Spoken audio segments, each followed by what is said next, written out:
I'll never forget that night. Started like any other long drive back home, with the Ouse road in front of me, endless, deserted, with nothing but my headlights cutting through the darkness. It was the kind of night where the world feels empty and the only sound is the hum of the engine and occasionally the rattle of a loose stone hitting the tires. I was an hour from home, moving forward at a brisk pace. When I first saw it, it was standing on the shoulder, just where the road was a sharp curve lit by the orange glow of a distant lamppost. At first I thought it was a mirage, one of those tricks that plays your eyes after many hours on the road. But as I got closer I realized that it wasn't an illusion, it was real, and I looked scared. I slowed my eyes down, fingers squeezing the steering wheel. She didn't make any gesture to get my attention. She was just there, hugging herself like she was freezing despite the warm night air. Her clothes were messy, a long coat hanging from her shoulders, and her hair looked matted, as if she'd been in the wind for hours. Everything inside me was screaming at me to keep driving, but something in her expression, in the way she was standing there, she stopped me. I couldn't leave her alone in the middle of nowhere. I stopped a few feet ahead and looked in the rearview mirror. She hesitated for a moment and then started walking towards the car. My heart was pounding harder than I should. I rolled down the window. "Just a little bit. You're fine?" I asked, my voice sounding louder than I intended in the stillness of the night. She nodded, but she didn't say anything.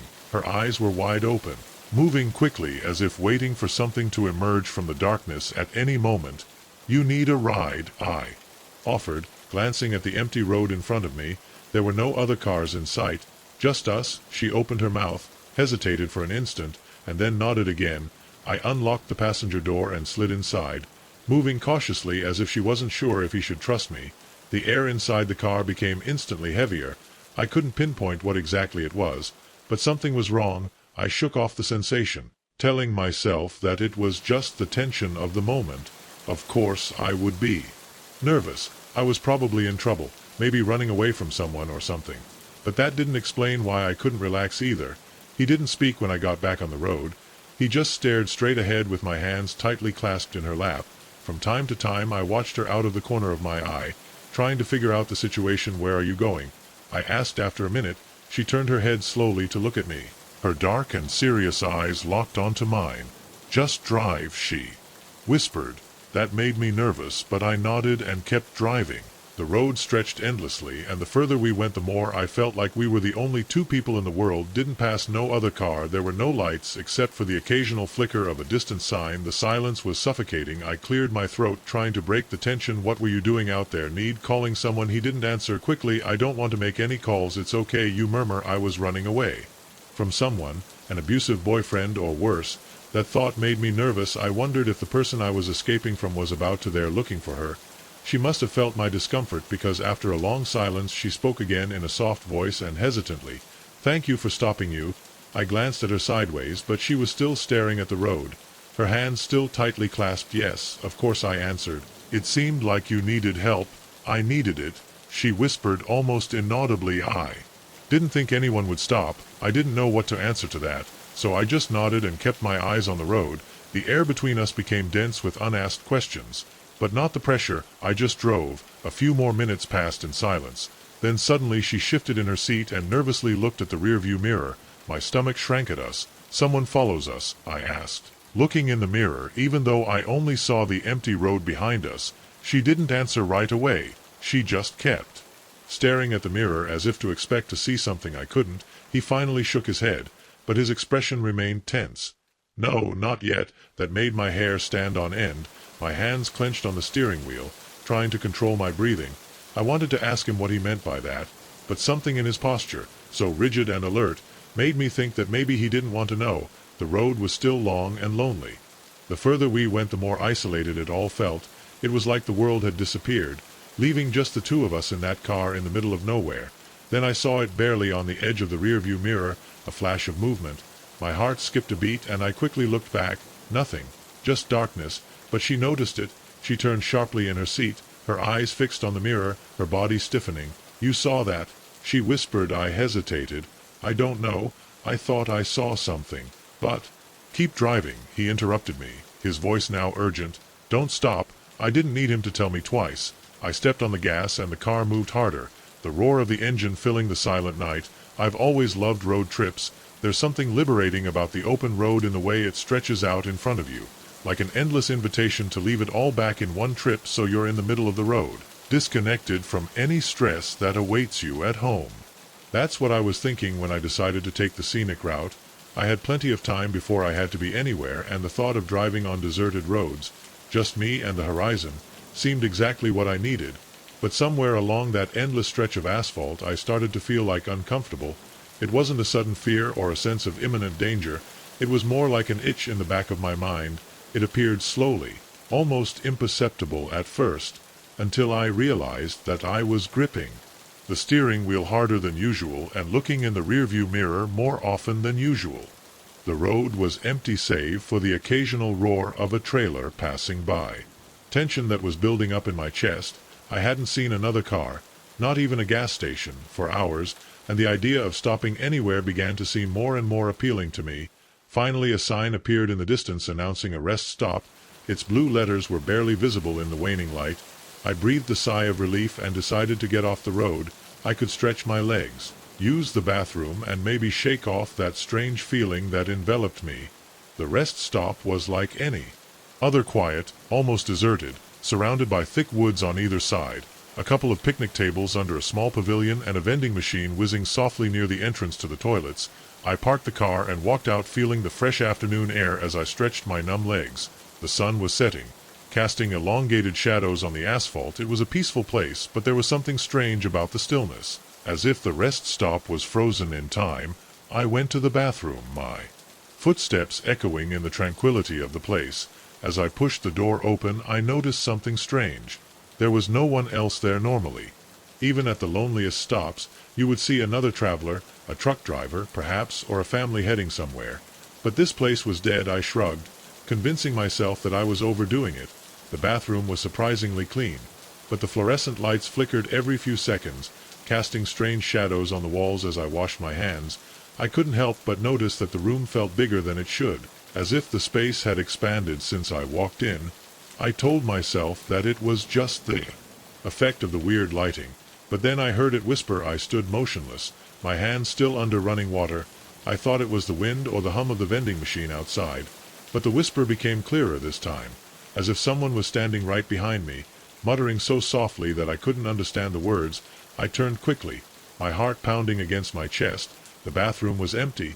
There was no one else there. I stayed for a moment, looking at the mirror, trying to rationalize what I had just heard. Maybe it was the pipe, some random noise from the building. But the longer I stayed there, the more the feeling that something was wrong intensified. The air felt denser, almost suffocating. I could feel the hairs on the back of my neck. Hedgehog grabbed a paper towel, dried my hands as fast as I could, and practically ran to the door anxiously to get back to the safety of my car.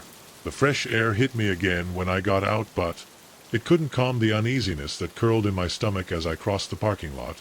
I noticed the RV wasn't there when I arrived, or at least I didn't remember seeing it. The interior lights were off. There were no signs of movement. It was just there, silent and dark, as if it had been abandoned. But I could feel it. Eyes on, I told myself I was making a fool of myself. It was just an empty vehicle, probably a traveler resting before continuing on my way. Still, I couldn't help but glance out of the corner of my eye as I hurried to my car. The windows were tinted, but the more I watched them, the more certain I was that someone or something was watching me from inside. I accelerated El Paso, feeling how cold to run my back. I climbed into the driver's seat, closed the door, slammed, and the trailer was ajar, moving slightly in the breeze. I hadn't heard that opened. I hadn't seen anyone come out, but in the dim light of dusk, I swear I made out the vague silhouette of someone standing by the entrance, watching me. Panic grabbed me tightly. I stepped on the gas and the car roared out of the stop, leaving the RV behind. As I walked away, the feeling of being watched didn't go away. It clung to me like a shadow. I looked at the rearview mirror once and again, waiting to see the lights of the RV following me. But the road behind me remained empty. No cars, no lights, just the dark stretch of highway and that uncomfortable feeling that something was wrong. And then the whisper came back. I jumped in my seat, squeezing the steering wheel so hard that I turned. It was soft, barely audible over the sound of the tires on the road. But it was there, the same whisper I'd heard in the bathroom. This time I could almost make out the words, although they were distorted as if someone was talking underwater. I turned off the radio thinking maybe it was some interference, but the whisper didn't go away. Stop, my chest tense panic. Suffocating, I looked around me, my heart hammering against my ribs. The car was empty. But the whisper continued. I stopped, listened, I shook my head, forcing me to I had to be figuring it out on the road. It had to be my tiredness, playing tricks on me. But no matter how hard I tried to ignore it, the whisper wouldn't go away. It kept growing, getting more insistent, and somehow I knew it wasn't coming from the radio or the wind. It was coming from inside the car. It's funny how quickly a place can start to feel bad, even when it's been your home all your life. That it was the first thing I noticed when strange things started happening on my farm. How quickly the feeling of comfort turned into restlessness. I've worked these lands almost all my life. I know every acre like the back of my hand, or so I thought. It wasn't until a few months ago that I realized that maybe I wasn't the only one here. I clearly remember the first time it happened. It was one of those perfect late summer nights just after sunset, when the sky is tinged with oranges and pinks, fading into a deep blue. I had finished my rounds checking on the animals and making sure everything was properly closed for the night. As I walked back to the house, something in the cornfield caught my attention. At first I thought it was just a trick of the light. Those long shadows can play tricks on you after a long day. But then I realized that it wasn't just a shadow. There in the middle of the field there was a strange pattern in the corn, a perfect circle. The plants were bent towards the ground, crushed, but the rest of the field remained intact. The corn around it was still standing tall and straight, as if nothing had happened. But in that one point it seemed to be that something had pressed it from above. I came closer. Feeling my heart beat faster for no apparent reason. When I reached the edge of the field I stopped something. It felt bad. The air was too still, too quiet. You couldn't hear crickets or the wind among the leaves. Just absolute silence. I stood there for a long moment watching the circle, trying to make sense of it. I had never seen anything like it before. I finally discarded it like a natural phenomenon. Perhaps the wind had blown in a strange way. I was not entirely convinced by that explanation, but it was better than considering the alternative. That something or someone had been there the next morning. The image of the circle was still haunting my mind. I decided to go back to the field in the daylight, hoping to find some clue that would explain what happened. But when I arrived, the circle had disappeared. The corn was there, perfectly straight, as if it had never been touched. It was as if the earth had healed overnight. That was the first warning. The first time I felt something watching me, something just out of my sight. I tried to ignore it. On a farm there is always too much work to keep thinking about strange things. But the feeling persisted, and as the weeks went by it only got worse. One night, a couple of weeks later, when the first circle appeared, I was sitting on the porch with a cup of coffee, trying to relax after a tiring day. It was another one of those quiet nights when you can hear the distant song of the crickets and the frogs in the pond.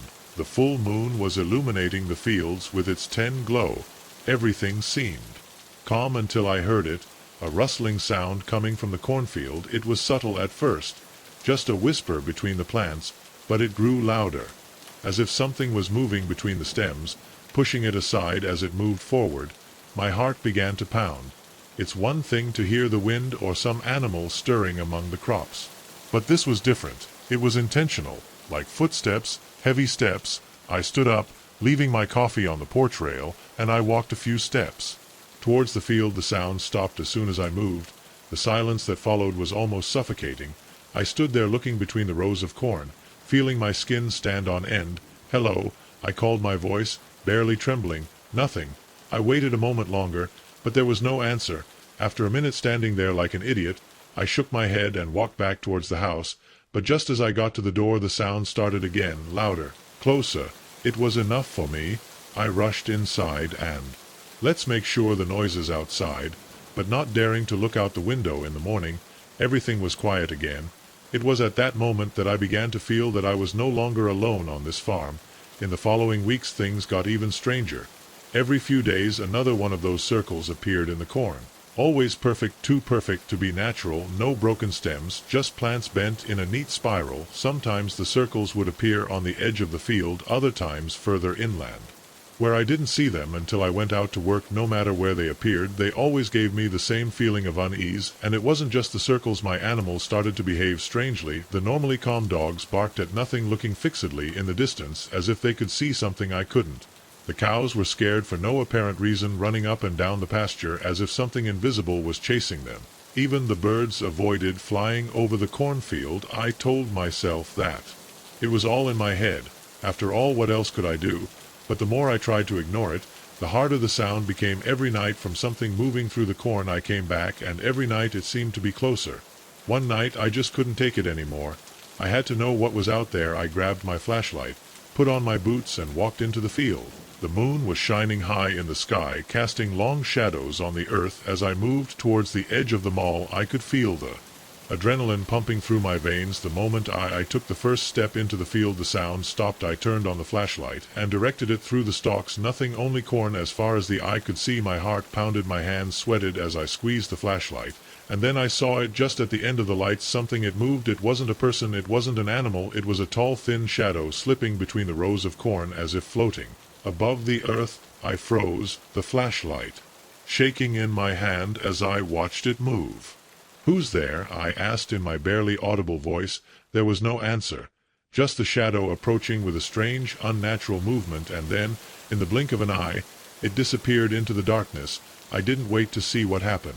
Then I turned and ran back to the house as fast as my heart could. It was in my throat when I got to the porch and locked the door. I didn't sleep that night. I couldn't erase the image of that shadow from my head. It wasn't natural, I wasn't human, but I was out there waiting, and I knew I'd come back. You don't expect to feel restless on the water. For me, fishing has always been a way to escape, a way to leave it all behind and immerse myself in the silence of the. There's something comforting about the stillness of the lake, the gentle rocking of the boat, the only sound of the water gently beating the hull. But something was different that day. It wasn't just the stillness, it was the way the air felt heavy, dense, as if the lake was holding its breath. I'd been in that lake hundreds of times before. It's not far from where I grew up, a small, secluded place tucked away in the middle of the forest. Almost no one comes here.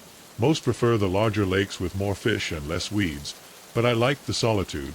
It was just me, the water, and the endless expanse of trees. That morning began like any other. I prepared my equipment, loaded it into my old rowboat, and pushed myself away from the shore.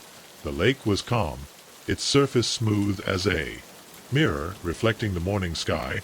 The fog hadn't quite dissipated yet, and the trees on the other side of the lake were just shadows in the distance. It was perfect. I rowed to my usual spot near the center of the lake where the water was deeper, and I cast my hook. For a while, nothing happened. That was normal. Fishing, it's not just catching something. It's waiting, it's silence, it's anticipation.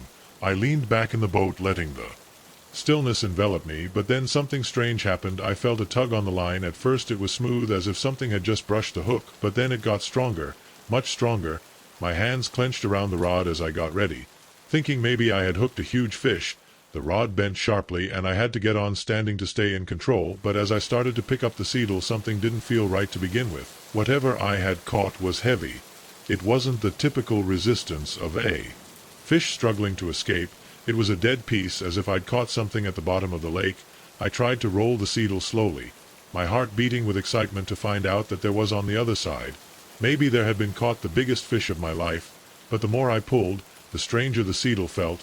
It would slowly creep up, crawling through the water as if it was pulling out something huge. And then I saw it. At first it looked like an old fishing net, tangled and worn, covered in mud and seaweed. Axel, a little disappointed but intrigued. Sometimes people leave their gear on the lake, and it wasn't uncommon to catch a piece of old garbage. But as I continued to throw, I noticed something strange. The net was not empty. Trapped in the tangle of threads, there were fragments of metal, rusty and recognizable.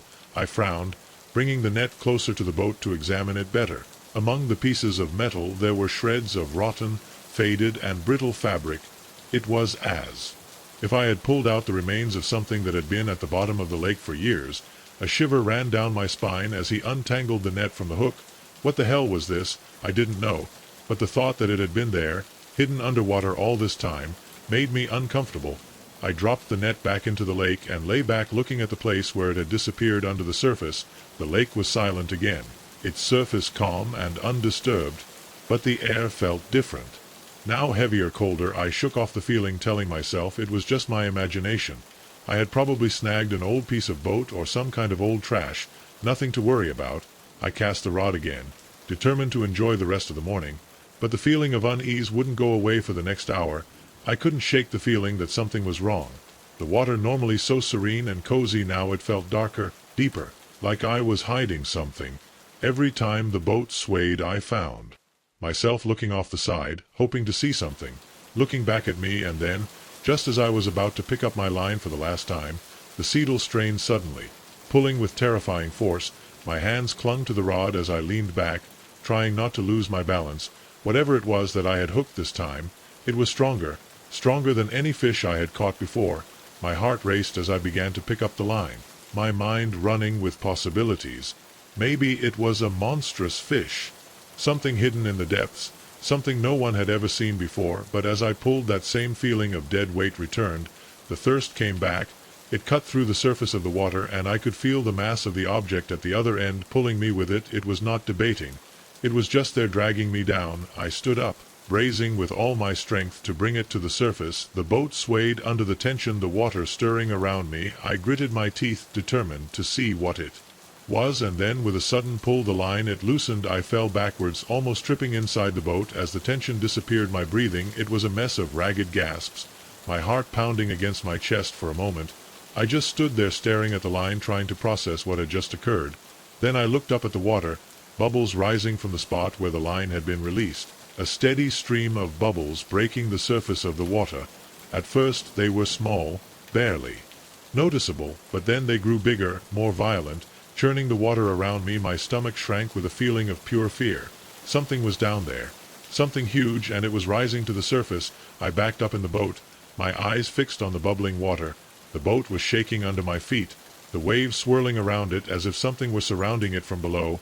And then, without warning, the bubbles stopped. The lake fell silent again, the surface smooth and calm, but the fear was still there, stronger than ever. I waited, my heart pounding in my ears, waiting for something to break the surface, but it didn't. Nothing emerged. Finally, with my hands shaking, I grabbed the oars. I needed to get out of there. I didn't look back as I rowed, every muscle in my body screaming to get out as fast as possible. The boat moved slow, too slow. Every crack of the wood made me jump, every wave made me jump, imagining something huge lurking underneath. When I finally got to shore, collapsed, my body trembling, I looked out at the lake, trying to find an explanation, but there was none of it made sense. Pack of the dark water and invisible whispers chasing me all the way home. I haven't been back to that lake since then. I have no intention of doing some things it's better to leave undiscovered, and that lake with its still water and its hidden depths is one of them. Have you ever driven so late at night that the whole world seems to be asleep except for you? It's a strange feeling, as if you were the only person awake, with the road stretching infinitely in front of you, the hum of the engine and the lines of the asphalt as your only company. That was me, that night, lost in the middle of nowhere on a road trip that was lasting much longer than planned. I had no intention of driving until so late, but things don't always go as expected.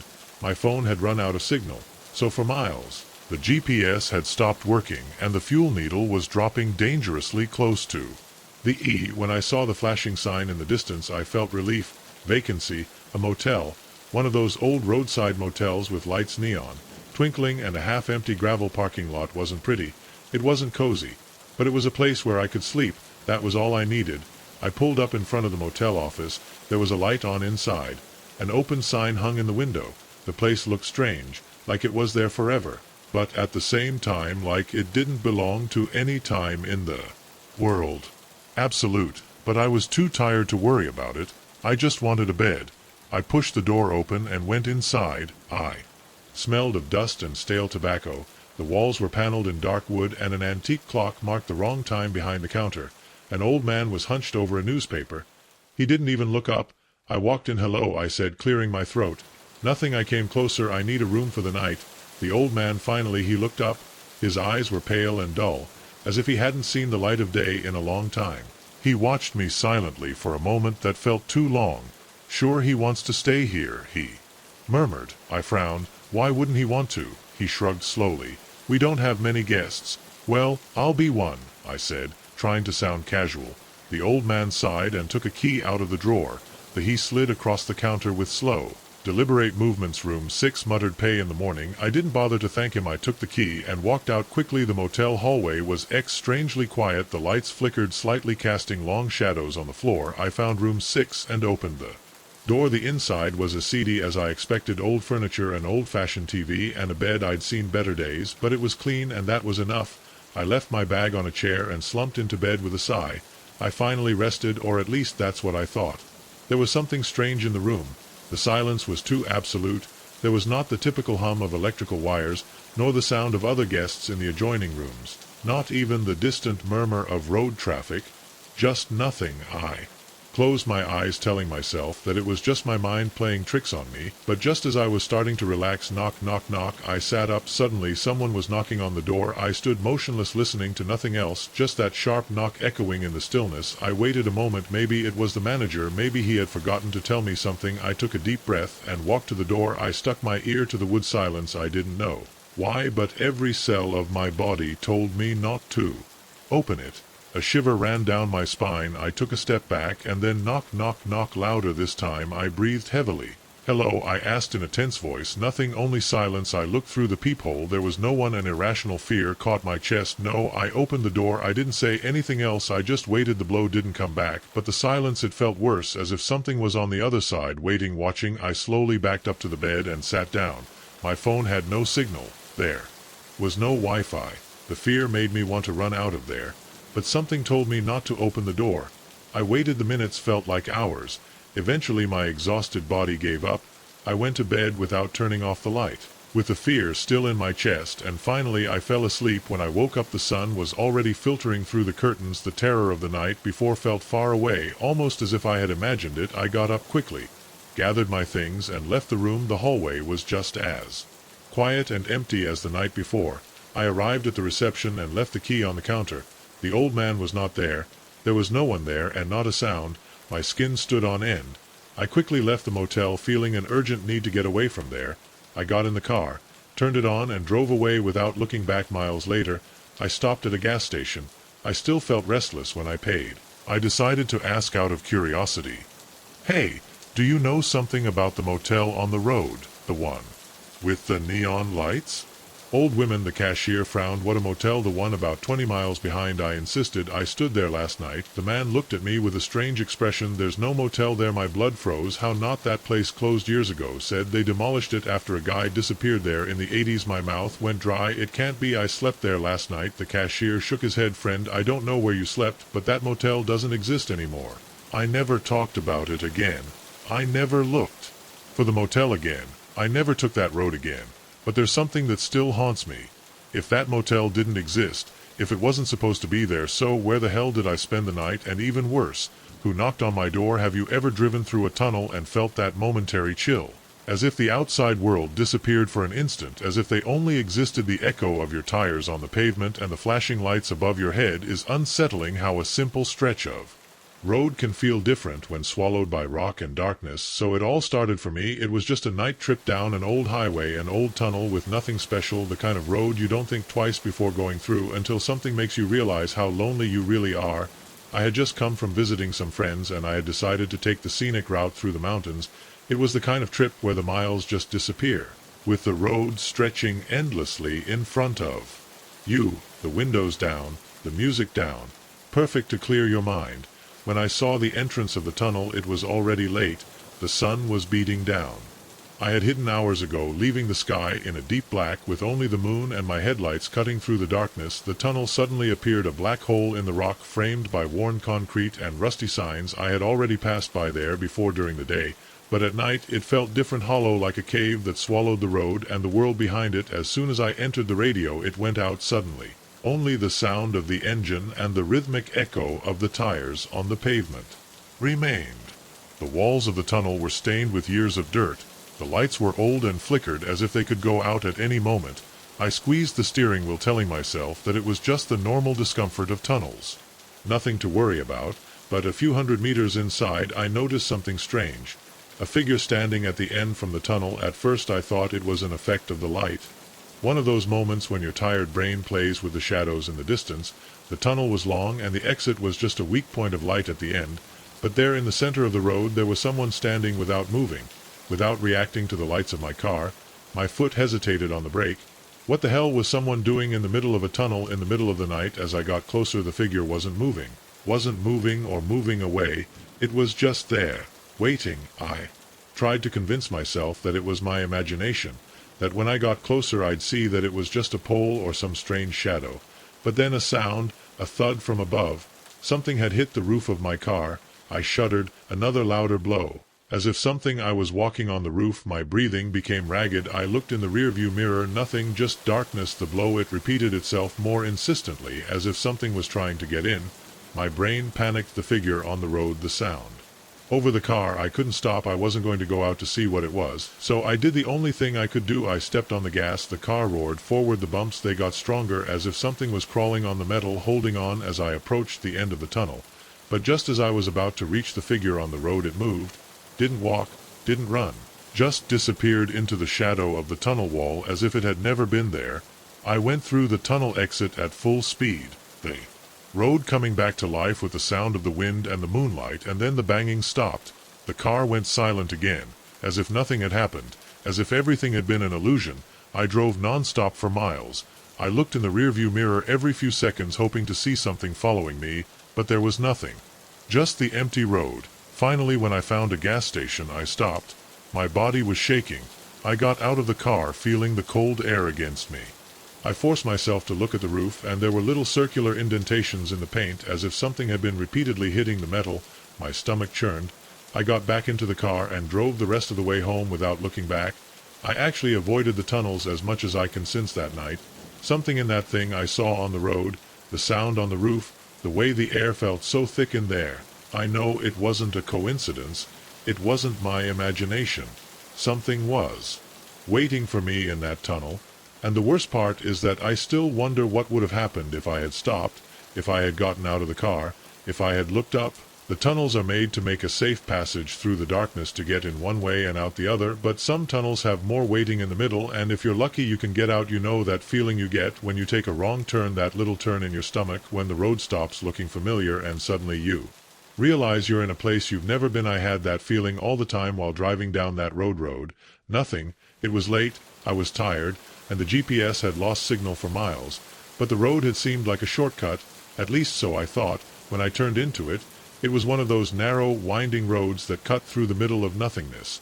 No streetlights, no traffic, just an endless stretch of cracked pavement that slid through dense forest. The trees were so thick on either side that their branches were intertwining above, blocking what little moonlight there was. The only illumination was coming from my headlights, casting long shadows that flickered, and they danced as I went. I glanced at my phone, hoping to see some hint of life, maybe a signal bar or a small sign that the GPS was working again. But the screen was dark and the battery was draining quickly. I started to wonder if I should turn around when my headlights illuminated something ahead. There on the side of the road was an old beat-up car. It seemed to have been there for a long time, rusty, with broken windows and doors wide open. I slowed down as I got closer, scanning the area for signs of anyone nearby. But there was no one, just the abandoned car, as if as a forgotten memory. Should have gone on driving. I should have ignored the urge to stop, but something forced me to slow down. I parked on the side of the road, turned off the engine, and sat for a moment watching the car. The air was heavy with the buzzing of insects in the trees, but underneath that was a strange, oppressive silence, as if the whole forest was holding its breath. I rolled down the window, expecting to hear something, anything, but there was nothing. Curiosity got the better of my judgment. Grabbed the flashlight from the glove compartment and got out of the car. The air was colder than I expected, sticky cold of the kind that clings to your skin even on a summer night. I shivered as I walked to the abandoned car. My footsteps crunched on the gravel of the road. Close up, the car looked even worse, the paint peeling, the tires flat, sunken on the ground, as if it had been there for years. The interior was a mess, paper, years strewn across the seats, an old jacket lying in the back, and something on the passenger seat that I couldn't make out. I raised the flashlight, and the light shone on the object, a doll just sitting there, leaning against the seat, their glass eyes staring straight ahead, matted hair, torn dress. But they were the eyes which made me uneasy, big, without an eyelash. Waiting, I took a step back, feeling a knot form in my stomach. There was no reason for anyone to leave a doll like that in an abandoned car, none at all. I turned to my car, ready to leave, and then I heard it, a soft crack, but close. I stood frozen. The sound was coming from the trees just behind the car, the sound of something or someone moving through the bushes. I held my breath, trying to locate the exact direction. but the sound stopped as suddenly as it had started. I picked up the flashlight and directed it towards the trees, its ace cutting through the darkness. The shadows seemed to move in the flickering light, but I didn't see anything. Still, the feeling of being watched was overwhelming. I took a deep breath, trying to calm down. I was being paranoid. The car was creepy, yes, but that didn't mean nothing. It was probably just an animal in the woods. A deer, a raccoon, nothing to worry about. I forced myself to move, to go back to my car, but when I reached out to open the door, something made me stop. The reflection in the rearview mirror, a movement, a tall, thin silhouette standing at the edge of the woods, just beyond the abandoned car. My heart skipped a beat. I spun sharply, directing the flashlight towards the figure swim. The trees were motionless, the road empty, but I knew what I'd seen. Someone had been there. Someone been watching me. My hands were shaking as I got back into the car, securing the doors with a hasty click, struggling to get the key into the ignition, my breath ragged. The engine roared to life, my headlights, and lit up the road. Light cutting through the darkness, I glanced in the rearview mirror. Nothing. Stepped on the accelerator.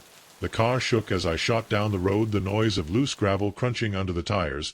The road twisted and turned, the trees closing on either side. I kept looking at the mirrors, hoping to see something move in the distance, but the figure didn't reappear, at least not right away. I drove for several minutes, trying to calm myself down, trying to convince myself that it had all been my imagination, but then I noticed something strange. The road, this road I'd never been on before, it was starting to look familiar.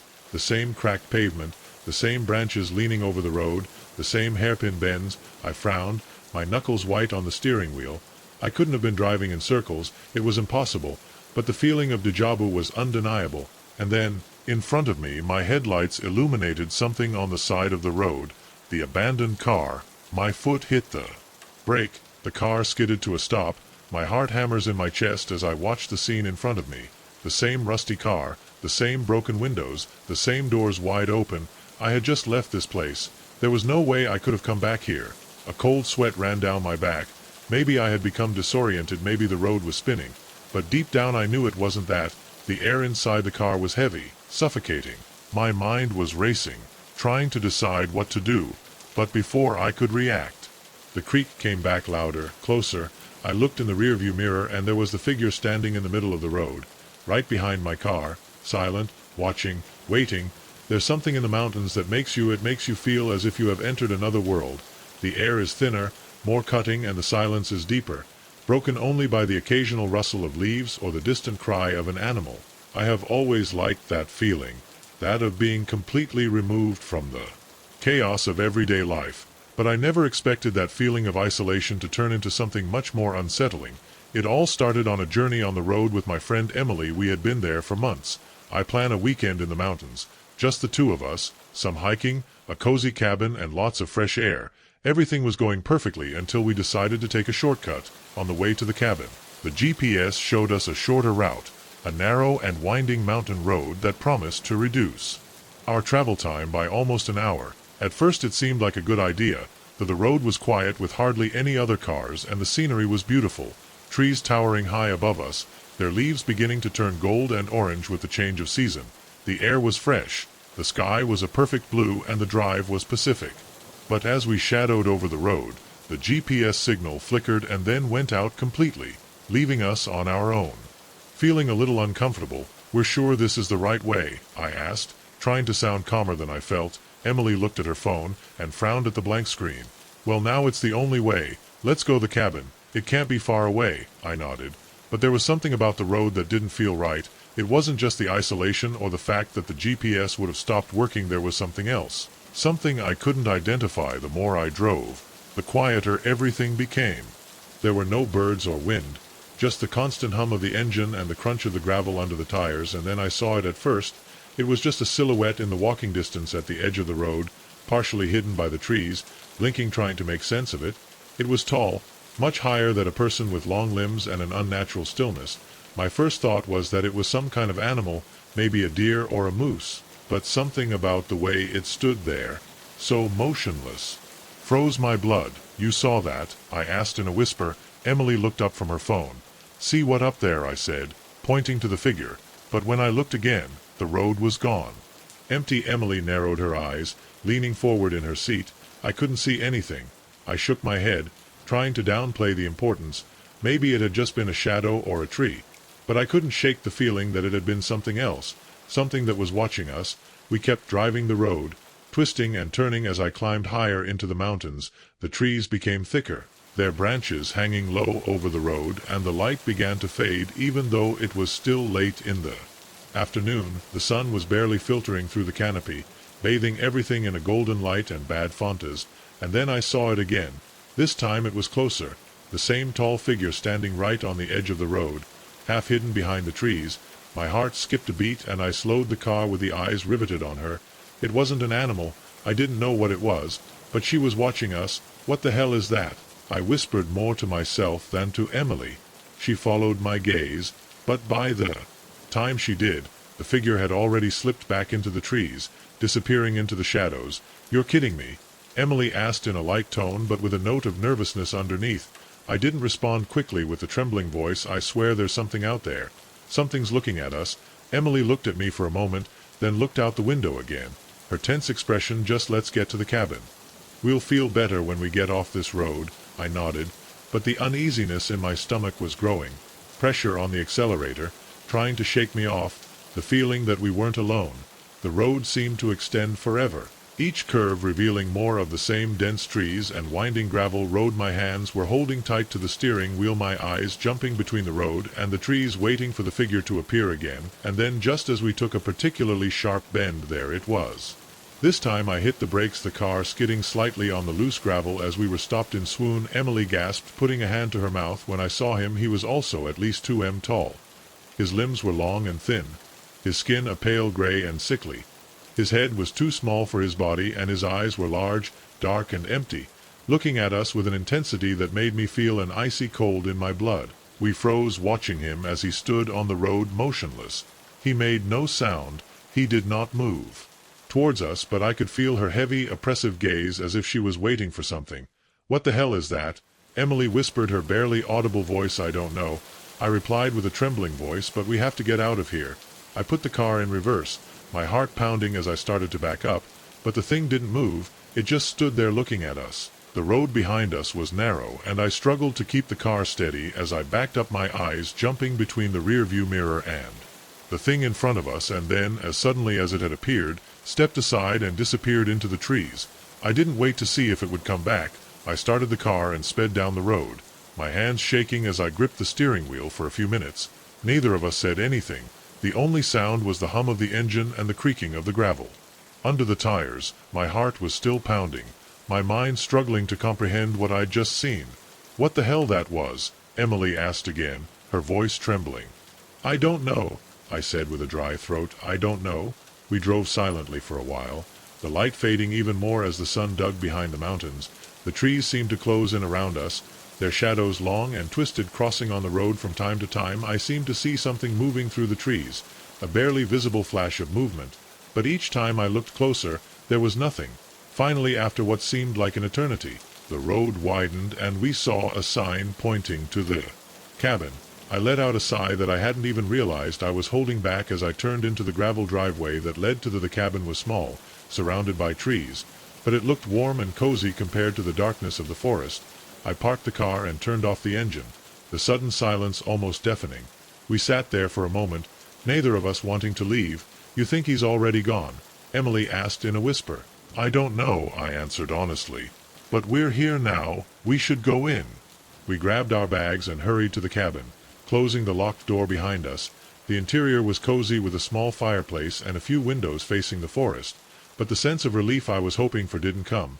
I couldn't shake the feeling that what we had seen on the road was still there, watching us. We spent the rest of the night in silence, barely talking, too tense to relax. Every creak of the cabin, every gust of wind outside made me feel like we were in the middle of the night. My heart was beating faster that night when I lay in bed. I couldn't sleep.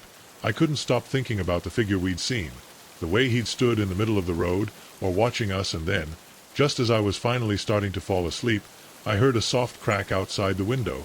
I froze, holding my breath. The sound got louder, closer, like if something was moving among the trees, approaching the cabin. I sat up slowly, my heart beating against my chest. Emily slept on the bed opposite. Completely oblivious to the noise, I got up carefully. Moving as quietly as possible, I went to the window. My hands were shaking as I pulled back the curtain just a little to look outside, and then I saw it. The figure was there right beyond the edge of the forest with their dark eyes fixed on the hut watching. Waiting the mountains can be beautiful, peaceful even, but there's something about their isolation that makes them feel different. You think you're alone, but you're not. There's always something there outside watching you, and sometimes if you're unlucky he lets you see it. There's also a kind of weird silence that you only feel when you're in the water at night, not the kind of peace you'd expect, but a silence that presses on you. It makes the world feel too empty, too still. That was the kind of silence I found myself in the night I saw the boat. I wasn't supposed to if I was there. There had never been anything like it on the lake before. It was supposed to be just a quiet night. I had taken my little fishing boat out into the lake, as I used to do when I wanted to clear my mind.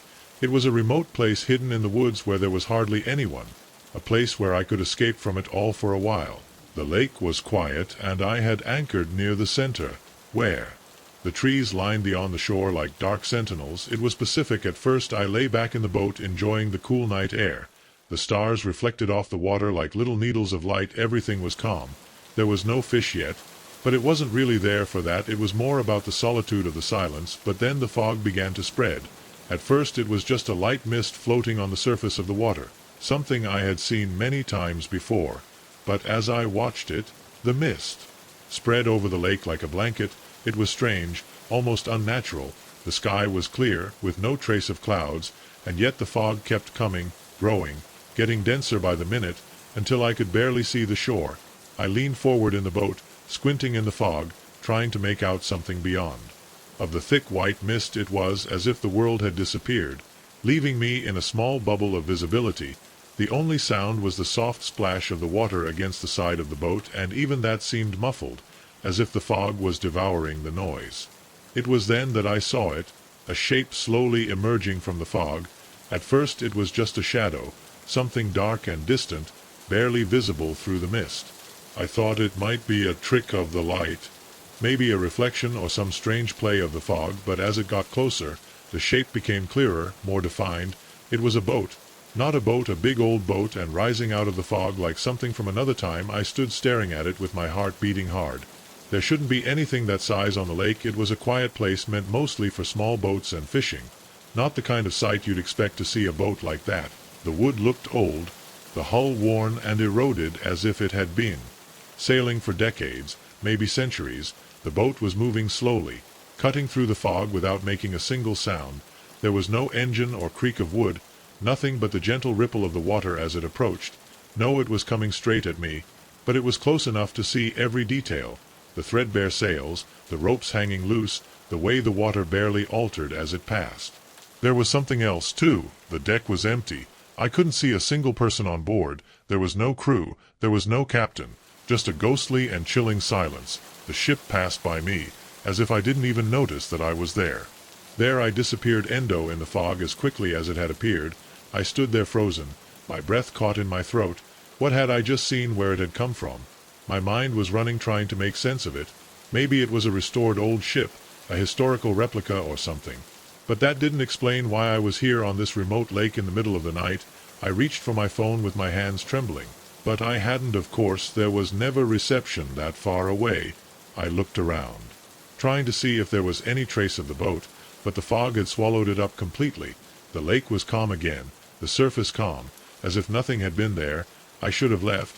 I should have started the engine and gone back to shore. But something kept me there. Curiosity, maybe.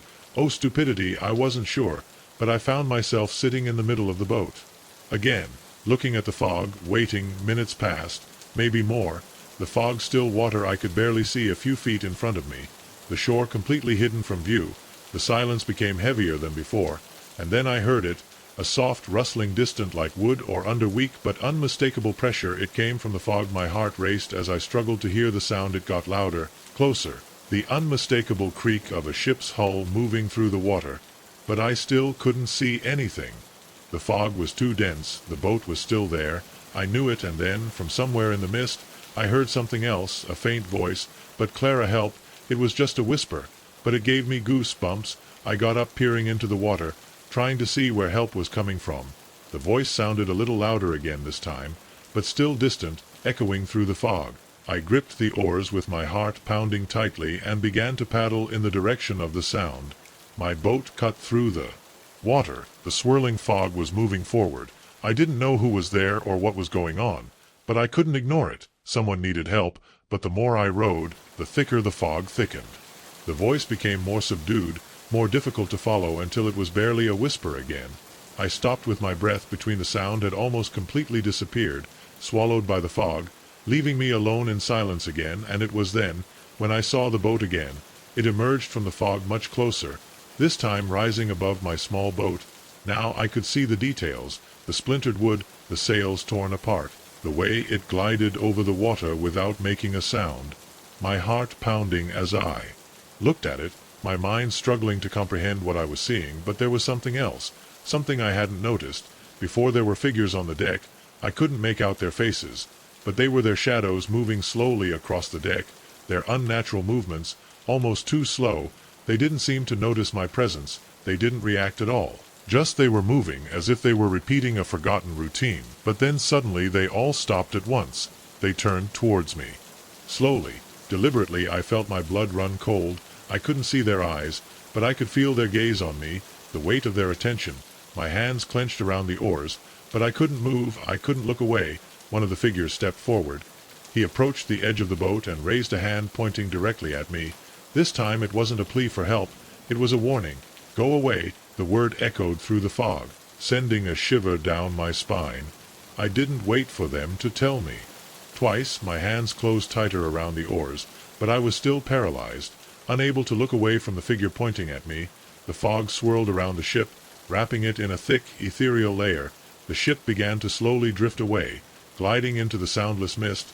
The figure on deck kept his arm outstretched, his finger pointing directly at me, until slowly the mist devoured him completely. It was then that my body reacted. I grabbed the oars and resounded, trembling. The air felt different here, less heavy, more real. I looked up at the lake. The fog still floated on the dense, ghostly water, but the ship was gone. There was no trace of it or the figures on the deck, not even the slightest movement on the surface of the lake. I sat there for a long time staring at the water, trying to make sense of what I had sought, a rational explanation.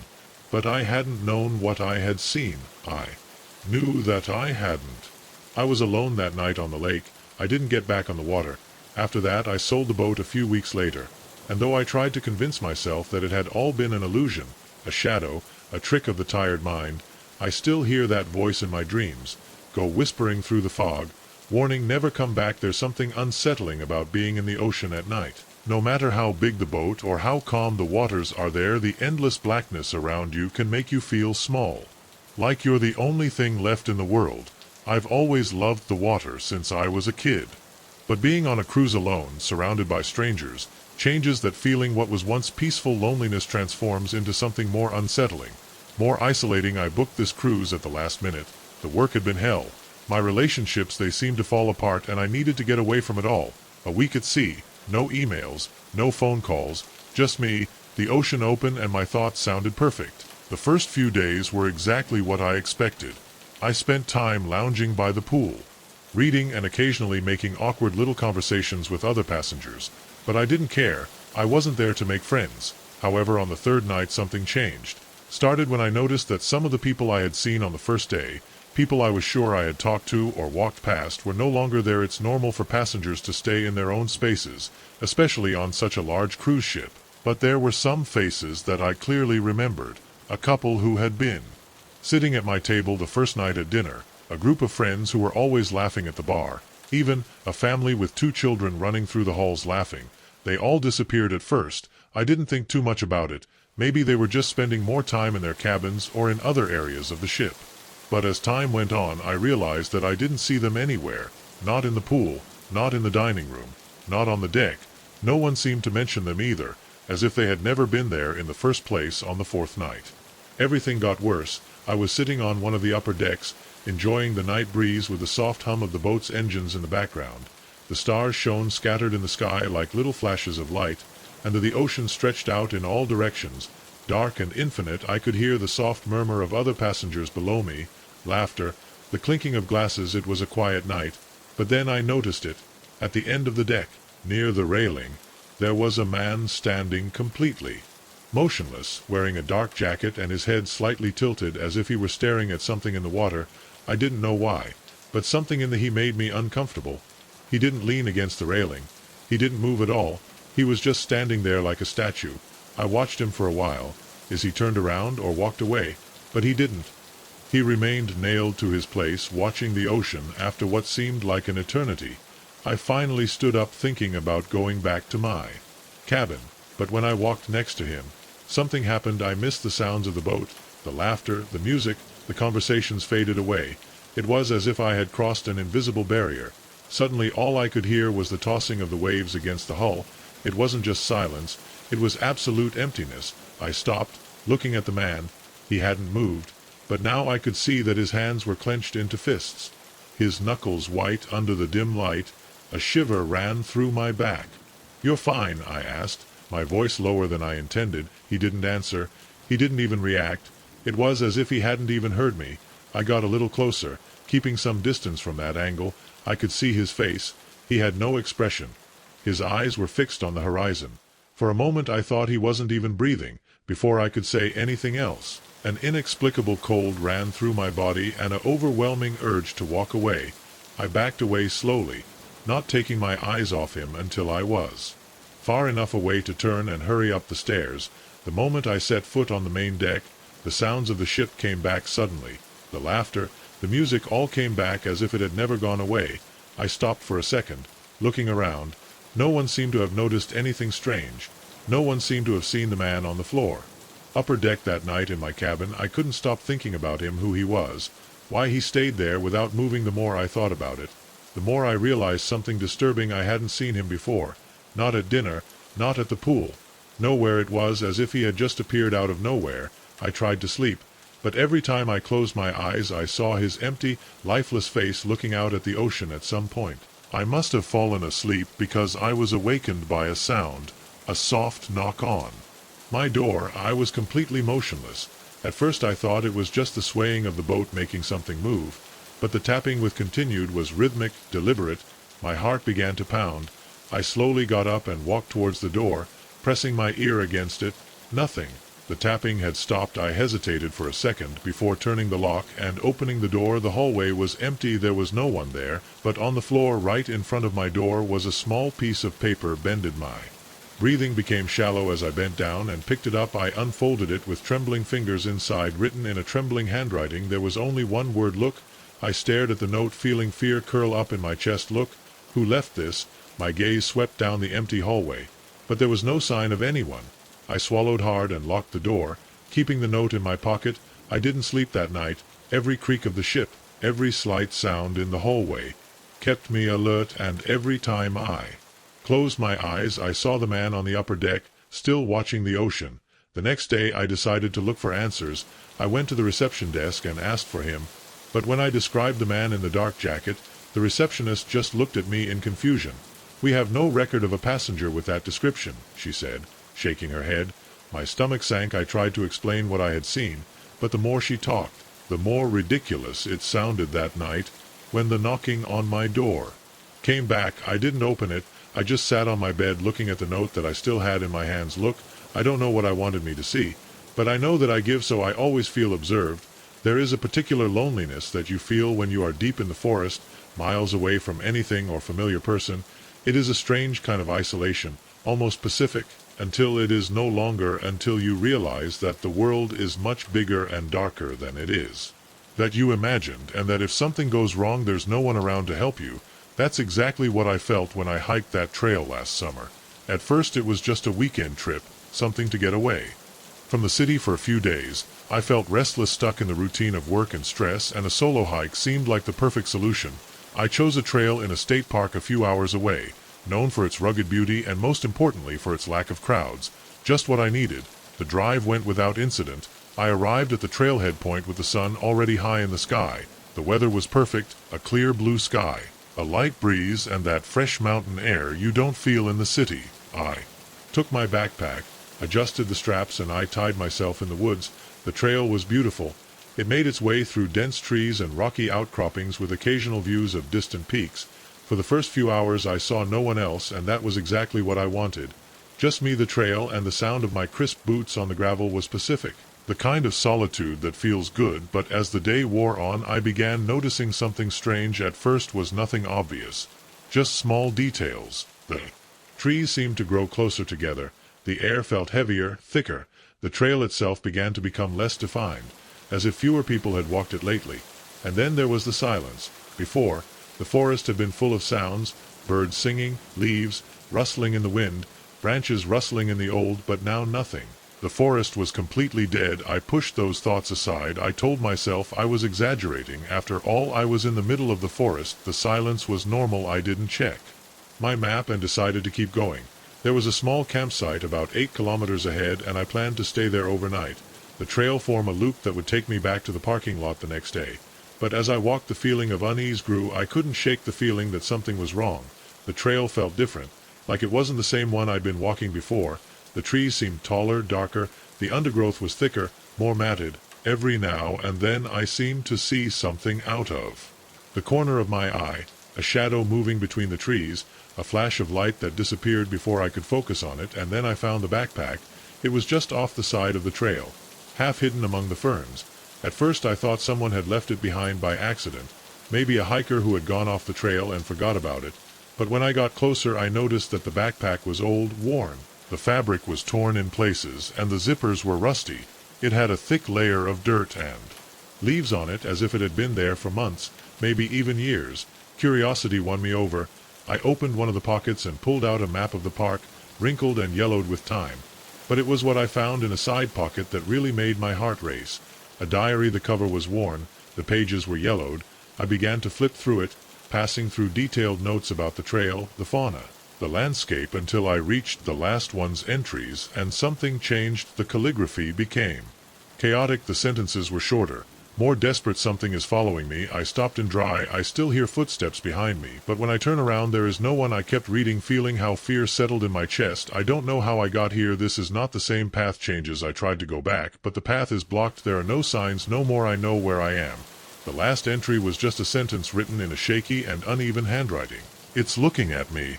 I closed the diary suddenly, with my hands shaking. My first instinct was to drop everything and run, but when I looked up my heart stopped. The path was gone. The clear, defined path I'd been following for hours was gone. It was no longer in place. There were only thick, dark trees. The forest was gone.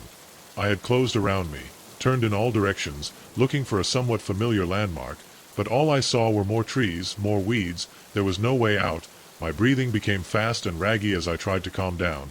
I hadn't gotten lost. Not really. I just had to stay calm, remember my direction, and walk back. But then I heard it. A rustle in the leaves, a rustle behind me. Someone or something was there. My muscles tensed. Maybe it was an animal, a deer, a bear, something normal. But the footsteps were too human, slow, deliberate.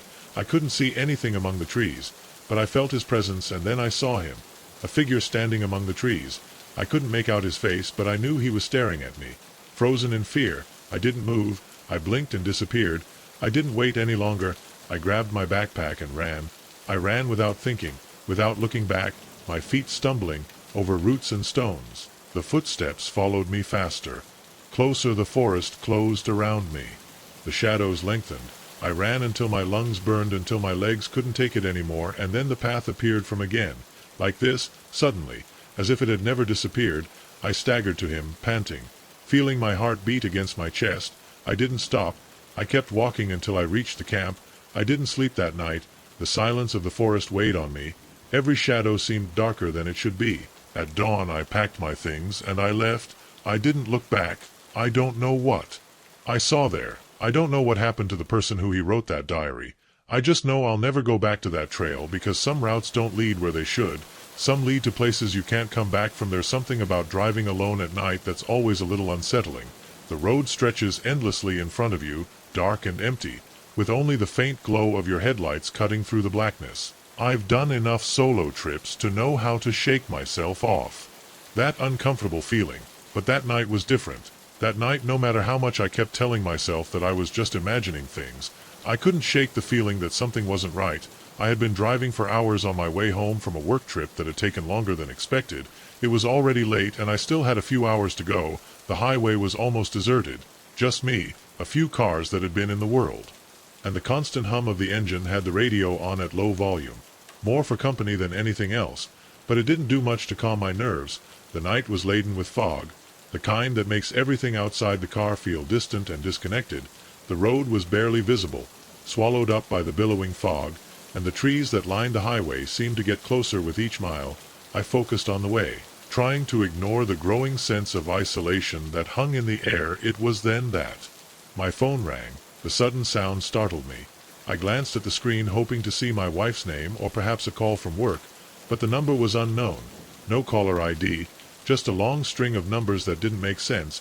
I hesitated for a moment before answering, thinking it was a wrong number or some kind of telemarketer. Hi, I said, my voice sounding too loud in the stillness of the car. There was a pause long enough to make me think the call had been cut off, and then I heard it. A soft and distant voice was weak above a whisper, and I had to strain to understand the words. You're just frowning. Looking at the screen again, my heart skipped a beat. Sorry. The voice didn't answer right away. It was a low, whispering woman's voice, as if she was speaking from far away, and there was a sound, a strange crackling sound in the background, like static or wind. You're alone, she repeated, her voice clearer. This time I felt a chill run down my spine. The way she said it, as if I already knew the answer, put me on alert. Who is it? I asked in a trembling voice. There was a pause, and then he said, you should keep driving. Blinking, looking at the road ahead, my pulse quickening. What are you talking about? Who are you?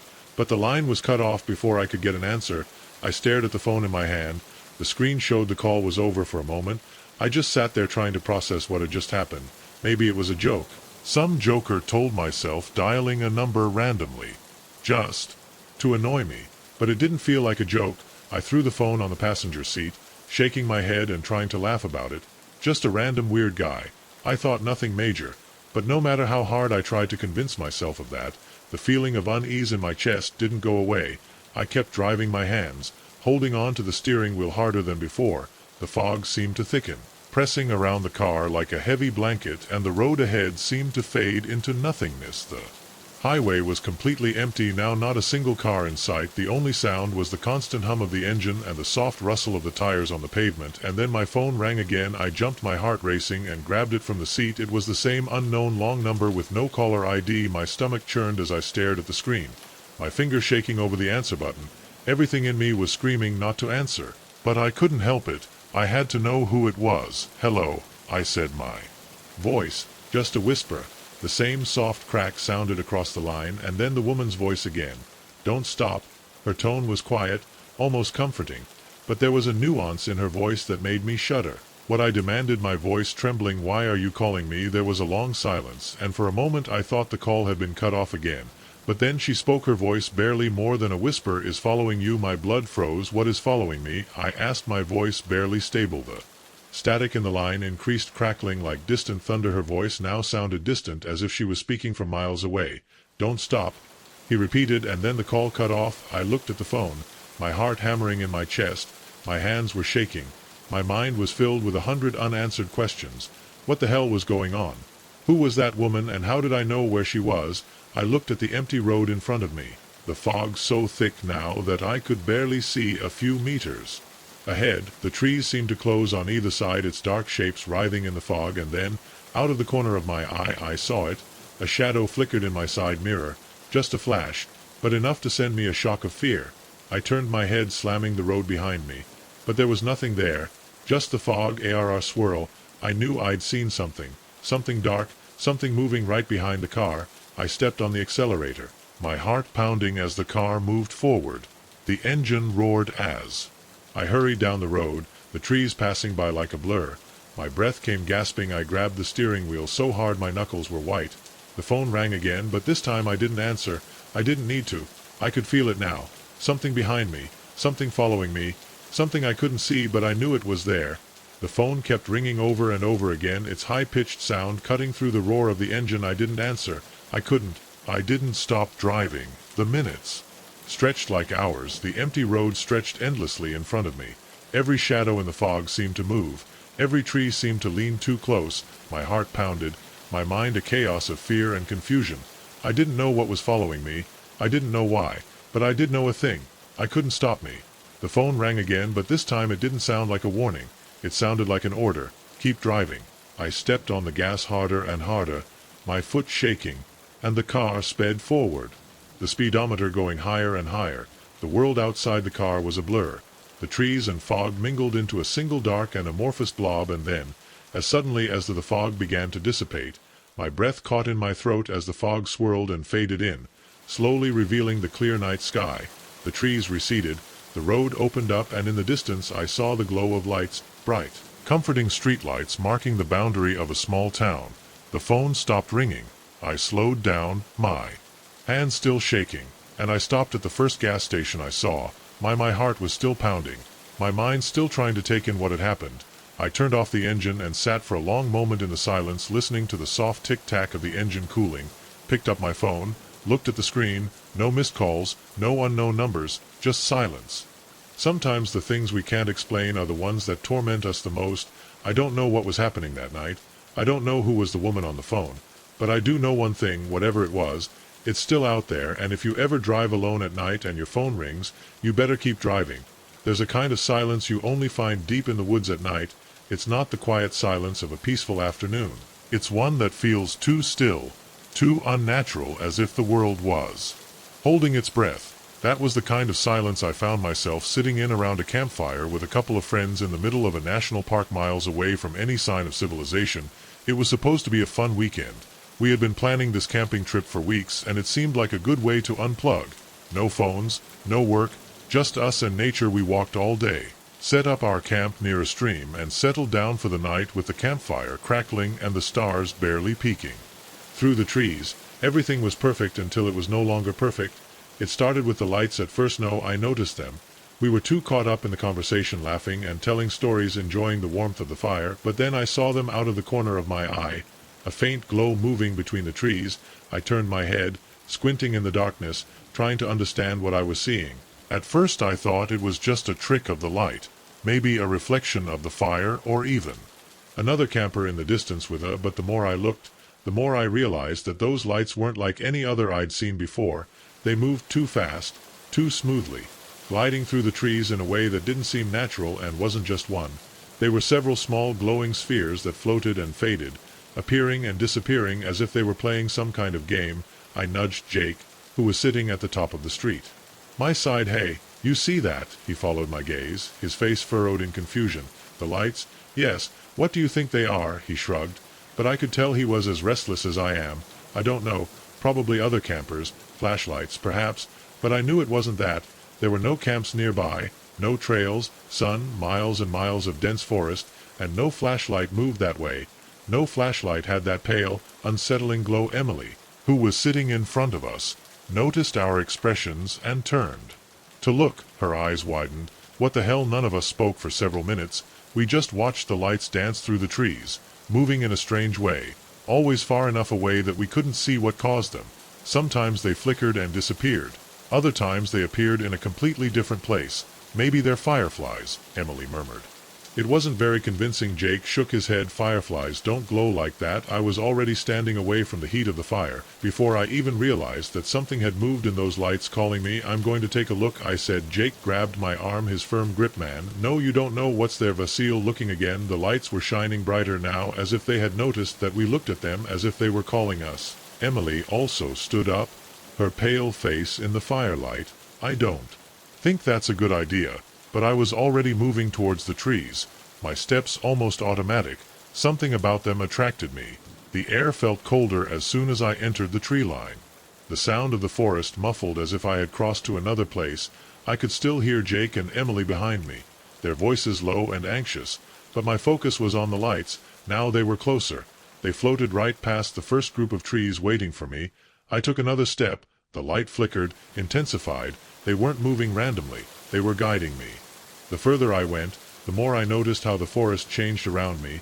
The trees became thicker, their branches gnarled and crooked, casting angular shadows on the ground.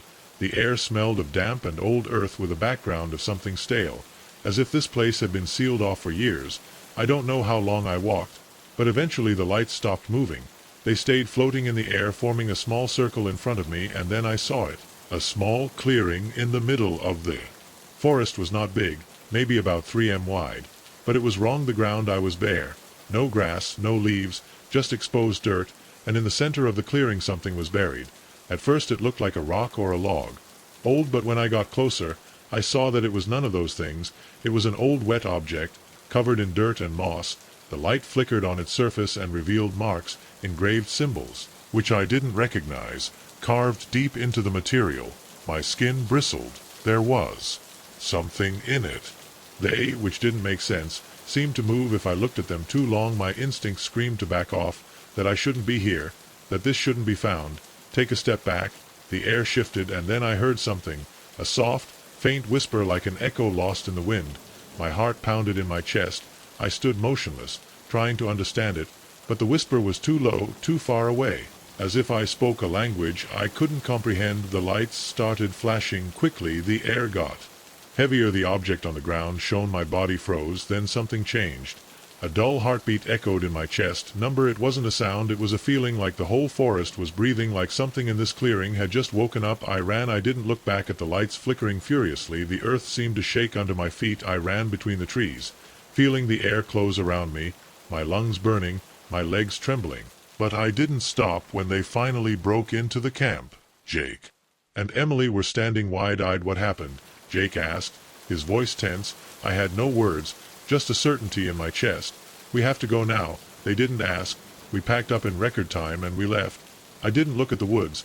I didn't look for I didn't want to see if something was watching us. I don't know what I found there. I don't know what the symbols meant, but I do know something.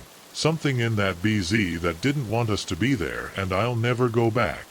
To find out why. There's something about old houses that makes you feel like you're stepping into someone else's memories. Wooden floors creak under your feet. The smell of dust and books. Old bed and breakfast on the outskirts of town was quaint, even charming, with its antique furniture and faded wallpaper. But there was something about it that I couldn't quite pin down, something that felt a little too quiet. I was traveling for work on a route a little further afield than usual, and I decided to stay the night so as not to make the trip in one sitting. The bed and breakfast had good reviews, and from the outside it looked cozy. A 2-story Victorian house with a porch surrounding it and meticulously trimmed hedges. The owner, an older woman named Mrs. Winthrop, greeted me with a warm smile and a set of antique bronze keys. Showed me my room in the second floor, at the end of a narrow hallway of faded family portraits. This house has been in my family for generations, he said proudly as we walked. Every piece of furniture, every painting, everything is original.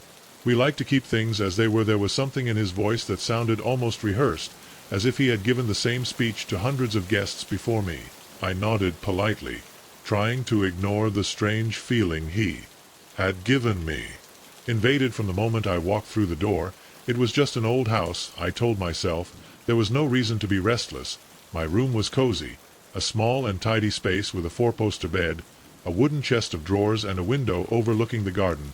Mrs. Winthrop explained the basic services, pointed to the shared bathroom at the end of the hall, and left me alone to settle in. But while I was arranging my things, I couldn't avoid noticing the door across the hall was closed. Unlike the other doors in the house that showed signs of wear and tear over the years, this was different. It looked new. The bronze knob shone without a single stain, and the wood had no scratches or marks of curious use. I approached and observed it more closely. It had no plaque, a number, or a sign that it was another guest room. I reached for the knob, hesitating for a moment before stopping a little on me. I knew I shouldn't open it from below. Mrs. Winthrop's voice interrupted my thoughts. All right. Up there. I jumped and walked away from the door quickly. Yes, all right, I replied. Hurrying back to my room, I closed the door behind me, trying to push the door out of my mind.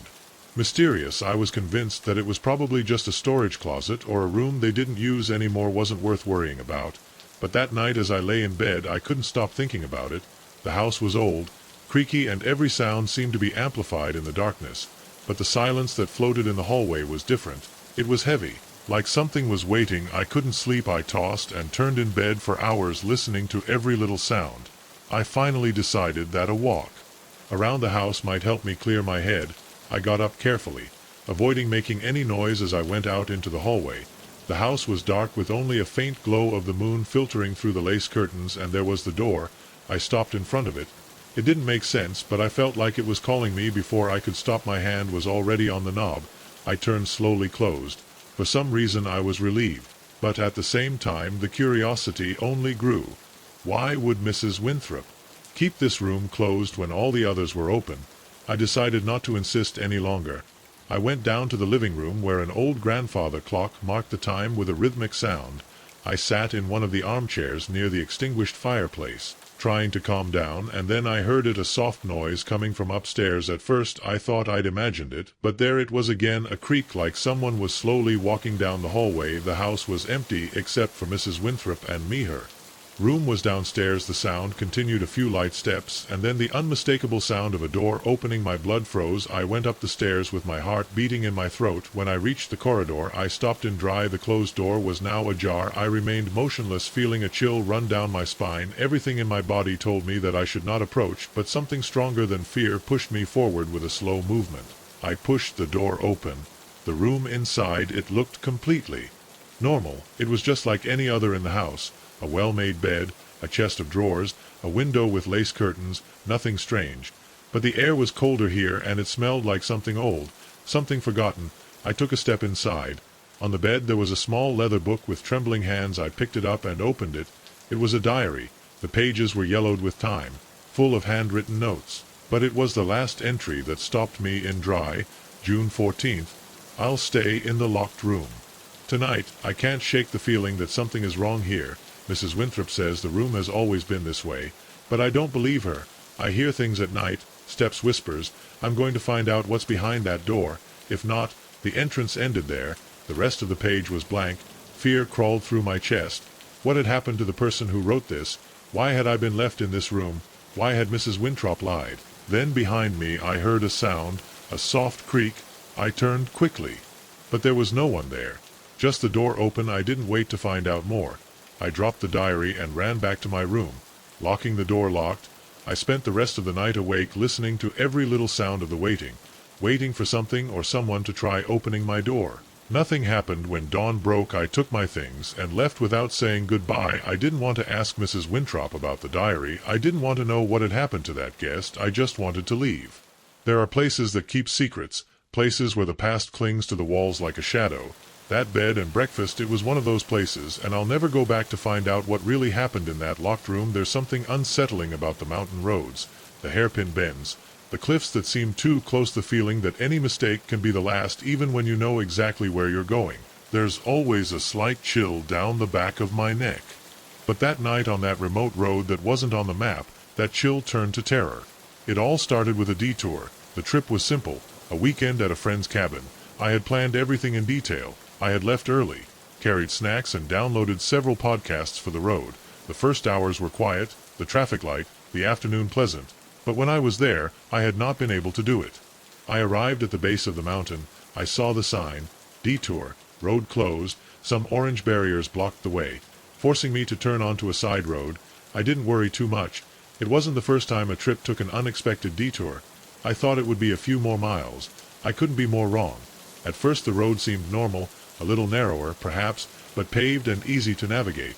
However, how much the more it advanced, the stranger it became. The whole road became narrower and narrower to the point where my car could barely fit.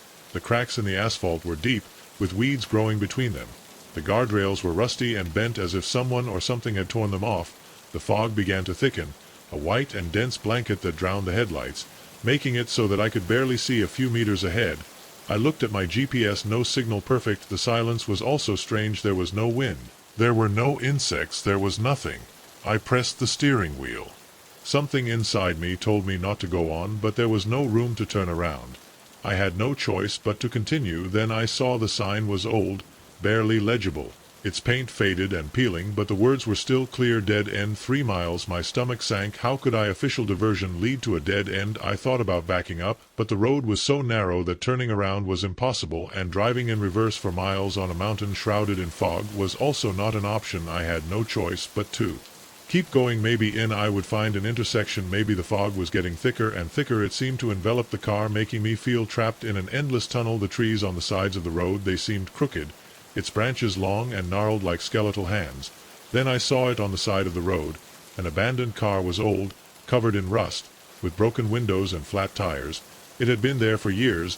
I walked slowly past it, trying not to look too much, but I couldn't help but notice the driver's door ajar, as if someone had run away. A shiver ran through my back. I kept driving faster this time. The miles seemed to get longer. The sign had said 3 miles to the end, but I had already driven at least twice as much, and the road just kept going and going. I felt trapped, like the mountain didn't want to let me go, and then I finally saw something in the distance. A clearing, the end of the road, but something was wrong. The road didn't end at an intersection. Not even a little space to turn around. I ended up on a cliff, no barriers, no warnings, just a black void covered by fog. My skin stood on end. I slowed down and stopped just before the edge. For a moment I stared at the abyss. If I hadn't braked in time, there would be no exit. Then I saw it, a movement in the fog. Something was approaching. At first I thought it was another driver, someone else who I had lost. But the more I looked, the more I understood that he was not a human. The shape was tall, too tall. He moved slowly, as if sliding instead of walking. Fear paralyzed me. The air around me became dense, as if the mountain itself held its breath. The being stopped a few meters from my car. I couldn't see his face. I couldn't see his body. Just a shadow wrapped in mist. But I knew he was looking at me. My heart was pounding. Cold sweat was running down my back, and then the shadow moved closer. I didn't think about it. I stepped on the accelerator. The car skidded as I turned into the narrow space, skimming the edge of the cliff. For a moment I felt like I was going to fall, but the wheels found traction and the car darted back down the road. I drove like crazy, not caring about the curves or the fog, just wanted to flee. Every fiber of my being told me that if I looked in the rearview mirror I would see that something was coming behind me. I didn't do it. I didn't look. I just drove. I don't know how long it was. But suddenly the fog started to clear. The trees looked normal again, and without any explanation I was back on the highway. I didn't see the detour. I didn't see any road sign on the road that I had just been. Was like I had never existed. I told the story to some friends. No one believed me. They said I must have missed, that my mind played tricks in the fog. But I know what I saw. I know that road wasn't on any map, and I know something was there waiting for someone like me to take the wrong detour. If you ever see a road that shouldn't be there, if you run into a road that feels too lonely, don't keep going. Don't follow the fog, and for whatever you want, don't make it all the way. There are places you pass hundreds of times without a second thought, places that blend into the background, unnoticed and irrelevant, until one day something changes and suddenly everything in that place feels bad. That's what happened to me the night I stopped at the gas station on Route 22, the same one that had happened countless times but had never stopped. I wish I hadn't. But my gas tank was almost empty, and the next station was more than 50 miles away. It was late, almost midnight, and there wasn't a single car on the road. The asphalt stretched infinitely in the darkness, alone, interrupted by the occasional flickering streetlight. When I saw the gas station sign flashing in the distance, I felt relief. I had no choice. I had to stop. The place was a mess, small, sloppy, like it hadn't been renovated since the 70s. The gas pumps were old, with the paint peeling into long strips. The building seemed to have seen better days, but the lights were on, and the sign on the window read open 24 hours. I parked next to one of the pumps and got out of the car. The night air was too still. Not a single sound, no crickets or wind, nothing. I shook the uncomfortable feeling, and I swiped my card through the pump reader. Nothing. I tried again. Nothing. I sighed and headed to the store to pay. Inside, when I pushed the door, a rusty bell rang over my head. The air in the interior smelled of dust and stale tobacco. The shelves were full of bags of old snacks, sodas from brands I didn't recognize, and newspapers yellowed from time under the flickering light of a fluorescent tube. A man was behind the counter, hunched over a magazine. He didn't even look up when I walked in. "Hello," I said, trying to get his attention. "Bomb 2 isn't accepting card." "Nothing." I frowned and walked over. "Hello." Finally the man looked up. His eyes were weird, too wide but at the same time empty. "Bomb 2. He repeated in a monotone voice. "Yes, it doesn't work. I can pay in cash." He nodded slowly and held out a hand. His skin was too pale, almost grayish, and his nails were long, yellowish at the edges. Something about him wasn't right. I couldn't explain what, but he didn't feel human. I quickly reached into the eye, took it with slow movements, as if every action was an effort. When he handed me the receipt, I noticed that his hands were cold, too cold. I walked away quickly. "Thank you." Mumble something. "Don't look back." I stopped in my tracks. I turned slowly to him. "What you said?" But he was no longer looking at me. I was just looking at his magazine. As if I had never spoken, shiver ran down my spine. Without saying anything else, I left the store and headed to my car. While filling up the tank, I couldn't shake the feeling that something wasn't right. The air felt heavier, as if the night had suddenly changed. Then I heard a noise, a whisper, a crunch coming from the forest behind the gas station, a rhythmic sound as if something was wrong. As I moved through the trees, I stood still with the hose still in my hand, trying to hear better. The sound got louder the closer it was breathing. My whole body froze, my eyes searched in the dark, but there was nothing visible, just the deep black of the trees, and that breath waiting for the pump clicked, pointing that the tank was full. With trembling fingers, I put the hose back on, and I closed the fuel cap. My instinct screamed, run away. I jumped in the car, I closed the door and blocked it, took a deep breath, and took one last look at the gas station. The place was still dead, but something was wrong. The signs on the windows looked older, the lights dimmer, and then I saw it on the edge of the forest. Something. It moved. I didn't walk, I didn't run, it just disappeared into the trees. I stepped on the accelerator and I got out of there without looking back. I didn't slow down until I was miles away. Only then I dared to look in the rearview mirror. The gas station was still visible in the distance, but the lights were completely off. The 24-hour open sign was no longer shining. The building was dark, abandoned, dead. My stomach twisted, stepping on the brake. I put the car in reverse and backed up a few meters to look closer. When I focused on the gas station again, it wasn't the same. The paint was even more peeling. The windows were broken. The sign was drooping on the overgrown ground. It seemed like no one had set foot there in decades, but I had just been there. My hands gripped the steering wheel. My breathing became erratic. It couldn't be. I had paid for the gas. I had talked to someone. Not. My skin bristled when a scary thought crossed my mind. What if that place only existed to trap me? I gritted my teeth and started the car and shot out of there. I didn't look back. I didn't want to look back. Later, when I got to a town, I stopped at a real shiny gas station full of cars. Real people. I went in, still shaking, and asked the manager, you know anything about the gas station on Route 22? He frowned. That one has been closed for years. My heart dropped. But I was there. I just filled up with gas. The man looked at me as if I were crazy. That's right. There is no gasoline in that place for decades. I stayed silent. I left the place, got in the car and started. Since that night I keep passing by Route 22. But I never look again at the gas station. And if you ever have to stop in a place that feels wrong, don't go in, don't talk, and most of all don't look back. You never really understand what it means to be alone until you find yourself in a place where no one can reach you. I'd always liked the idea of being somewhere remote, away from the noise and chaos of everyday life.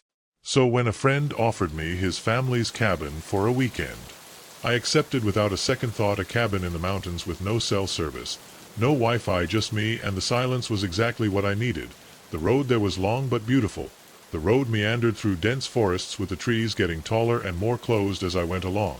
By the time I arrived, the sun was already beginning to hide behind the mountains, casting long shadows on the ground. The cabin was small and rustic, situated on the edge of a cliff with a stunning view of the valley. The air smelled of pine, and the only thing you could hear was the whisper of the wind through the trees. It was perfect inside. The cabin had everything you needed: a small kitchen, a fireplace, a bedroom on the top floor. There was even a bookshelf full of dusty books that seemed untouched in years. Of a week without distractions, without people, just what I wanted. The first night passed quietly. I prepared dinner, read a little by the fire, and let the tranquility of the place envelop me. It felt good, but as the night progressed, something changed. It was subtle, barely perceptible, a weight in the air, as if the cabin was holding its breath. I ignored it, telling myself that it was only my imagination. I was not used to this kind of quiet in the city. There was always noise, cars, voices, the constant hum of life here. There was nothing by the time I climbed into bed. The wind outside had intensified, hitting the old wooden blinds. The room was dark, lit only by the dim moonlight filtering through the window. I crawled under the blankets, trying to shake off the feeling of discomfort. It was just the wind. It was just the wind. It was just the wind. It was the wind. It was just the wind. It was silence. But as I lay there, with my eyes fixed on the ceiling, I began to hear something else. At first I thought it was part of the wind, a soft crack, a muffled sound like wood giving way under pressure. I ignored it. The cabin was old. The wood creaked with the change in temperature. It was normal.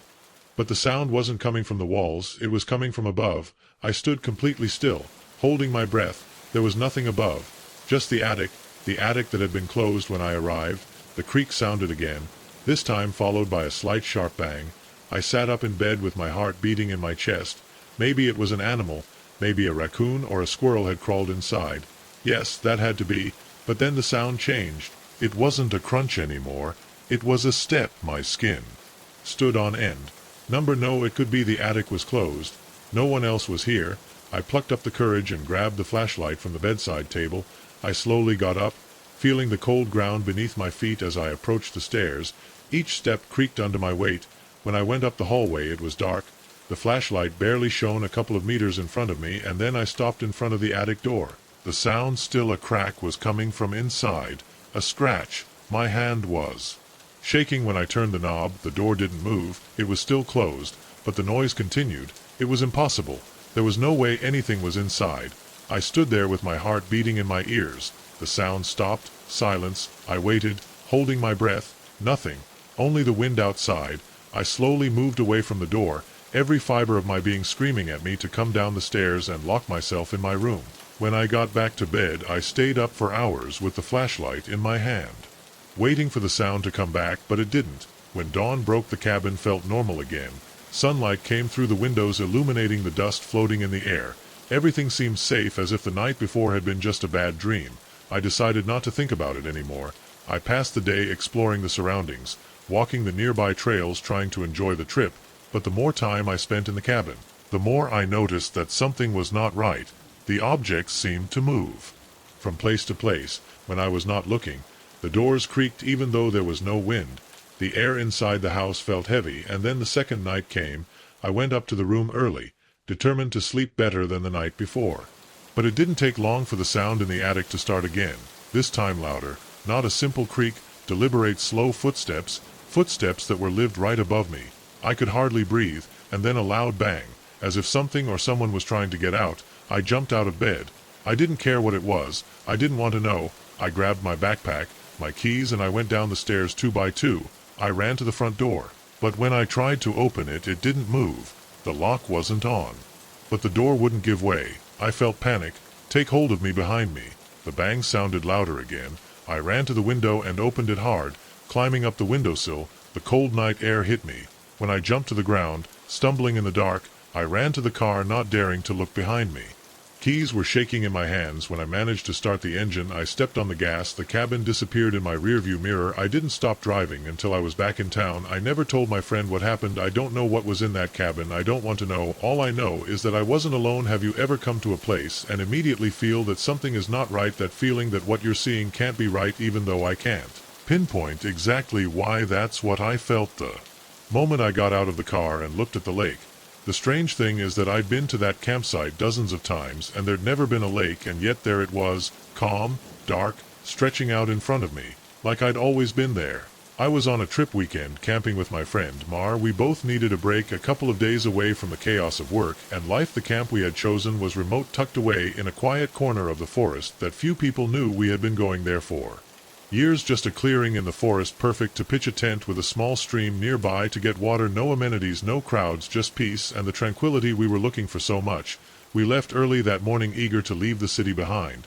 The road was quiet, winding along rural roads and dense forests, the kind of trip that lulls you to sleep at a comfortable pace. But as we approached the campsite, something began to feel strange. The trees looked different, thicker, perhaps older, as if the forest had become denser since our last visit. And then when we got to the clearing, there was Mark Lake, and I stayed there for a moment, just looking at it. He gave me a look, clearly confused. "We went the wrong way?" he asked. Although we both knew the answer, I shook my head. "This is the place, I'm sure." He frowned and looked back at the water. It was eerily still, its surface smooth as a mirror reflecting the sky. The trees on the other side of the lake seemed incredibly tall. There, dark forms rising above the water like sentinels. All the scene felt unreal, like something out of a dream. "I don't remember this being here," Mark muttered, more to himself than to me. I didn't say quietly either, "But here it is." We were silent for a few more minutes, not knowing what to say. There was something about that lake that made me uncomfortable, though I couldn't explain why it wasn't. I saw it too perfect, too still, as if it didn't belong. Finally we decided to set up camp anyway. After all we had driven here, and it's not like Lake Ia hurts us. We pitched the tent a little away from the water in the same place we always used, and soon we were sitting by a small campfire, trying to get rid of the strange feeling that the appearance of the lake had left us. But the feeling never went away as the sun began to set, tinting the sky a warm orange hue. The lake seemed to change. The stillness of the water went from calm to unsettling, as if I were holding my breath waiting for something. The air around us became colder even though the campfire was burning brightly, and from time to time I thought I saw something move under the surface of the water, a dark shadow, barely visible before disappearing again. "You feel that?" Mark asked suddenly, breaking the silence. I nodded without needing to explain it. The air was heavy, oppressive, and the strange calm of the lake was beginning to affect us. We both stood there staring at the flames, not to mention the growing unease we felt. I tried to convince myself that it was just the unexpected presence of the lake, just our mind playing tricks. But deep down I knew something was wrong, and it wasn't until later, when the campfire was reduced to fathoms and the stars filled the sky, that things got worse. We were sitting in silence. The only sound was the crackling of the last flames. When we heard it splash, we froze. Our eyes went immediately to the lake, the surface that had been smooth and undisturbed all afternoon. Now it had ripples shining in the moonlight. Something had broken the water. Mark stood up, squinting his eyes to see better. "What was that? A fish?" I didn't answer. I was staring at the water, my heart pounding. The ripples were still there, slowly expanding across the lake, but there was no sign of what had caused them. And then, just as I was about to dismiss it like a pea, some animal, we saw it. A head came out slowly from the surface, almost too slowly, as if I'd been waiting for you to notice it. I'm pulling it upwards. My breathing stopped when I realized something chilling. It wasn't swimming. It wasn't floating. It was just standing in the middle of the lake, its body submerged beneath the surface. "You see that?" Mark whispered, his voice tense with fear. I nodded, unable to take my eyes off the figure. It wasn't moving alone, it was there, his face hidden behind the curtain of wet hair, his body motionless like the water around him. "We have to go," I whispered, my barely audible voice. Mark didn't argue. We both stood up hurriedly, our hearts beating against our chests as I backed away from the lake. But then the figure moved slowly, turned his head as if he could sense our fear, and then, with a sudden movement, began to move towards us. No, it wasn't moving forward, it was sliding. It wasn't tying up the water as it approached. It didn't make a sound. It just came closer, its pale face still hidden, its hair dripping on the surface of Lake. Mark grabbed my arm, pulling me on. "Come on." Now we ran, stumbling. They were too big, they glittered in the gloom, empty like two dark chasms staring straight at me. My heart almost stopped. It was getting closer too fast. We got to the car, staggering on the darkness with terror burning in our lungs. Mark reached for the keys with trembling hands, but dropped them to the ground. Jade knelt down to get them. I couldn't stop looking at the lake. The figure was no longer above the water, but I knew it was still there, watching us, waiting. I ducked down, snatched the keys from the floor, and rushed to the driver's door. "Come in," I screamed, starting the engine with clumsy fingers. Mark dove in the passenger seat and slammed the door shut. Just as something emerged from the shore, I didn't look. I didn't want to look. I put in reverse and stepped on the gas, the tires skidding on the gravel as we drove away to the main road. My pulse still hammers in my ears. Only when we were miles away I dared to slow down. The silence in the car was dense, heavy. Neither of us spoke. There was nothing to say. Finally Mark broke the silence. "What the hell was that?" he whispered, as if he feared that saying it out loud would make him come back. I shook my head. "I don't know. You mumble and I don't want to know. We never went back to that camp. We didn't even dare to look on maps if that lake had always been there or not. But I've heard stories. People who find bodies of water where lakes shouldn't exist, that appear out of nowhere, are always too perfect, and are always waiting. If you ever get to a place that feels bad, that seems wrong, listen to us. Don't ask, just go." I never thought the forest could feel so claustrophobic as a kid. It was always my quiet, open refuge, a place where I could clear my mind. But that changed on this hike. It was supposed to be a quick trip of a night with my friend Matt. Nothing we hadn't done before. Just a chance to disconnect from the world, pitch a tent, and relax in nature. But the deeper we went, slowly. We started early in the morning, following a familiar trail through the dense forest. The sun was shining, the birds were singing, and we were in a good mood, talking about everything and nothing as the path twisted between the trees. The trail was well marked, and even though we hadn't been here in a couple of years, it was easy to find our way around, or so we thought.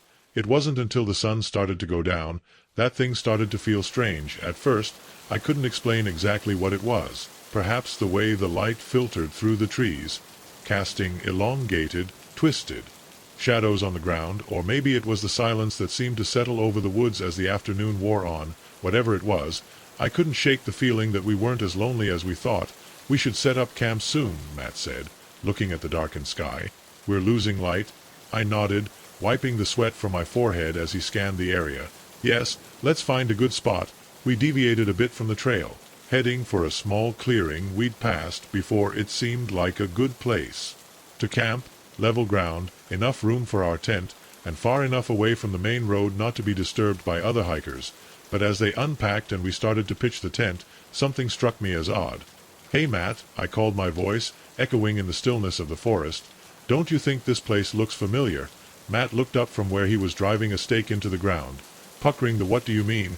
I hesitated, looking around. "It's just that I swear we passed through here before." "Well, the trail is there," he said, shrugging his shoulders. "Maybe it looks like another clearing. This whole forest looks the same after a while." I laughed, although the restlessness was still latent. "Yes, I guess you're right." We finished setting up camp and lit a small fire. When the last light of the day disappeared in a deep blue, the forest was silent, too quiet. Normally you would hear crickets, the murmur of the wind among the leaves, or even some animal moving in the undergrowth. But that night the forest was in complete silence. Matt didn't seem to notice it, or if he did, he didn't say anything. We sat around the fire talking quietly and watching the flames dance, but the feeling of being watched never left me after a while. Matt yawned and stretched, throwing another branch into the fire. "I'm exhausted," said. "I think I'm going to bed." I nodded, although I wasn't feeling tired at all. Something in the woods that night was on my nerves, like the trees were hiding something just out of sight, but I didn't want to look paranoid, so I forced a smile. Yes, in a while I joined Matt, disappeared into the store, leaving me alone by the fire. The flames flickered, casting trembling shadows on the nearby trunks. I stared into the darkness beyond the glow of the fire, my ears attentive to any sound, and then I heard it. At first it was soft, a slight crack between the trees, then another, as if someone was moving in the undergrowth. I straightened up, beating hard. "Matt," I called, even though I knew it couldn't be him. The sound was coming from the forest behind me. No, there was a response. The footsteps became more audible. They were heavy, deliberate. My mouth dried up. I turned slowly and grabbed the flashlight from my backpack, lighting up, but the feeling of being watched became even stronger. I took a step back, keeping the light up. The forest was in complete silence, again too quiet, almost expectant. I turned off the flashlight and returned to the fire. My skin stood on end. I got into the tent quickly and closed. The mat was already sleeping soundly, oblivious to whatever was outside. I lay down next to him, trying to calm my breathing. He was probably an animal, I said to myself. Maybe just my imagination, but I knew that wasn't true, and the worst part was that I felt that whatever was out there was waiting for the night. Passed between restless dreams, every little sound making me wake up with a start.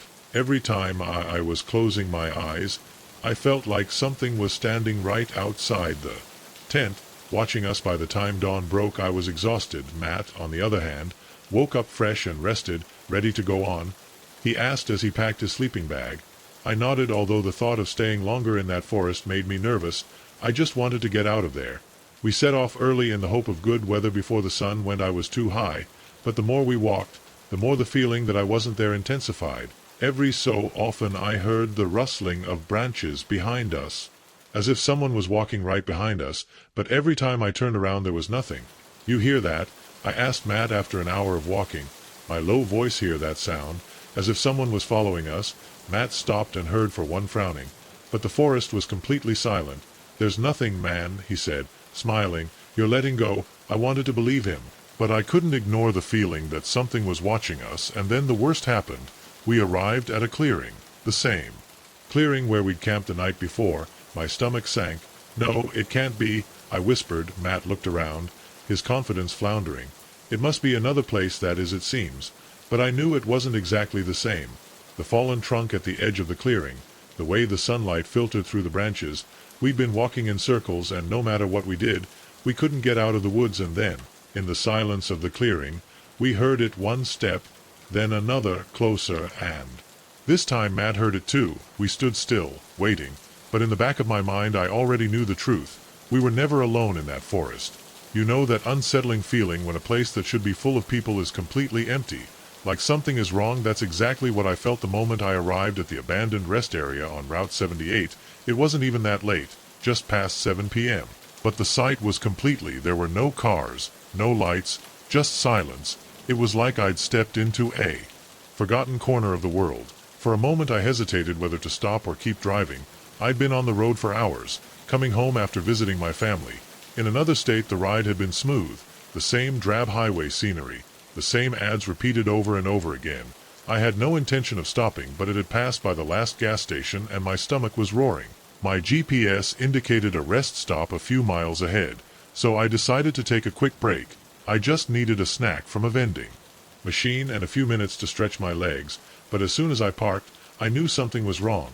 The asphalt was cracked, with weeds growing between the fissures, as if no one had taken care of the place in years. The building was dark, the windows were dirty, covered in dust and grime. The old rest area sign was barely red, the paint peeled and worn by time. It didn't look like a working place, but I still got out of the car. The air was cold, impregnated with the smell of hulk and damp earth, and apart from the murmur of the wind through the trees, everything was in complete silence. I approached the vending machine, the only thing all over the place that seemed to be running. Its engine was humming softly, a constant electrical noise that broke the stillness. I put a few coins in and pressed the button for a bag of chips. Nothing happened. I hit the side of the machine, cursing quietly. A second later the bag fell with a thud so hard it made me jump. I let out a nervous laugh, shaking my head. It was just an old machine, nothing what to worry about, but then I heard it, a soft sound, a shuffling like something was sliding on the ground near the building. I turned around immediately, my heart racing, but there was nothing, just the darkness of the rest area and the empty road beyond. "Hello," I called, feeling ridiculous. Nothing, just the wind. I took a deep breath and decided to use the bathroom before continuing on my way. I pushed the bathroom door. The audience opened with a screech inside. The lights flickered faintly, casting distorted shadows on the cracked tiles. The place smelled of damp and disuse. I didn't want to stay there longer than necessary. While I was washing my hands, I heard that dragging sound again. But this time I was right outside the bathroom. My skin stood on end. I turned off the faucet and stood motionless, listening to the sound. Absolute silence stopped. I opened the door a little, looking out. The parking area was still empty. The shadows of the trees were getting longer with the waning light. There was no one there, but the feeling of being watched was overwhelming. I hurried back to my car, my pulse beating in my temples. Just as I put the key in the lock, I heard it again, the drag closer, almost right behind me. I spun around, and there I was in the corner of the parking lot at the edge of the forest. Something was moving. A tall shadow, motionless, watching me. My heart hammered in my chest. I couldn't see his face. Only the dark silhouette, barely visible against the line of trees, wasn't moving. He was just there, looking at me. "Who's there?" My voice sounded weaker than I wanted. There was no response. The wind blew, making the branches blink, and the figure disappeared.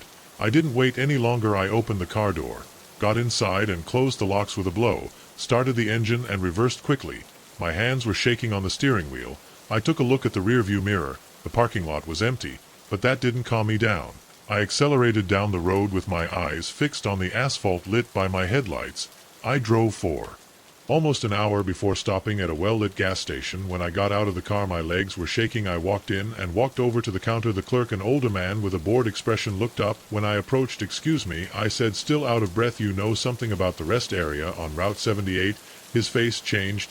He straightened slightly with his eyes half closed. "You stopped there?" I nodded. The man shook his head slowly. "You shouldn't have done." "That's it." My stomach churned. "Why?" The man leaned his elbows on the counter and lowered his voice. "That place has been closed for years. Nobody uses it." A chill ran down my spine. "But the vending machine worked." The man stared at me. "Yes, it works, but that doesn't mean it should work." My mouth dried up. I saw something there. The man didn't seem surprised. "Everyone who stops there does." My skin bristled. "What is?" The man just looked at me, his grim expression. "I don't know, and I don't want to know." I swallowed hard. It took me a moment to catch my breath before heading back to my car. As I left the station, I looked at my hands, at a shaky on the steering wheel. I couldn't stop thinking about the shadow on the road, watching me, waiting for me. There are places in the world we shouldn't visit, forgotten corners where something ancient, and that resting area is one of those places, and I will never stop there again. The rustling of the leaves under my boots was the only sound that broke the unsettling silence of the forest. I had been walking for hours, and reality was slowly beginning to sink into my mind. I was hopelessly lost when the sun sank under the tree line, casting long shadows on the forest floor. A shiver ran down my spine. It was then that I saw it, a faint glow in the distance.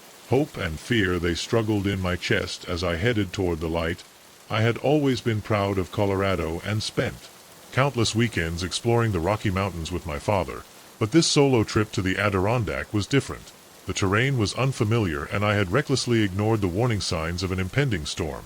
The day had started perfectly. Clear skies, a gentle breeze, and the promise of adventure had taken me farther. Far from the wilderness of what I had planned, I was so engrossed in the beauty of my surroundings that I didn't notice the gradual change in the weather. By the time the first drops of rain fell, I was miles from the marked trail. I tried to retrace my steps, but the rain had erased any traces it might have left. The trees seemed the same in all directions, an endless sea of green and brown as panic set in. I made the fatal mistake of every lost hiker. I began to move faster erratically, each step moving further away from safety. Now, with darkness falling, that distant and dim light was my only hope. I made my way through the undergrowth, ignoring the scratches of the branches and the mud that adhered to my boots. The light became more intense, and I could make out the flicker of what I hoped was a campfire. As I got closer, slowed down somewhat, the camp didn't feel right. If that was, it was too quiet. There were no voices or sounds of people moving, only the crackling of flames and an occasional metallic sound. I crouched behind a large oak tree and peered from its trunk. What I saw made my blood rise. It was not a camp, at least not one like the ones that I had seen before. 3 large tents formed a semicircle around a roaring campfire. But these were not the colorful nylon tents of hikers, but military-grade structures with camouflage nets covering them around the fire. I saw boxes stacked up. Some were open, revealing the glow of the metal inside. My mind ran to this place. Who would set up such a camp in the middle of nowhere? As my eyes were adjusting to the dim light, I noticed movement. A man came out of one of the tents with a rifle slung over his shoulder. 2 others followed. I counted 5 in all armed, all moving with the efficiency characteristic of military training.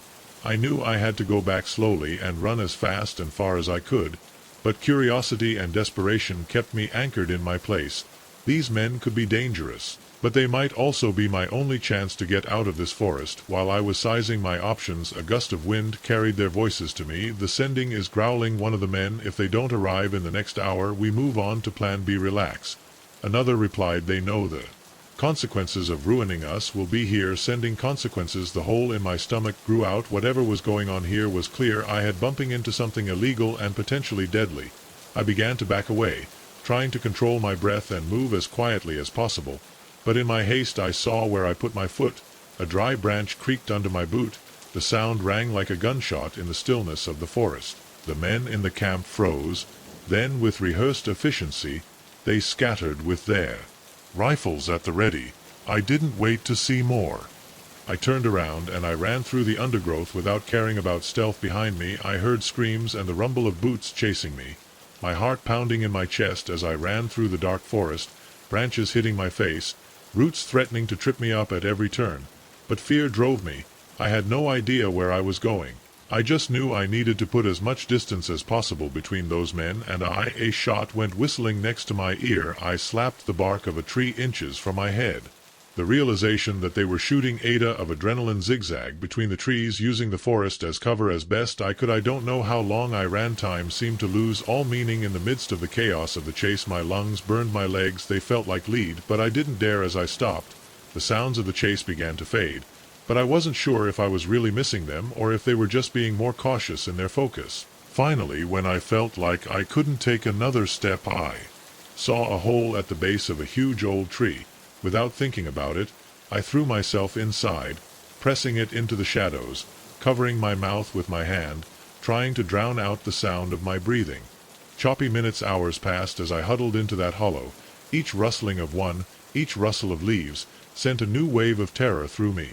Twice I saw lantern's haze sweep near my hiding place. Each time I was sure I'd be discovered, but somehow, miraculously, they passed me by. As the night wore on, the sounds of the search grew more distant still. I didn't move. I was too scared, too exhausted. At some point I must have fallen asleep, because the next thing I knew, the dim sunlight filtered through the leaves. I cautiously climbed out of hiding, every muscle in my body protesting the movement. The forest was silent now, but not with the oppressive silence of the night before. I could hear the singing of birds, small animals scampering through the undergrowth, normal sounds of the forest that I never thought I would appreciate so much. Listen, I was lost, hungry and exhausted, but I was alive, and with the daylight dispelling the immediate danger, I was able to think more clearly. I remembered my basic survival training. Finding high ground, searching for landmarks took me almost the whole day, but I finally found a trail. From there it was a long and painful hike back to civilization when I finally stumbled upon a ranger station. I must have looked like a savage. The rangers were alarmed, but they were kind. They gave me food, water, and medical care for my cuts and bruises. I told them all about how I got lost, about the camp I found, about how they chased me all night. They took my statement seriously, immediately calling the state police and even the FBI in the days that followed. I knew they had me. I had stumbled upon a major arms trafficking operation. The authorities had been trying to track down that group for months. My accidental discovery gave them the clue they needed to finally dismantle it. Years have passed since that night in the woods, but I still have nightmares about it. The sound of gunfire, the rumbling of boots behind me, the terrifying certainty that every breath could be the last. I keep hiking. I still love I am in the great outdoors, but now I am much more careful. I always follow the marked trails.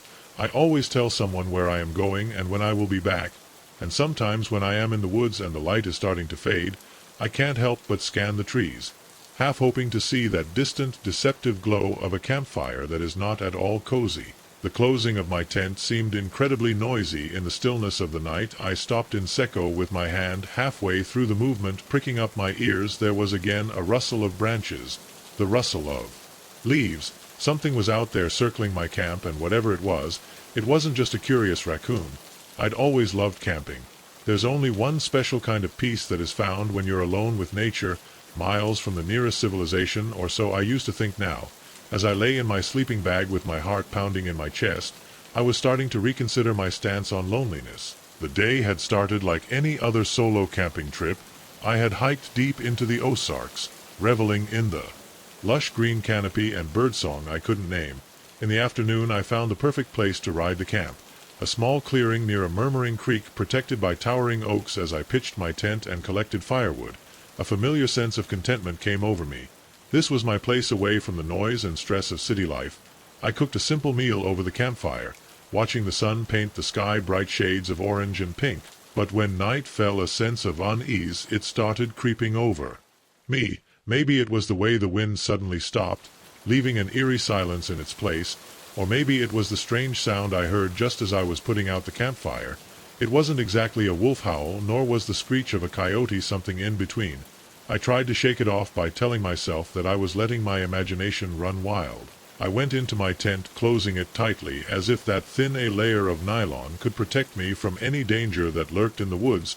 The dream came intermittently, plagued by fragmented dreams of shadowy figures and bright eyes, and now, in the dark depths of the night, those dreams seemed to take shape in the real world. Another crackle closer. This time my breath stopped. Outside, whatever it was getting bolder. I needed to see what I was dealing with slow motions. Careful not to make noise, stretch out my hand and grabbed my flashlight. The ace of light pierced through the darkness as I directed it towards Maya's window of the shop. For a moment all I saw were the familiar shapes of trees and brush, then a flash of movement there at the edge of the clearing.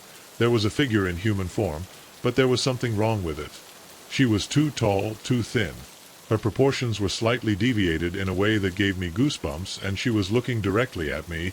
I blinked, convinced that it was a trick of the light, but when my eyes opened again, the figure was still there, motionless, watching me.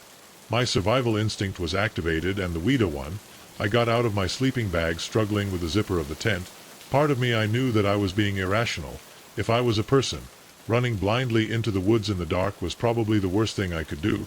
But fear is not rational, and at that moment my only concern was to put as much distance as possible between me and that. I jumped out of the tent with my bare feet hitting the cold earth. I ran aimlessly with the branches, whipping my face, and I wrapped them, threatening to stumble me at every step behind me. I heard movement. Something was making its way through the brush, was chasing me. my lungs burning as I struggled to go faster, in the back of my mind a voice screaming that I was lost, that I had no idea where I was going. I ignored it. All that mattered was escape. Suddenly the ground disappeared beneath my feet. I fell, rolled down a steep slope. Pain exploded in my body as I hit the ground at the end of the descent. Air shot out of my lungs for a moment. I stood there stunned and panting. The sound of nearby footsteps pulled me out of my daze. I looked around frantically looking for where to hide. My eyes fell on a hollow log a few feet away. It wasn't much, but it was my only one. Ignoring the pain, I crawled inside. Shrinking just right in front of me, they were barefoot, pale in the moonlight, fingers too long, too pointed. My heart was pounding so hard I was sure I'd hear it. My feet stood still for a moment, then slowly turned from side to side. I held my breath, begging whatever was there not to find me. After what seemed like an eternity, footsteps drifted away, disappeared from me. Field of vision. I didn't move. I stood motionless within the trunk, every muscle tense, waiting. Hours passed as the sky began to clear with the first glimmers of dawn. I finally allowed myself to relax a little outside, whatever it was that seemed to be gone. I moved slowly, as stealthily as possible, and exited the trunk. As I stood up, assessed my surroundings, I was in a small ravine surrounded by dense forest. I had no idea of which direction to take. I didn't feel like going back to my camp. With the light of day there came a hint of rationality. Get out of there. But first I had to get my bearings. I started to climb the lowest hill I could find, using tree roots as support. Every movement hurt me, but the fear of being stuck there with that propelled me. When I got to the top, I stopped to catch my breath. It was then that I saw it, a clearing in the trees in the distance, a reflection of light on metal, a road. Hope I had a direction, now a target. I headed towards the road, making sure to keep it in sight as much as possible. The road was difficult, the forest was thick, the ground uneven. More than once I lost sight of my landmark and panic threatened to take hold of me, but every time that it happened, I took a deep breath and looked for it again. Fear still laughed at my gut. My mind constantly returned to what I had seen the night before. In the light of day, the idea of a tall, thin, inhuman creature seemed absurd. Sure, it had been a person, maybe a hunter or someone homeless who lived in the woods. The strange movements, the inhuman proportions, maybe they were a trick of the shadows. Oh, my imagination distorted by fear and darkness. But then I remembered those feet, the abnormally long toes, too pointed, and the doubt settled back in my mind. It took me almost the whole day, but finally I got out of the forest. The road was a highway, and when I saw the cars go by, I almost burst into tears. It must have been a terrifying sight, barefoot, with my clothes in tatters, covered in dirt and scratches. But I didn't care. I was safe. A truck driver stopped and offered to take me to the next town. I accepted without hesitation. From there, a series of calls to the police to report what happened, leaving out the strangest details to my family to tell them that I was okay, to a friend to pick me up the following days. I tried to rationalize what had happened. Maybe I saw a bear upright on its hind legs. Maybe it was all an incredibly vivid nightmare brought on by too many horror stories and an overactive imagination. But deep down I knew the truth. What I found in that forest wasn't something that could be explained logically. It was real, and it had been hunting me. Since that night I haven't camped again. My tent and sleeping bag gathered dust in a closet, reminding me of a hobby I used to love, but that I already loved.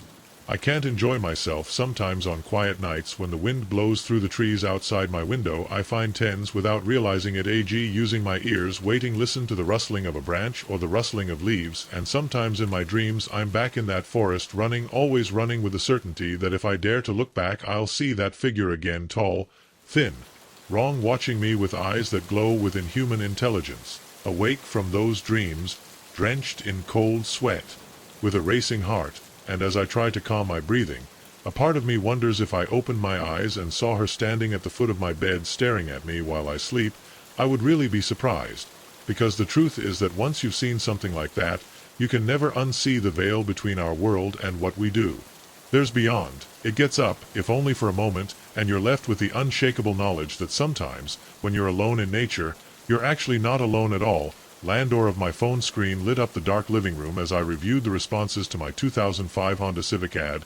Good condition, I must sell it, I needed the money, and quick a response caught my attention. A guy named Mike wanted to meet for a test drive. Little did I know that message would lead me to a nightmare that I had never and always been cautious about meeting strangers from the internet. But desperation clouds judgment. Rent was about to expire, and the extra money for selling my old car would be a salvation, so when Mike suggested we meet in a quiet park on the outskirts of town for the test drive, I put my doubts aside and accepted. The day of the encounter dawned bright and clear. I gave the Civic a quick wash, hoping that the shiny blue paint would help close the deal as I drove to the meeting point. I went over my sales pitch in my mind. Low mileage, regular oil change, great gas mileage. I was so focused on the sale that I didn't notice how the houses became scarcer. And the road narrowed as I got closer to the park. I parked in the small gravel lot and looked at my watch 10 minutes early. Perfect. Got out of the car and leaned against it, trying to look relaxed as it scans the empty park. It was quieter than I expected, with only the rustling of leaves and the distant songs of birds breaking the silence. A few minutes later a black rise-appeared man got out of the tall vehicle. Probably in his hands, with short hair and a friendly smile, he walked over, holding out his hand. "Hey, you must be Alex. I'm Mike." We shook hands and I launched into my rehearsed speech about the car. Mike nodded, asking all the right questions about mileage and maintenance. He seemed genuinely interested and I started to relax. Maybe I'd been paranoid for no reason. "It doesn't matter if we tried it," Mike asked. Gesturing towards the clear road, I replied, throwing him the keys. "There's a nice circuit around the lake. If you want to try it well." Mike slid into the driver's seat and I climbed on the passenger side as we exited the parking lot. I noticed that his had out-of-state license plates. I was about to ask him where he was from, when he suddenly sped up. Tires squeaked against the pavement. "Wow, calm down," I said with a nervous laugh. "It's not a race car." Mike didn't answer. His eyes were fixed on the road, his knuckles white on the steering wheel. The speedometer went from 60 to 70. The trees went by like a green blur. "Seriously, dude, slow down," I said, feeling my heart race. "You're not going to?" Then he turned to look at me, and the friendly smile was gone. In place, something cold, calculating. Fear clung to my chest as he gave me. "I've realized I'd made a terrible mistake. You're not going anywhere," Mike said in a low, menacing voice. I tried to reach for the door handle, but he turned the steering wheel sharply. I slammed into the window. The stars exploded in my vision as my head hit the glass. By the time I came to my senses, we were turning on a dirt road I didn't recognize. Listening. "Just take the car, Balboo. I won't call to the police, I swear. Just let me out here." Mike laughed, a harsh sound that made my blood run cold. "Oh, this isn't for the car, Alex. This is for you." My mind was racing, trying to make sense of what was going on. I knew this guy. I had done something without realizing it, but I was sure I'd never seen it before that day. The dirt road ended in a clearing. At one end stood an old barn with the red paint faded and peeling. Mike stopped the car and turned to me, pulling a gun from his waistband. "Salt, order, and don't do anything stupid with shaky legs." I got out of the car. Mike pushed me into the car. The barn. The gun pressed against my back. As we got closer, I began to hear muffled sounds coming from inside. My blood froze as I realized what were human voices crying, moaning. Mike pushed me through the barn door. The smell hit me first. Sweat, blood, fear. When my eyes adjusted to the gloom, I saw them, at least a dozen people, men and women of different kinds. Ages, all bound and gagged. There was no one else. Their eyes widened in terror at the sight of me. Another prisoner added to their number. "Welcome to your new life, Alex," said Mike with a cruel smile. "I hope you like manual labor because you'll do a lot of that." He pushed me to the ground and tied my hands behind my back. The reality of my situation hit me like a fist in the stomach. It wasn't a simple carjacking. I had stumbled upon something much worse, a human trafficking ring. The next few hours were a whirlwind of fear and confusion. More men arrived, talking quietly with Mike. I caught fragments of their conversation. They talked about shipments from buyers, each word confirming the horror of what was happening. When night fell, they began to load us into a large truck, squeeze us like cattle, the thick air with the smell of fear. I tried to stay calm, think of a way to escape, but panic clouded my thoughts. The truck started, and we started moving through a small crack in the truck's panel. I could see glimpses of the outside world, trees, then buildings, then an open highway. We were leaving the city where I had no idea. The hours passed around me. People were sobbing silently, or they would lie motionless in shock. My wrists flexed against the rope, feeling how it dug into my skin. If only I could free myself, and then what to jump off a moving truck even if I survived the fall. I had no idea where we were. Suddenly the truck spun sharply. I slammed into the wall, a stabbing pain exploding in my shoulder, screams heard outside, the screeching of tires. We stopped abruptly, the impact sending us all to the ground. For a moment there was silence. Then the back of the truck burst open and a bright light cut us down between. I closed my eyes, distinguishing the silhouette of armed figures entering the police truck. Everyone stay calm. Relief flooded me like a wave. Somehow, miraculously, they had found us. An officer cut the ropes of my wrists. The weight of what had just happened of living hit me hard. I began to sob uncontrollably. The following days were a whirlwind of police statements, medical examinations, and emotional meetings with my family, who were terrified. I discovered that the police had been tracking this trafficking network for months. My encounter with Mike had led them directly to the center of the operation. Mike, whose real name was Eric Lawson, was arrested along with several accomplices. The park where we had met, it was a common capture point for their victims. They used online buying and selling sites to lure people to remote places, trusting that the need for a good deal would make them let their guard down. As I sat in my living room staring at the for sale sign leaning against my old Civic in the driveway, I couldn't shake the feeling of how close I came to disappearing forever. The car I wanted so badly to sell almost cost me my life. The weeks that followed were difficult. I immersed myself in therapy and support groups for survivors of attempted trafficking. Little by little, I began to heal. I learned to trust again, to not see danger in every stranger. But I also learned the value of listening to my instincts, to pay attention to that little voice telling you, this is not okay. I still have my Civic, can't force me to sell it. Now is a reminder of how quickly life can change, of how a simple decision can take you down a road you never expected. Every time I sit behind the wheel, I remember how lucky I am to be free and to never take it for granted. Sometimes when I'm driving down a lonely road, I see a car pulled over to the side, someone checking the hood or inspecting and for a moment I am back in that park, meeting a stranger with a kind smile and bad intentions. In those moments I say a silent prayer for those who did not have the same luck as me, and I promise myself that I will always be alert. I will always be aware, because the truth is that danger is not always announced with fanfare. Sometimes it comes with a smile and a handshake, with an offer too good to be true, and sometimes the difference between safety and unimaginable horror is as simple as choosing the right place to meet a stranger for a test drive. The neon sign at the convenience store flickered in the dark, a lone headlight in the middle of nowhere. When I turned into the parking lot, empty with fatigue clouding my vision, I had no idea that this stop would change my life forever. If I had known what awaited me inside, I would have kept driving no matter how heavy my eyelids felt. I had been on the road for almost 15 hours across the country from Boston to San Diego. The new job and the promise of a fresh start pushed me to keep going. But exhaustion was starting to take its toll when I saw the Joe Gas and Grub sign on the deserted New Mexico highway. I took it as a sign. The place was perfect for a quick break. Nothing more than a gas pump, a store, and a couple of flashing lights illuminating the cracked asphalt. As I entered, La Campana over the door, jingling with a sound too loud in the quiet store, fluorescents buzzing overhead, casting a sickly light on the shelves full of snacks and sugary drinks. Behind the counter an old man was dozing in a chair, his chin resting on his chest. "Excuse me," I said, my voice hoarse from the disuse hello. The old man blinked, looking at me with glazed eyes. For an instant something crossed his gaze, fear, and then an empty smile. "Welcome to Joe," said in a rough voice. "What can I help you with?" I had a coffee and some snacks, exchanging a little small talk while paying, but when I turned to leave his hand closed on my wrist with surprising force. "Be careful out there," whispered, his eyes piercing me with a chilling intensity. "The night has teeth in these lands." I let out a nervous laugh, attributing them to the superstition of an old man from a village I wish I'd heard back on the road. I drank a sip of the bitter coffee and put my foot on the gas. The caffeine hit cleared the fog from my mind a bit, and it was then when I noticed the headlights in my rearview mirror. At first I didn't think anything about it, another night traveler crossing the vast nothingness of the American Southwest.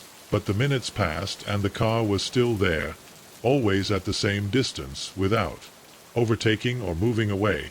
The restlessness began to settle in my stomach. I accelerated. The car behind me matched my speed. I slowed them down too. Now my hands were sweating on the steering wheel. Someone I was following myself. I tried to grab my phone to call 911 with no signal. Of course I was stuck in absolute nothingness, with no one to ask for help, just the endless road and an unknown pursuer in the dark. Suddenly the headlights behind me flickering with a reaping intensity. The glare burned my eyes, and when my vision came back I saw something that made my blood freeze. The car was much more close, and for the first time I could see the driver. He wasn't human. His head was too big. his eyes too wide and dark, and when he smiled, showing rows of teeth like needles, I knew he was in danger. My foot crushed the accelerator. The engine roared as the speedometer went up past 100, 110, 120, but the headlights were still there. A signal flashed in the dark, rest area a mile, an irrational idea, it took over me. Maybe I could lose them there. Maybe there would be someone who could help me. I took the exit at a dangerous speed, feeling the car slide on the gravel. The rest station appeared in front of me, a small building with restrooms, a couple of picnic tables, and a deserted parking lot. I had suddenly and jumped out of the car, my adrenaline drowning out any tiredness. When I looked back, I saw the other car stop on the way in. Her lights went out for a moment. I felt hope. Maybe they wouldn't follow me here. That hope died when the car door opened, and the thing she was driving came out. It was high, too high. Her limbs were long, jointed at unholy angles. Her sickly grayish skin seemed to move on its own as if it were alive. And her face, God, didn't have a face where her features should be. There was only a mass of tentacles writhing around those black, empty eyes. Took a step towards me, covered an impossible distance. With a single stride I ran. I threw myself into the rest area. Lobby was empty, only vending machines buzzing in a corner. 2 hallways led to the bathrooms. Without thinking, slide me a cubicle, climbing onto the toilet seat to hide my feet. I held my breath. Silence. Then the front door creaked as someone opened something I had entered. I heard deliberate slow passages. The sound echoed from the tiles in the bathroom. It was, and then a lower noise, a bubbly, guttural murmur, something between a growl and a song. Wasn't human. I didn't even try to look like one. The shadows moved under the door of my cubicle. I bit my lip until I bled, so as not to scream. The door handle shook once, twice. The lock shook. I opened my eyes and saw it in that distance. I could smell it, a mixture of bear and flesh decomposing. Its tentacles rose, reaching out towards me. I let out a scream. Pure desperation turned into sound. My hands flew forward, hitting whatever it was in front of me. I surprised him. He recoiled, more astonished than wounded. I took advantage of my opportunity. I ran. I shot out of the bathroom, my body acting before my brain could process it. The car was still on. The door opened behind me. An inhuman shriek of fury. I threw myself into the car and I put in reverse. My tires squealed as I left the parking lot. I went back to the road without looking back. I drove for hours, my gaze fixed on the rearview mirror, but the creature and its car had disappeared. I never saw it again, but I never forgot it. Every night of insomnia, every shadow on the road, every stop at a deserted gas station reminds me of what I found that night in the desert.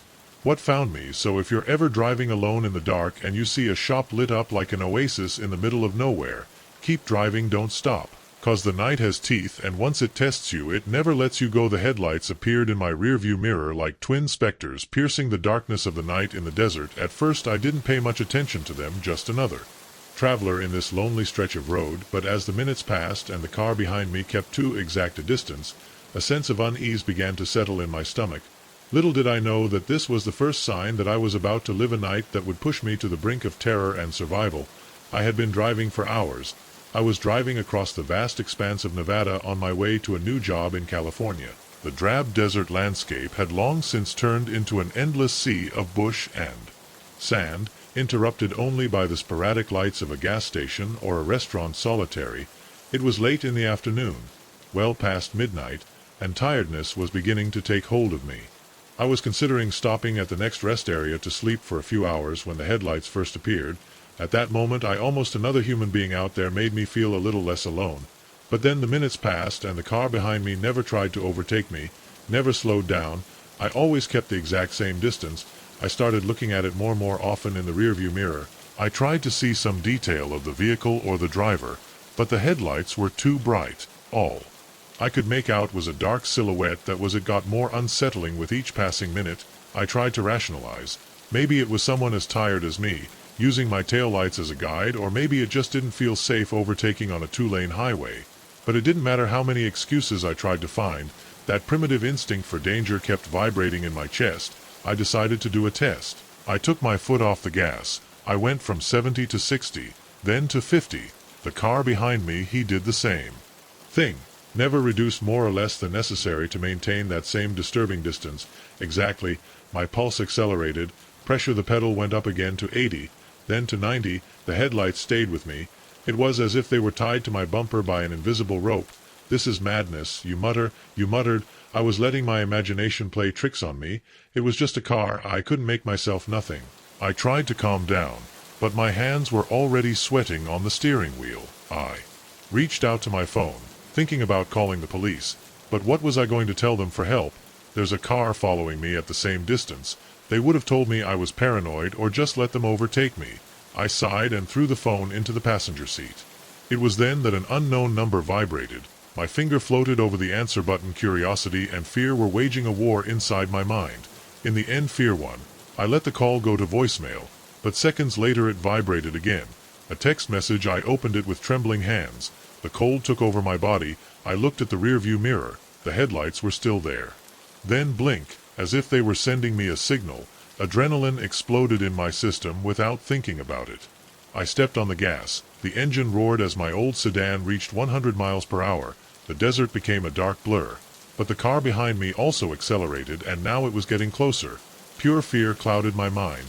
Headlights filled my rearview mirror. CND, that's when I almost missed it. A sharp curve, my heart soared. I turned the steering wheel with all my might. The tires squeaked for 1 second. I felt like the car was going to roll over, but somehow stabilized me. Lost my phone, vibrated again. Another message. "You can't escape." A wave of panic went through me like an electric shock. This wasn't normal. This couldn't be happening. And then I saw something ahead. A gas station, one of those old roadside ones with a couple of pumps and a rickety store. My only chance. I violently turned the steering wheel out from the car road. At full speed the car skidded to a stop next to a gas pump. I threw myself out of the car, ready to run inside and call for help, but when I turned, the road was empty. There was no car behind me. There were no headlights or a sign of anyone following me. It was as if the car had just never existed. The door of the store opened with a squeak. An old man with a baseball cap. He looked at me with a sleepy expression. "Something's up, kid?" he asked in a rough voice. I tried to explain to him about the car, about the messages, about how he'd been following me. The old man frowned. "No car has passed in hours." My lips parted, but I couldn't find words. It was impossible. I'd seen it, I'd felt it, and if I was wrong, I filled up the tank, bought a strong coffee, and went back to the. I kept repeating to myself that it had been the tiredness, that I had imagined it all, that my mind had played tricks on me. But 5 minutes later my rearview mirror lit up. 2 headlights at the same exact distance. My phone vibrated. A message: "For real? You thought you could hide?" I wanted to scream. I stomped on the phone, stepped on the accelerator, and drove without stopping, until I saw the lights of a city on the horizon. 3 days, then I woke up in a hospital. The doctors said they had found me in a car accident, that I had lost control and crashed into a guardrail. They assured me that the other car never existed, but I know the truth. Sometimes when I drive at night, I see those headlights in my rearview mirror, and for a moment they stay exactly the same distance. And I wonder it really ended that night, or did it never end? And the old key felt unnatural, cold in my hand, its intricate design catching the dim attic light as I stood in front of the locked door that had baffled me for weeks. A mixture of excitement and dread washed over me. I had no idea that turning that key would not only unlock a hidden room, but a new world and nightmare that had been haunting my family's history for generations. It all started when my great-aunt Mildred passed away, leaving me her huge Victorian mansion on the outskirts of a small New England town. I had only met her a few times, and her decision to make me her sole heir surprised everyone, including me. But as a struggling writer with accumulated debts, I was in no position to refuse such a gift. The house was a marvel, a gigantic 3-story structure with turrets, gables, and more rooms than I could count. Yet I was in desperate need of renovation, with wallpaper peeling off, creaky floors, and a rancid smell that seemed to emanate from the very walls. I threw myself into the restoration project with enthusiasm, seeing it as a welcome distraction from my writer's block and as a potential goldmine of inspiration for my next novel. Room by room, I cleaned, repaired, and modernized, hidden from the house. But a door that resisted my efforts, located at the end of a long corridor on the 3rd floor, remained stubbornly closed despite my multiple attempts to open it. None of the keys I had found in the house worked, and the local sawman had scratched his head, bewildered by its peculiar mechanism. "I have never seen anything like it," he muttered, putting away his tools in frustration. "It is as if H was destined to open up." His words should have been a warning, but they only stoked my curiosity. What could be so important as to need such an elaborate padlock? What secrets Aunt Mildred was hiding? The breakthrough came when I was going through a box of old family photographs in the attic. Hidden among the sepia portrait of ancestors with a severo face, I found an envelope addressed to me with the trembling handwriting of Aunt Mildred. Inside there was a single sheet of paper and a small ornate key. The letter was short and enigmatic. Dear nephew, if you're reading this, then I'm gone, and the house is yours. With it comes a responsibility that I hoped I could get rid of, but the blood calls, and the time has come for you to know the truth. The key opens the locked door. What you find there will change. Be brave, be strong, and above all be careful. Some doors once open you can never lock yourself up again. With love, your Aunt Mildred. And now here she was with the key in my hand, and my heart, I hold it out in anticipation. A part of me wanted to heed Aunt Mildred's warning, throw away the key and forget the closed door, but an even bigger part, the part that always got me into trouble, I needed to know what was beyond. Inserted the key into the lock, turned softly, as if it had been oiled recently. Instead of being untouched for years, the door opened with a low creak, revealing a room shrouded in shadows. The smell was the first thing that struck me, a rancid organic scent impregnated with something metallic that made my stomach churn. They adjusted to the gloom. I fumbled for the light switch. The only bare bulb hanging from the ceiling flickered, illuminating a scene that would haunt my nightmares for years. The room was small, barely larger than a closet, and its walls were covered in faded red symbols I didn't recognize. A heavy wooden table dominated the space, its surface stained dark and marked with scratches of use. Shelves lined the walls, crammed with jars of murky liquids, haze of dried herbs, and objects I couldn't or wouldn't identify. But it was the book caught my attention. Massive and bound in what seemed disturbingly human skin, lay open on the table, its pages covered in dense and scratched writing. As I approached, carried away by a morbid fascination, I realized that the text was in English, although the words barely made sense, and with a third invocation the veil will be lifted, allowing the passage between worlds. But be careful, for what I pass through may not. I easily returned the book, slammed my hands shut. This had to be a joke, an elaborate hoax. Aunt Mildred must have been playing one last joke on me, since beyond the grave, there was no way this could be real. But when I turned to leave, to forget that I ever found this room, my eyes caught something that made my blood freeze. A photograph stuck in the wall by the door. In it Aunt Mildred posed proudly in this same room, surrounded by a group of people in dark robes. Their faces were hidden, but their postures radiated an aura of menace. And there on the table, behind them, lay a body with trembling hands, hanged the closest. As I did so I noticed a writing on the back, "The Pact of Eternal Night, 1954. The first successful crossing." I backed away.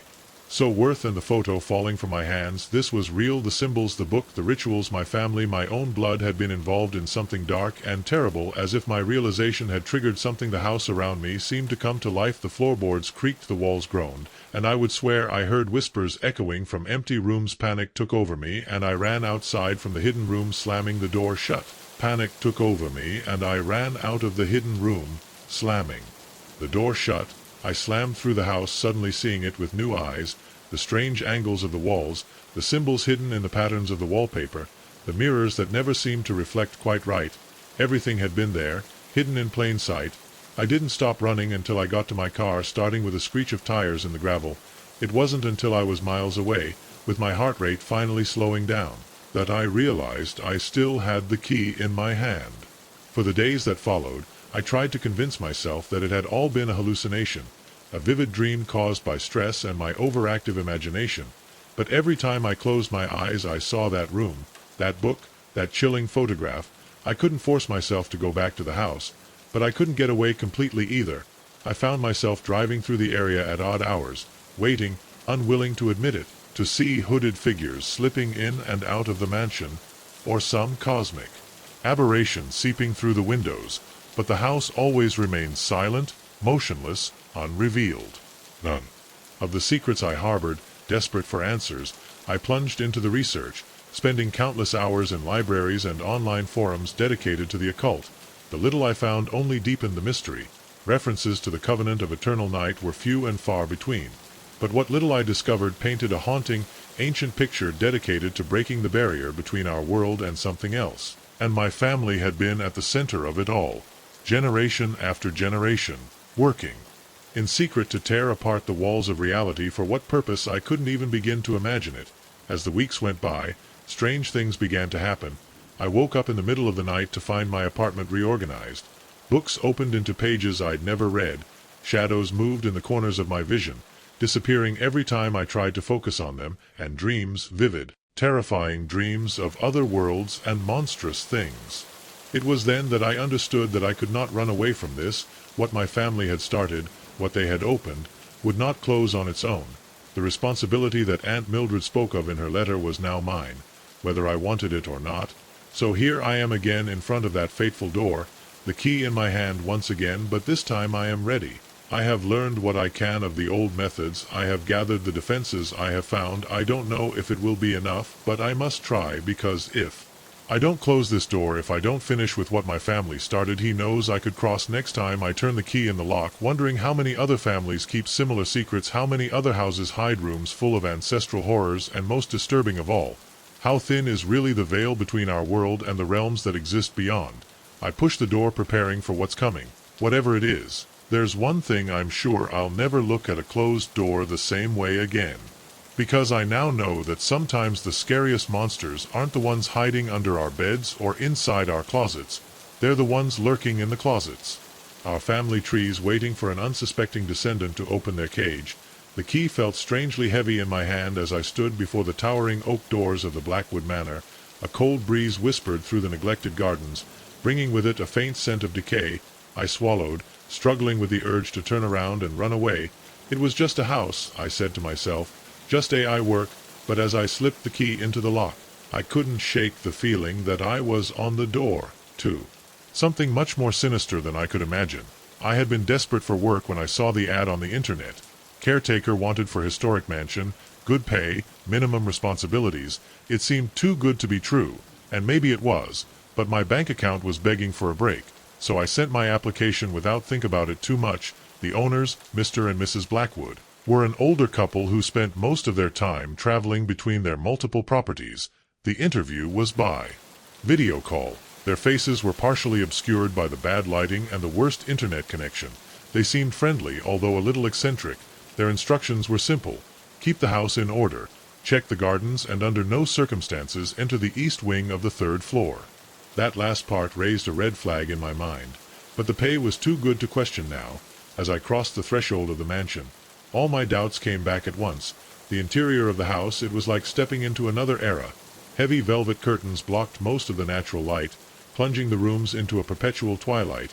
Furniture covered with white sheets rose like ghosts in the shadows. The air was laden with a smell of dust and disuse and something else, something metallic, something vaguely unpleasant. I spent my first day exploring the areas of the house where I was allowed to be.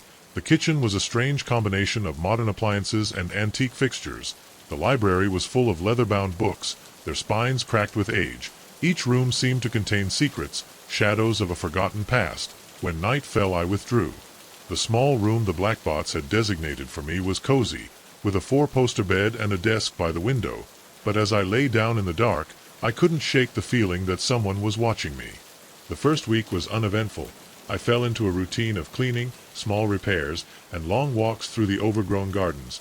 But in the back of my mind always there was the forbidden east wing of the third floor. What was there why I couldn't get in? It wasn't long before the answers began to reveal themselves. The 8th night was the first time I heard the noises. I was in the kitchen heating up some leftovers, when a loud bang echoed through the house. I froze. My hand was suspended over the microwave. Silence, then another bang, followed by a scratching sound. My heart started pounding as I tried to locate the source of the noise. Seemed to be coming from above the wing. This hello, I called, my voice more shaky than I would have liked. No answer, just more scratches. I tried to tell myself they were rats or maybe raccoons that had sneaked into the house, but in the background knew it was something else. I should have called the Blackwoods. I should have reported the noise and let them take care of it, but the curiosity was stronger. I took a flashlight and went upstairs. The third floor was darker than the rest of the house. The air was visibly colder. The sound of scratching intensified as I approached the forbidden wing. It was coming from behind a door at the end of the hallway, a door secured with a padlock that looked too new compared to the old hardware in the house. I stood there for what seemed like hours. My hand trembled over the padlock. The echo of the Blackwoods' warning echoed in my mind, but so did the persistent sound of fingernails. The wood was insistent, almost desperate, and curiosity won. I ran to the tool shed and returned with a pair of bolt cutters. The lock clicked, the door creaked open, the sound of scratches stopped, and the silence that was left in place was worse. The plague hit me immediately. That metallic smell I had noticed before. Here it was sortably strong. I struggled with nausea and raised my flashlight. The hallway was in ruins. The wallpaper had peeled off in strips, the carpets were threadbare and dusty. But what caught my attention the most were the walls, covered with symbols carved directly into the plaster. Some I recognized, pentagrams, eyes of Horus, symbols of protection. Others were completely oblivious, their twisted shapes sending shivers down my spine. At the end of the corridor there was another door. This time it was ajar, and inside something moved. A low, guttural growl echoed in the room, followed by the sound of chains. Tensing, my instincts screamed run away, but something in me forced me to look inside, so I pushed the door open and saw what was inside. What I saw in that room will haunt me for the rest of my days.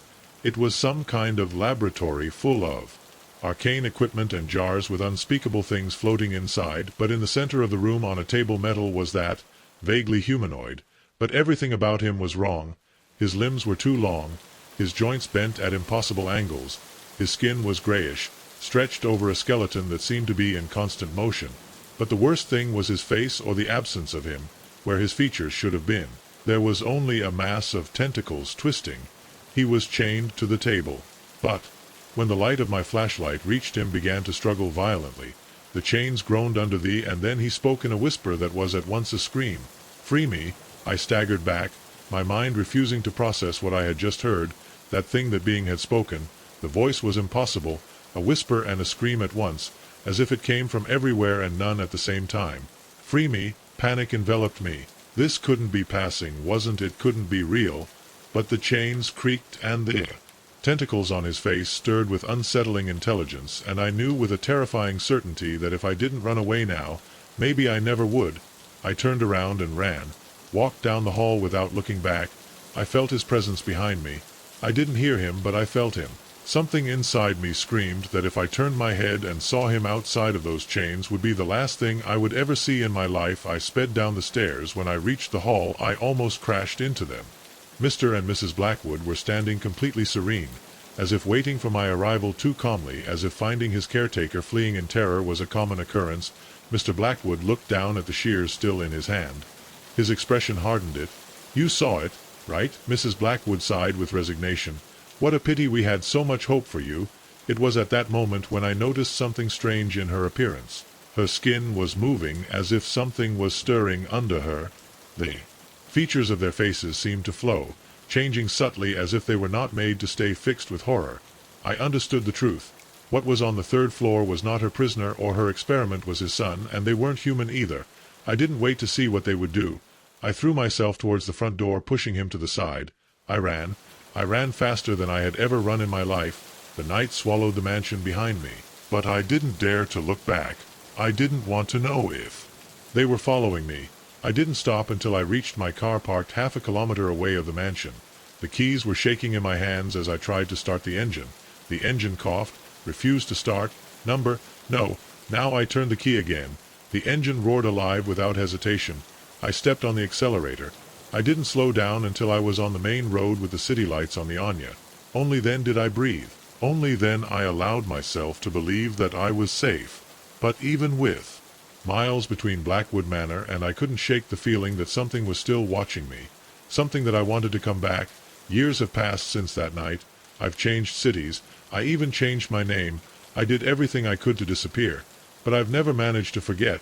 Sometimes when I close my eyes I still hear that voice. Free me. I still smell that metallic erector in my nightmares, and worst of all, sometimes when I pass in front of an old house with its curtains closed and its garden unkempt, I wonder what secrets its walls hide, what horrors are waiting to be unleashed in the world. I never knew the full truth about the Blackwoods and their monstrous son, but if I know this, I will never take a job again without asking many more questions first, because sometimes the real horrors are not the monsters that hide in the shadows, but the ones they use.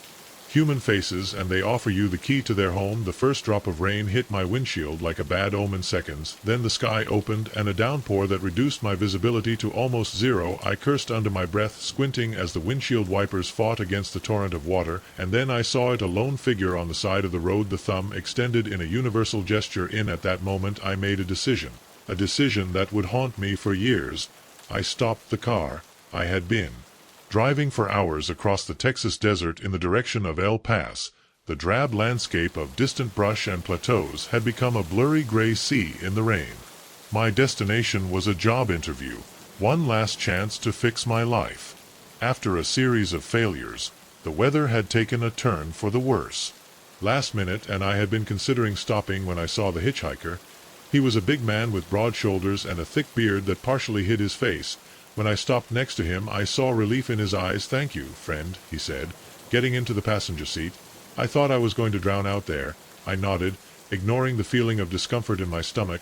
"Where are you going?" I asked. "Returning to the highway to the west," he replied. "I have family in New Mexico." We drove in for a while. The only sound was the hypnotic beat of the windshield wipers and the rain hitting the roof. From time to time I would cast furtive glances at my passenger. His clothes were ragged, his eyes never seemed to sit still, always exploring the car. Something about him didn't feel right, but I tried to ignore it. "Maybe I was just paranoid," John said. Suddenly I jumped over.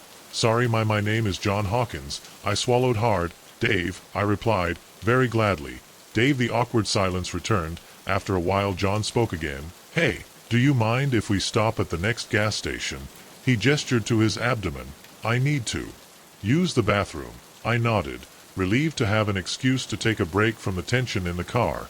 A few miles ahead, I saw a sign for a gas station and took the exit. On the place was run down with an old flashing neon sign that barely indicated that it was still open. I parked next to a gas pump. John got out without saying a word and went to the small convenience store. I stretched out and went out to fill up the tank, and then a patrol car pulled into the gas station. My heart jumped. I had been exceeding the speed limit without realizing it, but the officer didn't know. He came to me.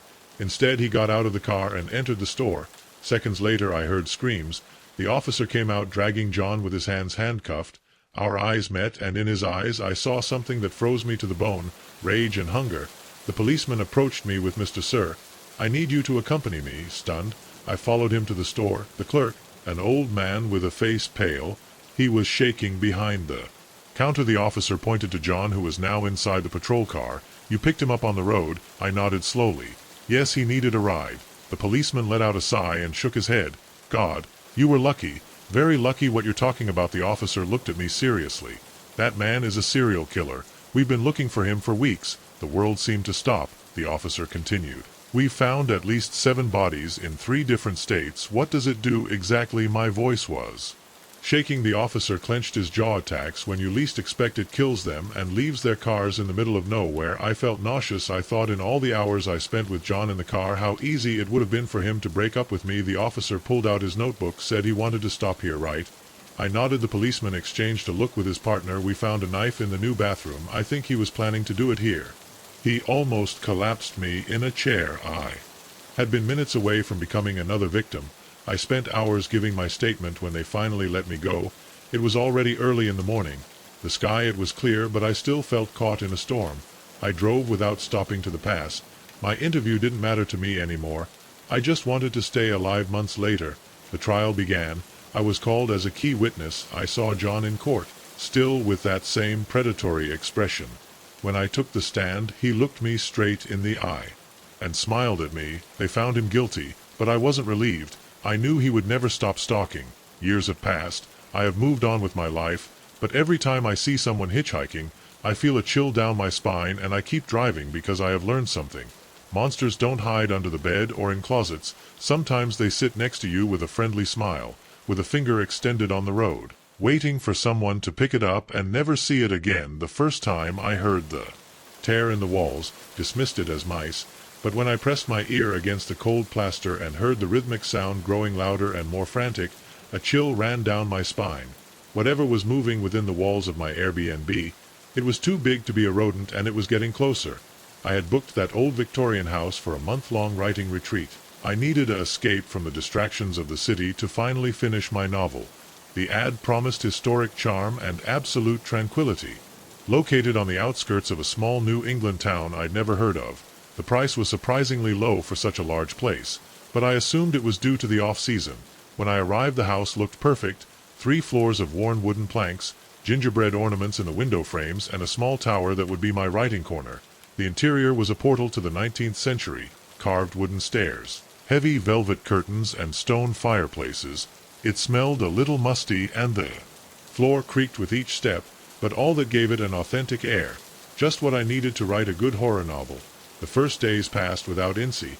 I wrote from the dawn till dusk, interrupting just to grab a quick bite to eat and walk through the neglected gardens. The words flowed easily, as if the house itself inspired me. Until the 4th night I was in the tower going over my notes when I first heard it, a faint sound, a scratch. At first I thought it was the wind hitting one against the house, but as I listened more carefully I realized that it was coming from inside. Press my ear against the wall. The sound was clearer, now a constant scratch, rhythmic, accompanied by intermittent pauses, and it was moving. I ascended the wall, slowly advancing towards the ceiling. Suddenly it stopped. I jumped away, my heart beating in my chest. Mice, I said to myself. Old houses always have mice. But a voice in my head whispered, mice don't move. So I tried to ignore the discomfort and keep writing, but the house didn't feel cozy anymore. Every creak of the floor, every gust of wind outside made me tense. I finally gave up and I went to bed, curled up under the covers like a child afraid of the dark. The next morning I decided to investigate. I looked for signs of mice or anything that explained the noise. I didn't find anything. No droppings, no rodent footprints, no bite marks. But in the attic behind a loose wooden panel, I found something much worse. A diary was old, with a worn leather cover and yellowed pages. The writing inside was shaky and hard to decipher. It belonged to a former owner of the house, someone who lived there in the late 19th century. Described hearing noises on the walls, seeing shadows moving in the corners of his vision, feeling a presence, voices whispering in empty rooms, something that lived inside the house itself. The last message, written in desperate handwriting, it simply said, "They have come for me. God help me. They come through the walls." I closed the diary suddenly, with my hands trembling. It was the work of a madman. True, it could not be real. And yet, as I looked at the shadows in the attic, a twinge of doubt made me Athens. That night the scratches came stronger, more insistent. But this time they weren't just coming from one wall. They came from everywhere. The walls, the ceiling, the floor. I curled up in my bed with my heart hammering as the sound intensified, and then something new, a low, guttural growl. Something that couldn't be a mouse.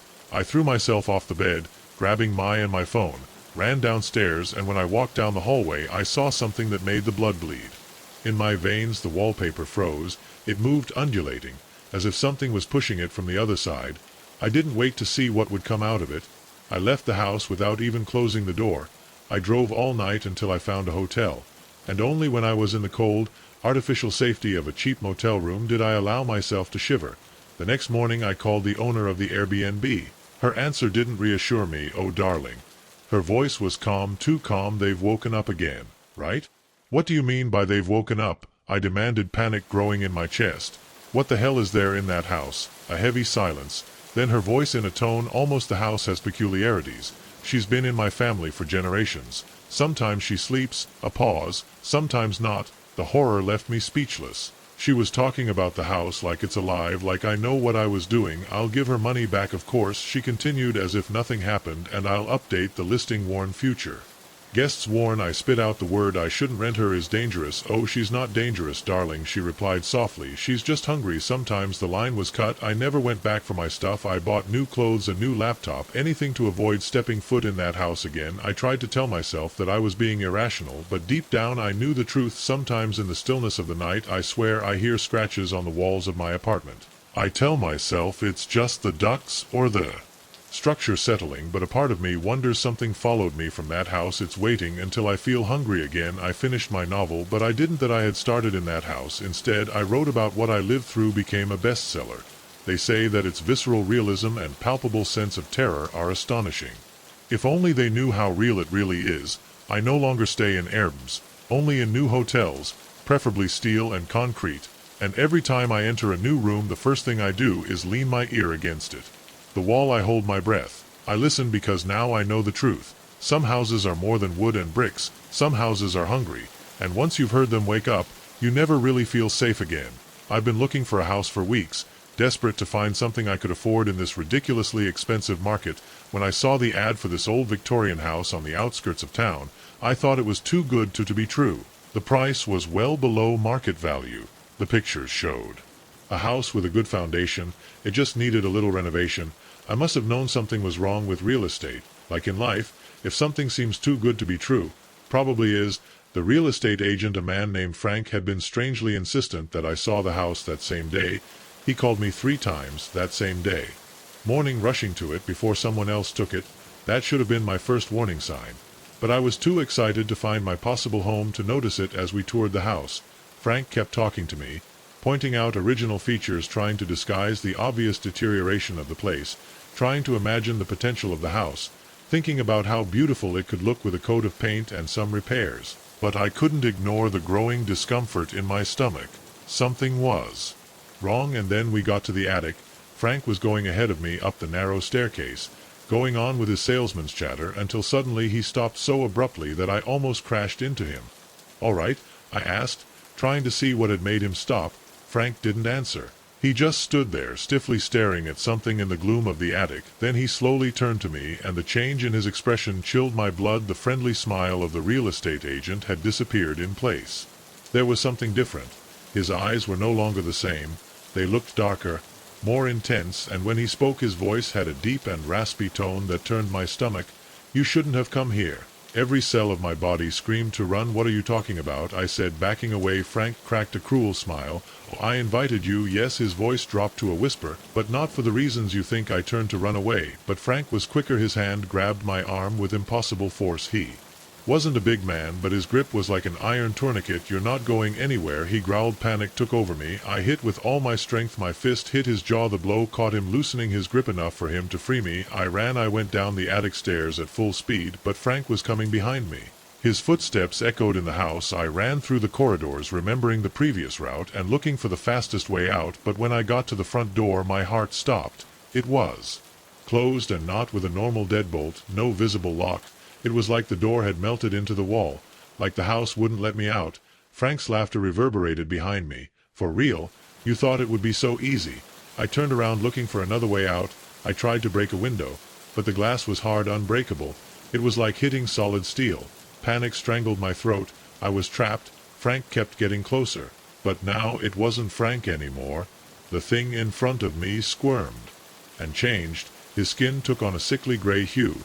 His features distorted, stretching and shrinking in impossible ways, and his eyes were no longer eyes. They were empty dark wells. "I'm the Guardian," said in a voice that sounded as if, "and you're the sacrifice this house has been waiting for." I didn't wait to see what that meant. I dove down a side hallway, desperately looking for something I could use as a weapon. I got to the kitchen. My gaze ran frantically across the room. I saw a cast iron skillet on the stove, grabbed it, and when the thing that used to be Frank came in, I hit it with all my might. It resounded with a disgusting crack.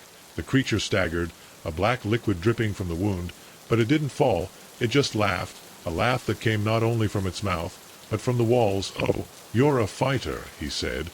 The thing made it so much more fun. I ran aimlessly. The hallways lengthened, the doors disappeared, the house was changing around me, the walls were whispering, the floor seemed to move. The air it was suffocating, like I was breathing inside a living monster. And then I saw something. A little desk in the doorway with an open drawer inside. There was an old rusty key. I grabbed it. I felt the footsteps of the creature approaching. I ran to the door. I put the key in the lock. For a moment, nothing happened. Then the metal reached in the bolt. The door moved. It slammed open. I threw myself out of the door. The house, the fresh air hit me like a slap. I stumbled and fell to the ground, panting. When I looked back, the house changed before my eyes. The windows turned into open mouths. The porch steps twisted. The structure seemed to be breathing, and there at the door the Guardian was looking at me. But he didn't cross the threshold. He just smiled. The house remembers and will be waiting. The door slammed shut, and in the blink of an eye, the house looked normal again. Just an old Victorian house, as if nothing had happened. I ran until I reached a busy area of the city. When I tried to tell what had happened, no one believed me. Frank, the real Frank, was safe in his house. No memory of showing the property, and the advertisement for the house disappeared from the internet. I have learned something since then. Some houses are not looking for inhabitants. They are looking for, in my nightmares, I always end up in front of. That door again, because the house remembers and keeps waiting for the chairlift moaned until it stopped, leaving me suspended high above the snow-covered slopes as the wind increased, whistling between the bare trees. I felt the first signs of fear running down my back. Something moved in the forest below, a dark shadow that slipped between the pines. It was then that I realized I wasn't alone on this mountain, and whatever was down there was always hunting me. Delighted, skiing, the adrenaline rush as it hurtled down the mountain, the cold air biting my cheeks, the feeling of freedom that comes with being surrounded by the untamed beauty of nature. But this solo trip to a remote ski resort in the Rocky Mountains of Colorado wasn't just for gliding by the clues. It was all about finding myself again after a brutal year that saw the end of my marriage and the loss of a job I once loved.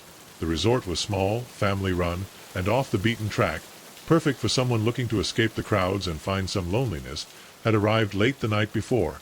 Strange exchange of glances when I mentioned that I was there. Just make sure you get back before dark, the woman said with a smile that didn't reach her eyes. The mountain can be unpredictable at night. Dismissal, attributing to them a local concerned about an urbanite like me. Now, as he hung in the growing gloom, his words came back for the day. It had started perfectly. Blue skies, freshly fallen snow, and practically empty tracks. I spent hours descending the mountain, feeling more alive with each descent when, as the afternoon progressed, I decided to do one last run before calling it a day. That's when things started to go wrong. First, they were small things. A ski that kept letting go despite having checked the bindings a dozen times. The sudden appearance of thick, fast fog that hid the trail signs, and then the unmistakable feeling of being watched. I stopped halfway up the mountain ostensibly to adjust my equipment, but actually to scan the tree line. That's when I first saw it, a movement too big to be a deer or a fox, too fast and agile to be a bear. Whatever it was, it kept in my path, always right out of my sight. Clara, her heart pounding in my chest. I propelled myself again, abandoning any pretense of enjoying the descent now. It was about getting back to base as quickly as possible, but in my haste and growing panic I must have taken a wrong turn. The trail became unfamiliar, steeper and bumpier than any I had encountered before, and then the chairlift, my last hope of a quick escape back to safety. Except now it was stopped, leaving me exposed and vulnerable. The wind picked up again, swinging the chair. I clung to it with more force to the safety bar, my gloved hands slippery from nervous sweat. The darkness below seemed to move, and I couldn't tell if they were just shadows playing tricks on my eyes, or if there really was something down there circling, waiting. A howl pierced the air, long and plaintive, but with a hue that made the hairs on the back of my neck stand on end. It didn't sound like any wolf I'd ever heard before. It sounded bad. The chairlift shook down a few inches before stopping again. I bit my lip to hold back a scream, my heart beating so hard I thought it might burst in my chest. "Hello," I screamed, my voice sounding small and scared in the vast whiteness. "There's someone there. The chairlift is stuck." Silence, not even an echo. It was like the mountain itself held its breath, and then a response. But no, the one waiting for another howl closer, this time followed by another and another, a chorus of inhuman voices rising from the forest below. The chairlift shook again, and this time it didn't stop.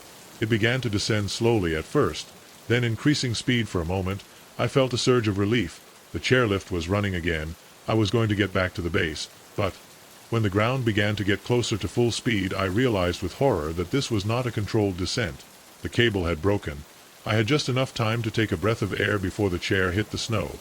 The pain exploded in my body as I was thrown rolling down the hill until I crashed into a tree. For a few moments, I just stood there dazed and gasping for air.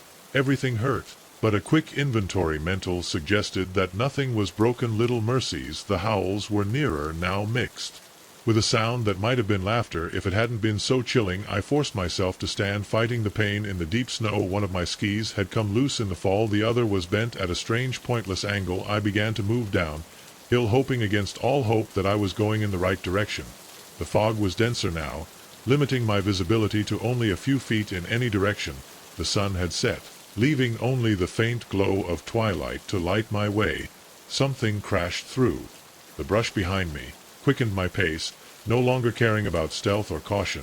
Pure animal instinct took hold of me. Run or die. I ran, or at least I tried. The deep snow and my wounds made every step a struggle. I could hear them behind me getting closer. The sounds they made were not quite animal or quite human. They were something in between, and that made them even more terrifying. A clearing appeared ahead, and I ran towards it, hoping to find better ground, a reference, anything to help me orient myself instead. I found myself on the edge of a frozen lake. The ice disappearing into the fog, I turned around ready to find another way, but it was too late. They were here, emerged from the trees like nightmares, made flesh vaguely human in shape, but twisted in the wrong way, patches of gray fur covered in fur, faces with a horrific mix of human and wolf, glowing eyes that stared at me with predatory intent. Step back, my feet slipping on the icy shore. By please, I whispered, though I knew it was useless. These creatures weren't interested in pleas or negotiations. The largest of them, a huge brute with a shattered ear, stepped forward when he spoke. His voice was a guttural growl that somehow formed words, "Welcome, little skier," his lips retracting to reveal yellowish fangs. "We've been waiting for you." I took another step back, feeling the ice crunch beneath my feet. The creature's eyes were widened from what might have been fear, crossing his inhuman face. "Careful." The ice growled, but it was too late. With a thunderous crack, the surface struck beneath me. I fell. The icy water enveloped me, digging into my skin like thousands of needles. The impact took my breath away, and for an instant my world became pure cold and darkness. I desperately patted, trying to surface, but the current went down. The ice dragged me deeper through. From the murky water I managed to see the crack through which I had fallen. The creatures were standing there on the edge of the hole, but they didn't try to help me. They didn't try to get in behind me. They stood there watching. Maybe they couldn't cross. Maybe the ice was their limit. Maybe that's why they had cornered me here. The cold enveloped me like a blanket, and my body began to numb. My vision darkened at the edges. My last conscious thought was about the old lady at the resort, her cryptic warning. The mountain can be unpredictable at night. If only I had listened. I don't know how long. I was underwater, seconds, minutes, hours. Time lost all meaning in that icy blackness. But somehow, against all logic, I survived. Woke up in a hospital bed, surrounded by beeping machines and worried faces. I was told that a search team had given me. I had found hypothermia on the shore of the lake as soon as I lived. They said hallucinations caused by the cold and the trauma. But I knew the truth. I knew what I had seen. I knew what had chased me through that forest. And I knew that somewhere in the wild vastness of the Rocky Mountains they were still there, waiting, watching. Hungry. I don't ski anymore, in fact. I avoid the mountains whenever I can. But sometimes at night in the cold of winter, when the wind howls outside my window, I find myself listening, wondering and thanking whatever force of fate allowed me to escape that frozen hell. Because I know that for every story like mine, for every lucky survivor who manages to return to tell their experience, there are dozens more who disappear into the wild, never again seen, claimed by the mountain and by the monsters that call it. The sound of metal scraping against the metal woke me up suddenly. For a moment I was disoriented. The unknown shadows in the motel room were playing with my tired eyes. Then I heard it again, the unmistakable sound of someone trying to open my door. My heart leaped into my throat as I realized this wasn't a dream. Someone I was trying to get in. I hadn't planned to stop at this ramshackle motel next to the Interstate 40. My trip from New York to Los Angeles was supposed to be non-stop, fueled by energy drinks and the promise of a new life on the West Coast. But after 16 hours on the road, exhaustion overcame me. The flickering vacancy sign had been a beacon in the night, promising a few hours of needed rest. Now, as I lay frozen in bed, the lingering scratch on my door being me. I regretted my decision. The scabbard clicked and the door began to open. In a panic, I rolled out of bed and fell to the floor, my mind spinning. Who was entering? A thief? Someone with much worse intentions. I cursed, not checking that the latch was secured before I fell into bed. The door opened completely, and a light coming from parking lot filtered into the darkness. A silhouette appeared on the high threshold of broad shoulders. Definitely a man. I held my breath, praying that he wouldn't notice me curled up on the other side of the bed. "Hello," a hoarse voice called. "Sorry for disturbing, but there was a mistake with the rooms." I remained silent, my heart beating so hard I was sure he could hear it. The man took a step inside the room, feeling the light switch. "I know there's someone here," the front desk said. "This room was occupied." The overhead light flickered and came on suddenly between I closed my eyes at the sudden, momentarily blinded clarity. "What the hell?" the man finally exclaimed, seeing me on the floor. "What are you doing there?" I jumped to my feet, keeping the between us. What am I doing? What are you doing? This is my room." The man raised his hands, holding a key card in one of them. "Wow, calm down. As I said, there was a mistake. The front desk gave me this key and told me this was my room." I looked at it suspiciously. He looked like he was in his 40s with graying hair and the weathered face of someone who spends a lot of time outdoors, wearing jeans and a flannel shirt. A fairly common outfit in the middle of the country. Nothing in the middle of the country. He was screaming dangerous criminal, but I'd seen enough true crime documentaries to know that appearances could be deceiving. "Look," I said, trying to keep my voice steady. "Obviously there was a mistake. Why don't you go back to the front desk and clear it up?" He nodded, looking as uncomfortable as I felt. "Yes, it's probably for the best. Sorry for this." He turned around and I felt a surge of relief. But when he reached out to grab the handle, the lights flash and go out. I plunged into the darkness. "Ah," the man murmured. Power cut on the bedside table. Looking for my phone, and I used the flashlight to illuminate the room. The man was still by the door, his expression a mixture of confusion and concern. "Maybe we should go to the reception together." I suggested unintentionally, to be left alone in a dark room with a stranger who had my door key. Nodded, and we went out into the hallway. The emergency lights were on, casting a ghostly glow on the worn carpet and peeling wallpaper as we walked down the stairs. I couldn't shake the feeling that something was wrong. The front desk was deserted. There was no night manager. No sign of where I could have gone. "Hello," I called. "There is someone here." Silence. The man who introduced himself as Mike during our tour tried to open the door to the locked back office. "This is weird." Muttered, "There was a guy here when I checked in 20 minutes ago." A chill ran down my spine. "We should call the police." Mike nodded and pulled out his phone, but his sign puckered. "No signal." "And you checked mine?" "Nothing like that." We stood there in the dim emergency light with the silence of the motel. He would have shut up suddenly. "Maybe we should check outside." Mike suggested, to see if there's anyone else. Hesitant on the one hand, I didn't want to go anywhere with this stranger. On the other, the idea of being left alone in this eerily quiet motel was even less appealing. "Okay," I agreed. "But let's be quick." Pushed the front doors and out into the parking lot. The first thing I noticed was the cars, or rather the lack of them. When I arrived, before there was the minus half a dozen vehicles. Now the lot was empty, except for my old Vibe, and what I assumed was Mike's truck. "Where is everybody?" I whispered, more to myself than to Mike. He shook his head, looking as bewildered as I don't know. This, it's not right." We walked onto the highway, hoping to stop some passing cars. But the highway, that had been busy even late at night when I arrived it, was deserted. No cars or trucks, not even the distant sound of an engine. "What the hell is going on?" Mike's voice had a tinge of panic. Now I was about to suggest that from the road between. I closed my eyes, trying to make out what it was. Mike," I said in my voice barely above a whisper, "you see that?" He followed my gaze, tensing up next to me. "Yes, what is it?" As if I were answering your question. The figure moved towards the dim light of the motel sign. My breath was stuck in my throat. It was humanoid, but somehow wrong, too high, its limbs too long and articulated at impossible angles. Its skin, if it could be called that, seemed to move and ripple like oil on water, and its face where its features should have been. Only there was a smooth, featureless expanse like a mannequin's head. "Run," whispered Mike, "run." We turned around and ran back to the motel. Behind us I heard a sound. It wasn't footsteps, but a wet, slippery noise that turned my stomach.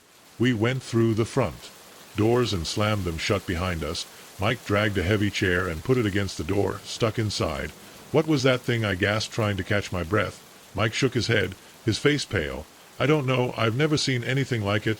A knock on the door made us both jump in. The thing was outside trying to get in. "We have to find a way out," I said, straining to stay calm.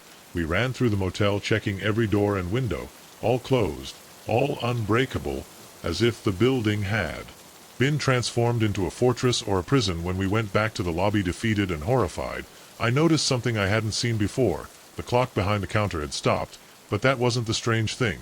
The strange thing was the time it showed. The hands showed it was exactly 12 o'clock, midnight, the witching hour. "Mike," I said slowly, "what time did you do the chime?" He looked at his watch and frowned. Then he did a double take. "That's impossible. My watch, it also says midnight." But I checked in around 11:30 a.m. Horrible feelings started to form in my mind, and if I swallowed hard, and if we are no longer in the real world, and if when the clock struck midnight we were transported somewhere else. Mike looked at me like he was crazy, but I could see the doubt in his eyes after what we had seen outside. Maybe something it was really impossible to. Knocks on the door got louder. Cracks started to appear in the wood. We have to find a way to break this, whatever it is, I said. There must be a way to get back. Mike nodded, his jaw clenched determinedly. Well, let's think about the stories. There's always a key, a ritual or something like that. You did something unusual when you arrived. I tried to remember every detail of my check-in. The room card, I said suddenly. The manager made a big fuss about not losing her. He said it was the key to a good night's rest. Mike's eyes widened. Nail, where is your card? I felt my pockets, the panic growing. When I didn't find it, must be in my room. We ran upstairs as the sound of the wood astling was echoing behind us. Whatever was outside was about to go in. My hands were shaking as I searched the room, pushing blankets aside and rummaging through my belongings. I finally found it was tucked between the pages of Gideon's Bible in the I have it in the drawer of the bedside table. I screamed triumphantly. Just at that moment we heard it, that wet, slippery sound going up the stairs. What do we do? Mike asked, his voice tense with fear. I looked at the card and then the door. Maybe we need to check out. It was a crazy idea, but it was all we had. I ran to the door and slid the card down the reader. For a moment nothing happened, then the world seemed to wobble and blur around us. I felt a falling sensation, and then Joel T. awake in my car parked in front of the motel. The clock on the dashboard read 11:28 at night. My heart was pounding. But looking around, everything looked normal. Cars in the parking lot. Lights on in the office. As I sat there trying to make sense of what had happened, another car, a van, stopped. The man who got out looked familiar. Hair between Kano flannel shirt. Our eyes met, and I saw the same relief and the same persistent fear reflected in his eyes. Without saying a word, we both started the engines and drove away, leaving the motel behind and its secrets. To this day, I don't know if what we experienced was real or some kind of shared hallucination. But there is something about it. What I'm sure, I'll never stay in a roadside motel again, and I always check out before midnight. The rusty sign crackled in the wind, its barely legible faded letters, "Welcome to 512. As we walked past it, a chill ran down my spine. Even though the fall air was mild, there was something about this town that felt off, like it was out of place in reality. A way I couldn't explain, but I didn't know yet. I still didn't understand that this was my last warning before falling into a nightmare from which I would barely live. My girlfriend Sarah and I had been on the road for hours, driving from Chicago to Denver to visit her parents.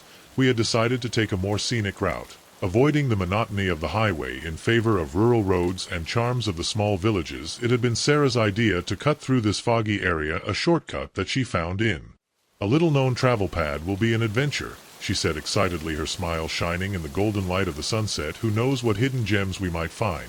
I should have known better. In horror movies, the shortcut is always what kills you. But this wasn't a movie. True. Mistake. A fatal mistake at first glance. Millbrook looked like any other Midwestern town. A center with modest shops, a plaza with a nice kiosk, wooden houses with porches adorned with autumn pumpkins. But something was wrong. There was no one on the street. Not that it was quiet. It was empty. No cars on the road. No children playing in the yards. Not even a stray dog prowling. The windows seemed open. But there were no customers. The few faces we saw behind the windows of the houses were just staring without blinking, without moving, just watching us as I drove down the main street. Maybe it's nap time or something, Sarah joked, but her laughter sounded forced. We stopped in front of a restaurant. Mel's Eats was the only place that showed signs of life, with a neon sign flashing in the open window. We just eat something quick and keep going. Ahead, I said, trying to hide my growing discomfort. The bell over the door rang as we entered. All the heads in the place turned to look at each other. The silence was sepulchral. We slipped into a booth, the sound of vinyl crunching under us. A waitress came closer. Her smile was too big, too fixed. "Welcome to Mel's," she said in a monotone. "They're not from around here, right?" We shook our heads for an instantly. Her eyes flashed with hunger. "Well then, you're in luck," she said, her smile without changing. "Today, the specialty is Mel's meatloaf to die for." The emphasis on those words got on my nerves. Sarah and I exchanged glances. "Just a couple of sandwiches and soft drinks, please," I said, wanting to finish quickly. When the waitress left, Sarah leaned over to me. "Something's weird in this place." I nodded. We finished to eat and we leave. The food arrived too fast. We ate it in silence, feeling watched. When the bill came, I threw a bill on the table without bothering to wait for change. We stood up, and then a shadow blocked our path. He was a huge man of almost 2 meters with bull shoulders and hands like bricks. Are already leaving, he said in a deep voice, but the fun is just beginning. I tried to say something, but Sarah grabbed my hand and pulled me away. Run. We ran to the back of the restaurant, pushed the kitchen door, and found a cook standing next to a bubbling pot. His face was expressionless, but the smell, God, the smell coming out of that pot was meat, but not beef, not pork, something else, something worse. We didn't stop. We pushed the back door, and we went out into an alley behind us. We heard screams. The car was chasing us. Sarah, we turned the corner onto the main street, but the car was no longer in place. A group of people were waiting for us, only they no longer looked like people. Their bodies lengthened in an impossible way. Their faces changed. They melted like reflections in a distorted mirror. My God, Sarah whispered.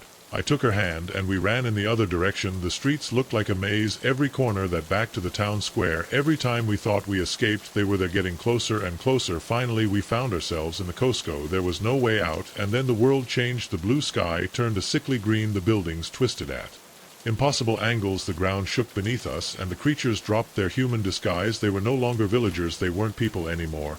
They were things with mouths that wouldn't stop smiling, with eyes that wouldn't stop looking, with hands that stretched out, hooked and bony, ready to catch us. One of them, Mel's waitress, came over now. It was a jumble of tentacles and eyes. Will stay for dinner. True, she whispered, with a mouth too big, like the main course. Sarah squeezed my hand.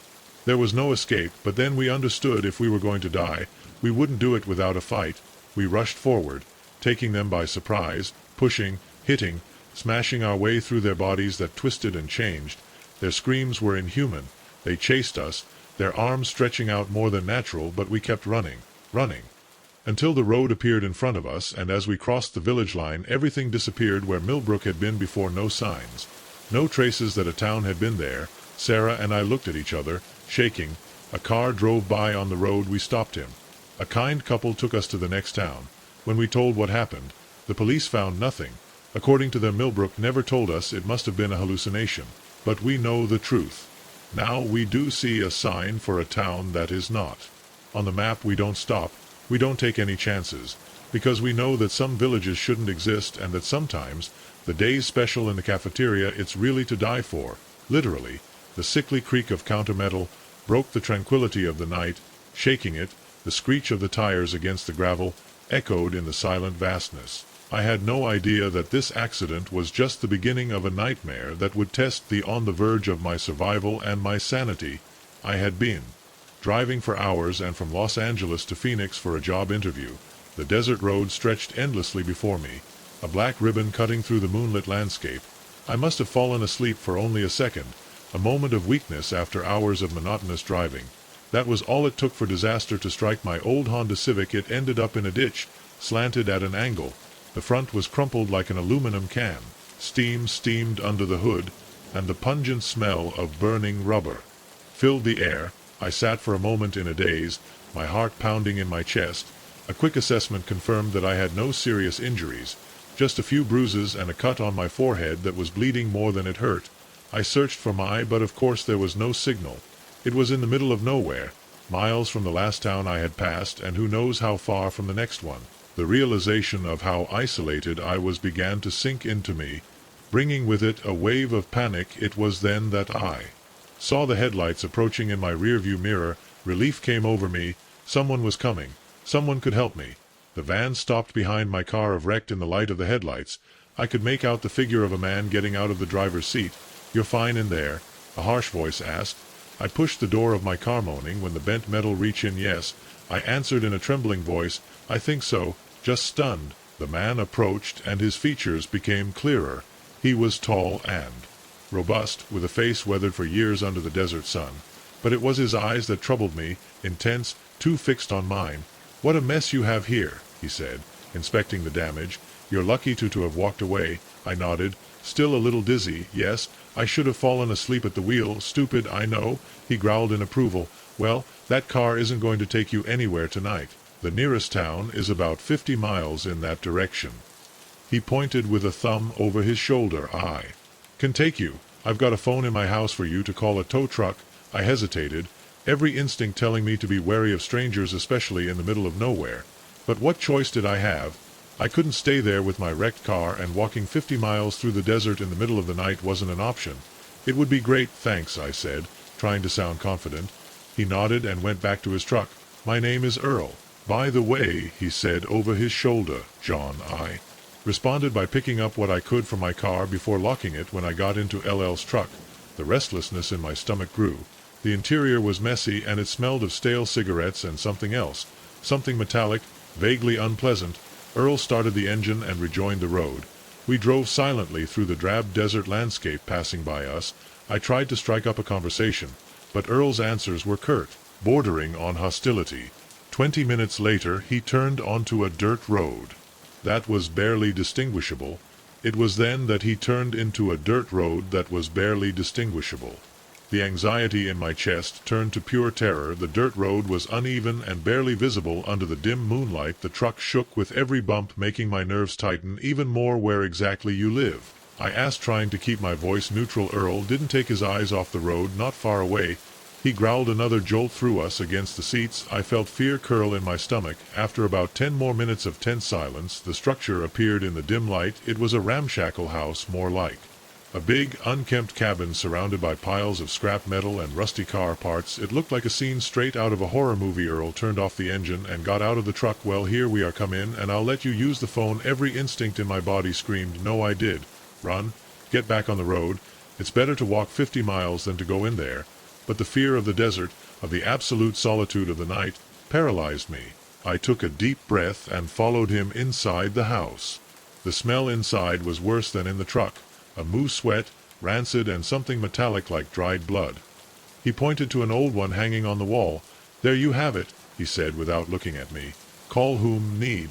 He walked away down the hallway. Without another word I walked over to the phone and picked up the receiver. Silence. There was no dial tone. My skin stood on end. "Earl," called, my voice trembling. "The phone doesn't work." Silence. I walked out of the kitchen and looked down the dark hallway. "Earl." Nothing. It was then that I heard it, a muffled sound. A groan came from behind a half-open door at the end of the hallway. Every rational part of my being told me to leave, to run out of that house and not look back, but curiosity, that cursed impulse, pushed me towards the door. I pushed carefully and opened it a little wider. What I saw inside will haunt me for the rest of my life. It was a kind of makeshift operating room. Fluorescent lights flickered, casting jagged shadows on a blood-covered room in the center, a metal table, and on it a person, or what was left of it. My stomach churned. I had to cover my mouth so as not to vomit. Body parts had been removed, exposed organs, and next to the table, with a blood-stained apron and scalpel in hand, was Earl. He slowly turned to me. Well, he muttered with a chilling calm. "You shouldn't have seen this." He leaned forward, the scalpel glowing low. The dim light ran. I shot out of the room without looking back. With the sound of his hurried footsteps behind me, I stumbled into the kitchen, knocking over a chair. My only thought was the front door. I had to get out of there. I felt the air move behind me. When Earl tried to grab me, my hand found the handle and turned it desperately. The door slammed open, and I threw myself outside. I ran like never before in my life, going into the darkness of the desert. I could hear Earl behind me cursing. But his footsteps stopped soon. I didn't hear him go. I didn't know if it was because he wasn't interested in chasing me, or because I didn't need to. I ran until my legs couldn't take it anymore. When I finally looked back, the house had disappeared in the distance, but the feeling of being watched never faded. I walked all night, guided by only the stars, until I saw the road at dawn. "You knocked me down." Exhausted, a truck appeared on the horizon and stopped when the driver saw me. An older man with a worried expression helped me get up. "What the hell happened to you?" he asked. I had no words to explain it. He took me to the nearest city, where I went directly to the police station. They found the house, and with it evidence of horrors that went back decades. Cases of missing people in 3 states shut down all at once. But Earl was never found. He had disappeared into the wilderness he knew so well. Since that night I've tried to move on. I've tried to forget what I saw in that house, but I can't. Every time I drive down a deserted road and I see lights in the rearview mirror, fear comes back. I think of of the monsters that walk among us with human faces, and I keep going. My view on the road, doors closed, windows locked, because I learned a lesson that night. The most dangerous predators aren't the ones lurking in the dark. They're the ones that offer you help when you're most vulnerable, those that lure you in with the promise of safety, only to show their true face when you can't escape anymore. So if you ever find yourself stranded on a lonely road in the middle of the think twice about accepting a stranger's help, because you never know if that good Samaritan could be your worst nightmare. The GPS beeped, telling me to turn onto a narrow dirt road that led into the darkening forest. As I guided my car down the unfamiliar path, a sense of stillness came over me. I was about to make a delivery to an address I didn't show up on any map, in an area where cell phones went silent and outsiders weren't welcome. I had no idea I was driving straight into a nightmare that defied everything I thought I knew about reality. My name is Alex, and I've been working as a delivery driver for 3 years. It's not a glamorous job, but it pays the bills, and I enjoy the quiet of the road. That night, just when I was about to finish my shift, I received a last-minute delivery. The package didn't have any labels, which was rare, and the address was so remote that my supervisor had to manually enter it into the GPS. Before I left, looked at me with a frown. "Be careful out there," warned. "That area can be tricky." I laughed, downplaying the importance, but as I drove farther and farther away from civilization, the trees seemed to close in on the road, their branches forming a kind of natural tunnel. The little sunlight that remained barely filtered through the dense foliage after what seemed like hours. Although it was probably only 40 minutes, I arrived at a clearing in the center. A ramshackle cabin stood in the undergrowth. The wood was rotten in places, and the roof seemed slanted under his own weight. A flickering light on the porch was the only sign of life. I parked the car, and in my hand climbed the creaking porch steps and knocked on the door. The sound resounded strangely in the stillness. "Delivery," I knocked, trying to sound professional. Silence. Just as I was about to drop off the package and leave, the door opened slowly with a creak.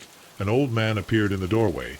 The skin was pale and wrinkled like paper old, but the worst thing was his eyes, white and milky eyes that, despite their apparent blindness, were fixed directly on mine with an unsettling intensity. "You are late," he whispered in a dry and brittle voice. I swallowed saliva. "Sorry, sir. The road was hard to find." The old man smiled, showing teeth too sharp to be human. "Oh, it's not hard to find," he said to those who they're meant to come. Before I could answer, he snatched the package from me with surprising speed, then turned and walked into the cabin. The door was left open. "Come in," he said. "A long night awaits you." Every muscle in my body screamed at me to run, to get into my car and disappear, but something a little stronger than fear forced me to step forward, and I crossed the threshold. The inside of the cabin. The hut was different, bigger than it looked from the outside, more clean. The walls were covered with shelves full of old books bound in materials I didn't want to examine closely. Strange symbols were carved into the ceiling beams and seemed to squirm under the flickering light of candles. The old man was in the center of the room, holding the already open pate inside. He took out a small ornate box that seemed to pulsate with an inner light. "You know what this is?" he asked, without looking up. I shook my head, although I knew immediately that I didn't need me to answer. "It's a key," he continued, "a key for doors that should never have been opened." With trembling hands, he opened the box. A high-pitched buzz filled the air. The symbols on the walls began to glow with a spectral blue light. The air became heavy, difficult to see. "Breathe. What's going on?" I asked, stepping back towards the door. But when I turned, the door was no longer just a wall of shadows twisting. The old man laughed, a dry and humorless laugh. "The veil, it's weakening," whispered. "They're coming." The world began to revolve around me. It became distorted, and then I saw creatures coming out of the darkness. They were indescribable, troops of limbs that shouldn't exist, eyes in places where they didn't make sense, mouths that didn't stop at a single face. The old man raised his arms, muttering words in a language that burned my ears. I understood that if I didn't do something, this wouldn't end. I threw myself into the box. If it was the key, maybe closing it would do. My fingers, they closed around the lid, and I pushed it with all my might. A flash of reaper light flooded the room. The old man screamed. The creatures howled and suddenly silenced. I opened my eyes. I was standing in the middle of the forest. The hut had disappeared. There was no trace of the old man, nor of the symbols, nor of the mon. Only trees and darkness, and in my hand the box. I don't remember taking it, but I knew with every fiber of my being that I couldn't leave it behind. I never went back to work as I could. After what I had seen, I spent the next few months researching and discovered something terrifying. There are places where the veil between realities is thin, where things can cross, and there are people who want to open those. Even more people and things that used to be people. Now I pass my days trying to understand what I went through, trying to figure out what to do with the box, because I know that if it falls into the wrong hands, if it is reopened, We won't be so lucky next time. So if you ever drive down a dark road, following directions to a place that doesn't appear on the maps, be careful, because you never know when a routine delivery could turn into a fight for reality itself. And next time, maybe there's no one to close the door. The sun-bleached bone peeking out from a blanket of fallen leaves. At first I thought it was just a remnant of an animal, something common on a hike through the national park. But when I bent down to examine it more closely, a shiver ran down my spine. The shape was unmistakable, a human femur, and it was just the beginning of a nightmare that I would haunt me for years. My wife, Sarah, and I had been looking forward to this camping trip for months. We both had high-stress jobs in the city, and the promise of spending a week surrounded by nature was exactly what we needed. We chose a remote route in Yellowstone, eager to escape the crowds and fully immerse ourselves in the wildlife. The first 2 days were perfect. We hiked through breathtaking landscapes, we observed wildlife from a safe distance, and we spent the nights huddled by the campfire, reconnecting in a way we hadn't in years. But on the third day, when we turned off the main trail in search of a secluded spot for lunch, everything changed. I was going ahead, making my way through a dense bush, when my foot hit something hard. Then I saw it. The bone, partially buried but unmistakably human, Sarah approached from behind. Her animated talk about the morning walk was extinguished on her lips when she saw what I was looking at. "That's it," she whispered, unable to finish the sentence. I nodded with a dry mouth. "I think we do have to call the rangers." But when I reached out to my phone, Sarah grabbed my arm. "Wait," she said, her voice tense with fear. "Look." I followed her gaze, and I felt that my stomach sank a few feet away, partially hidden by a fallen log. There was another bone, and beyond that, another. Was not a single remain. It was a trail. Against my better judgment, I found myself following it. Sarah stayed close to me, her breath ragged with panic the more we stared at each other. It was like walking through a nightmare, and then we saw it, a clearing ahead, when I emerged from the trees. The horrific magnitude of what we had discovered unfolded before us. The little meadow was covered in bones, some bleached by the sun, others still with remains of decaying flesh, at least a dozen bodies, maybe more. Sarah turned and vomited in the bushes. I froze, my mind struggling to process what I was seeing. This was not a simple accident, not even an isolated murder. It was something much worse, a corpse dump, a killing field. "We have to get out of here," Sarah gasped, wiping her mouth. Now I nodded. We finally turned to leave, but a sound stopped us in dry. A rustling of rama, followed by the rustle of leaves. Someone was approaching. We threw ourselves behind a huge fallen log. Their voices, low but clearly audible in the sepulchral silence of the forest, made us hold our breath. They were both wearing household clothes, but the weapons they were carrying weren't ordinary rifles. They were military-grade rifles with sights and suppressors. "The boss isn't going to be happy," growled. One of them told us that cleaning it is not our fault, that the ground is too hard to finish. Besides, animals usually take care of most of them. I felt Sarah tense up even more next to me. I was also struggling with the urge to vomit. The coldness with which they talked about the disposal of human bodies froze my blood. "Well, let's finish this," said the first. "We don't want anyone to stumble upon this place too late," I thought bitterly as the men began their task. Sarah and I remained hidden, barely daring to breathe. The minutes turned into an eternity. Finally, the men finished what they had come to do and left the clearing. We waited until that his footsteps disappeared completely before we left our hiding place. The clearing looked different now. There were fewer bones in sight, more freshly removed. They had been burying the remains. "We have to tell someone," Sarah whispered, her face pale but determined. I nodded, but when I took out my phone, a horrible certainty hit me. "I have no signal," murmured his. "I don't have a signal either." "What do we do?" The sun began to set, casting long shadows on the shore. We were miles from the main trail, in an unknown area of the park, and somewhere nearby there were 2 armed killers who, if they found us, would undoubtedly make us the next victims. "We have to go back to the camp," I said, trying to sound more confident than I felt. "We'll leave at dawn and notify the authorities," Sarah nodded. "But no, you to say out loud what we both thought. We'd survived the night. The way back to our camp was hell.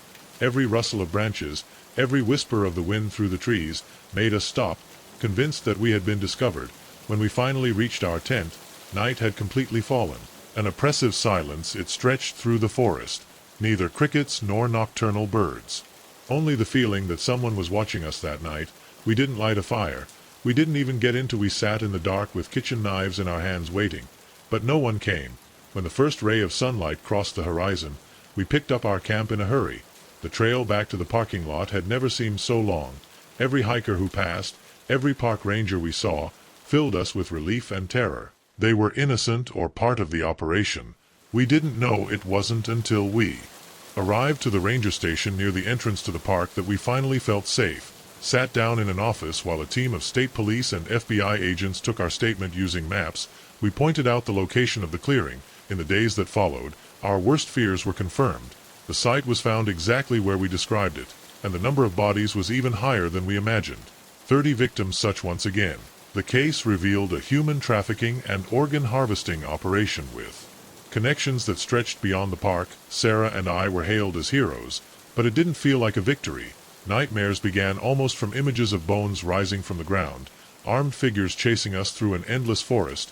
We tried to move on, sought therapy, but trauma got in the way. Our jobs, they started to suffer. Our relationship fell apart. Eventually our marriage didn't endure. Years have passed since then.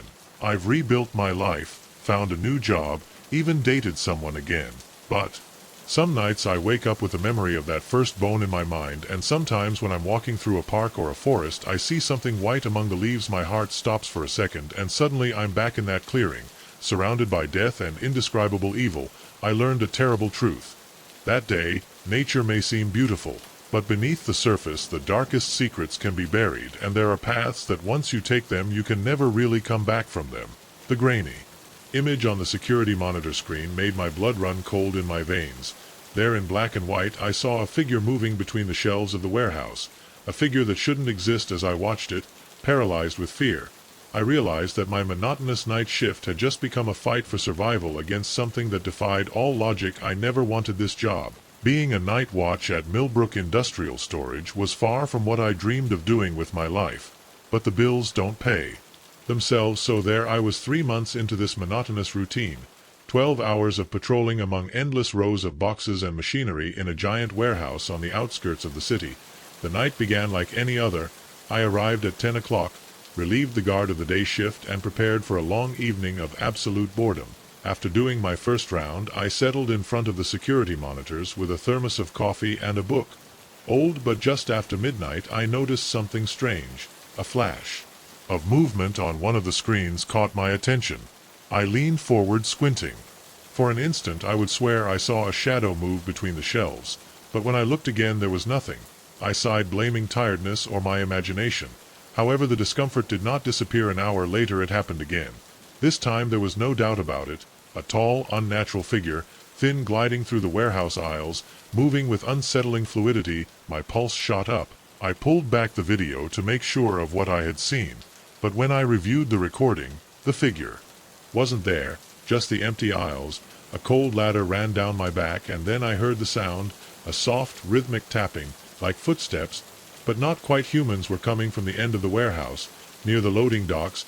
Every instinct in my body told me to stay in the office, to call in reinforcements. But I was the only guard on duty, and if there was an intruder, it was my job to investigate. With shaky hands, I grabbed my flashlight and radio before heading out to the warehouse. The place felt different at night. During the day, it was a hive of activity with forklifts and workers moving non-stop, but now it was a world of shadows and echoes. The sound of my own footsteps echoed too loudly on the concrete floor. The air was thick, laden with a sense of oppression. I directed the light of my flashlight towards the loading docks. The tapping was had. "Hello," I called, hating as my voice trembled. Silence. I took one more step, then I heard it, a whisper, a growl, short and guttural, that couldn't have come out of a human throat. My flashlight trembled in my hand. I spun around with my heart beating in my throat, and for a split second I saw him, somewhat tall, too tall, with limbs and bony, bent at impossible angles. His grayish skin seemed to ripple as if it wasn't completely solid. But the worst thing was his face. He had no eyes, only a mouth, a wide mouth and unnatural, full of needle-sharp teeth. I ran faster than I had ever run in my life, pure panic giving me wings. I felt his presence right behind me, his shadow hanging between the shelves as he chased me. I arrived at the office and slammed the door shut. He slammed the desk. For a moment, everything was silent. Then a scratch on the wood, slow, methodical. the sound of metal giving in under immense pressure. My eyes went to the monitors. Most of the cameras showed the empty hallways, but one by one the creature was right outside the office. The impossible was that I could hear it. I could hear how it scratched the door, but there it was on the screen looking directly at the camera, and then it waved at me. The door exploded in a shower of splinters. I screamed, covering the door. The hallway was deserted. I went back to the monitors. The creature was gone.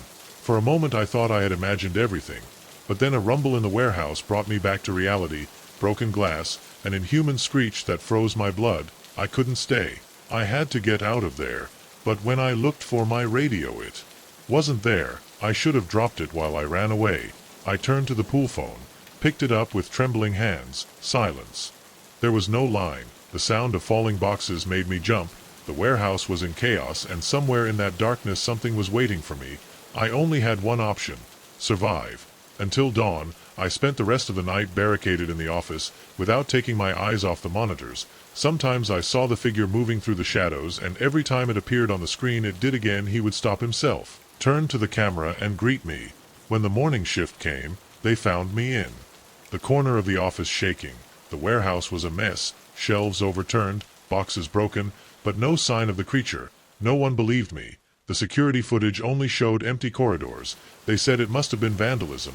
I quit that same day, but it didn't end there, because some nights when I'm alone I hear that I tap, and out of the corner of my eye I see a shadow, always just out of my sight. I don't know what I found in that warehouse. I don't know if it was real or if something in my mind broke that night. But I do know one thing: I'll never work a night shift again, because when the sun goes down and the shadows get longer, things that shouldn't exist emerge to play, and sometimes they just want to. That you know they're watching you. The ace of my lantern flickered, casting haunting shadows on the walls of the cave as darkness enveloped us. The realization hit me like a punch in the stomach. We weren't alone down here. Something was moving in the blackness, beyond our light, and was getting closer. It had all started as a simple adventure, a plan to explore the infamous caves St. Water. The center of there were countless local legends of 5 of us: me, my best friend Jake, his girlfriend of mine, and our college classmates, Chris and Sarah. Grew up hearing stories about caves, tales of lost explorers, unexplained sounds, and phenomena that no one could explain. But we were arrogant young men and confident that we could handle anything the caves threw at us. How wrong we were. We walked in early in the morning armed with maps, supplies, and enough enthusiasm to feeding a small town. The first few hours were exciting. We admired the rock formations. We twisted from what was planned, attracted by the promise of a huge chamber that, according to rumors, contained prehistoric paintings. It was then that we realized that we were lost. The corridors were identical, labyrinthine rock corridors that seemed to change when we did not look at them directly. Our maps, the landmarks we had made useless, memorized. Suddenly they were unknown to us. This makes no sense, Jake muttered, studying the map for the 100th time. We should have reached the chamber a while ago. Panic began to set in when we understood the gravity of the situation. We were trapped in one of the largest caves in the country, with limited supplies, no clear route out. It was then that we heard it for the first time, a low, rumbling sound that seemed to come from the very walls of the cave. There was nothing said that she had heard before, a mixture of a growl and the grinding of giant stones. "What was that?" Sarah whispered, her eyes bulging with fear. No one answered before we could even process it. The ground beneath our feet began to shake. Small rocks and dust fell from the ceiling. Earthquake screamed, "We have to find shelter." We ran aimlessly through the tunnels with the rumble of rocks falling behind us. I don't know how long we fled before we found a large cavern stable enough to protect us from the cave-ins. The vibrations ceased, but our situation had only worsened. Now we were even more lost than before, and our troubles were just beginning. The trembling had damaged our main lantern. We had only a couple of spare lights left, their trembling aces barely able to illuminate the vast darkness that surrounded us. Was then when Chris saw it. A faint glow came from one of the tunnels. It was an ethereal, pulsating light, something that had no reason to exist so deep underground. "Maybe it's a way out," he suggested hopefully. Against my better judgment, we decided to follow it. The farther we went, the colder the air became, and that smell, something organic, old, and ethereal that made my skin crawl. The tunnel stood on end, opened in another cavern. What we saw there made us stop at secco. The walls were covered with paintings, But they were not the prehistoric art we expected. They were more recent and much more disturbing. Inhuman figures danced around images of human sacrifices, and in the center of the cavern was the source of light. A shining crystal pillar, and within it, perfectly preserved, a creature taken from a nightmare was vaguely humanoid, but that was the end of any resemblance to us. His body was skeletal and elongated, with too many limbs bent at impossible angles. His head was disproportionately large and bulbous, with no visible eyes, but with a mouth full of needle-sharp teeth. "What the hell is that?" Jake gasped, his voice barely a whisper. Before we could answer, the glass began to crack. The crack spread like a spider's web. "We have to get out of here," I said, surprised at how firm my voice sounded in spite of the terror that consumed me. Now we turned to run, but the way back was blocked. The tunnel we had come through had collapsed, and from the other passages I could hear something, a rustle of movement, legs snapping on the stone, gutturals, growls coming from the darkness. My flashlight flickered, and in those brief moments of darkness I saw something move, something big, something that disappeared as soon as the light came back. We clustered in the center of the room, back to back. The cracks in the glass deepened. The air became icy. The unbearable stench. "What do we do?" I sobbed. "Sarah, that's when I noticed the paintings again. The sacrifices weren't worshipping the creatures. They were holding them back. The symbols were holding them back. The glass was a prison, and we had broken it. I think we need a sacrifice to seal it again." "You murmur words." I was crushed. Jake looked at me in horror, or joking, but the glass couldn't hold any more. The creature inside was emerging. The shadows in the tunnels were moving. Faster. Chris looked at the paintings, and then the creature. "If we don't do this, we'll all die." The debate lasted seconds. In the end, Sarah stepped forward. "I'll do it." The protests were useless. She forced us to form the circle. She took us by the hands, and we started singing. I don't know how we knew what to say. The words came by themselves, as if someone whispered in our ears. When Sarah knelt the pillar, the glass stopped cracking when the light enveloped her. The creatures stopped in their tracks when she screamed. Everything went black. We woke up at the entrance of the cave. Sarah had disappeared. The tunnels had completely collapsed. We didn't say anything to the police, who would believe us, but in my nightmares I hear her scream, and sometimes when I'm alone in the dark I feel something watching me, waiting for someone else to open the door again. The graffiti on the wall seemed to glow under the ace from my flashlight, forming a message that chilled my blood. "Get out of here while you can." I turned to show my friends the find, but the words died in my throat as I realized that I was alone. The abandoned building that moments before had resonated with our laughter and nervous chatter. Now I was plunged into absolute silence, and somewhere in the darkness I heard the unmistakable sound of footsteps approaching. All over it started as a stupid dare. It was a boring Saturday in our small town, and someone I don't remember who suggested exploring the factory, an old dilapidated building. On the outskirts the stories said it was haunted, that the ghosts of workers killed in an accident decades ago still haunted its halls. We didn't believe in ghosts, but the thrill of exploring a forbidden place was too tempting. So past midnight, sea of U.S. Jake, his girlfriend of mine, Kai's, Sarah, and I fell for a hole in the wire fence and entered the factory, the massive structure towering against the starry sky. Its windows broken like dead eyes watching us. A chill ran down my spine. But when Jake made a joke about horror movie cliches, we all laughed, dissipating the tension. The inside of the factory was a maze of rusty machines and covered walls. From our flashlights illuminated fragments of a forgotten past, faded motivational posters, old clocks, abandoned assembly lines. The more we had invisible eyes fixed on us. I shook my head, trying to suppress the fear. "It's just your imagination, man," I said. "Here, there's no one."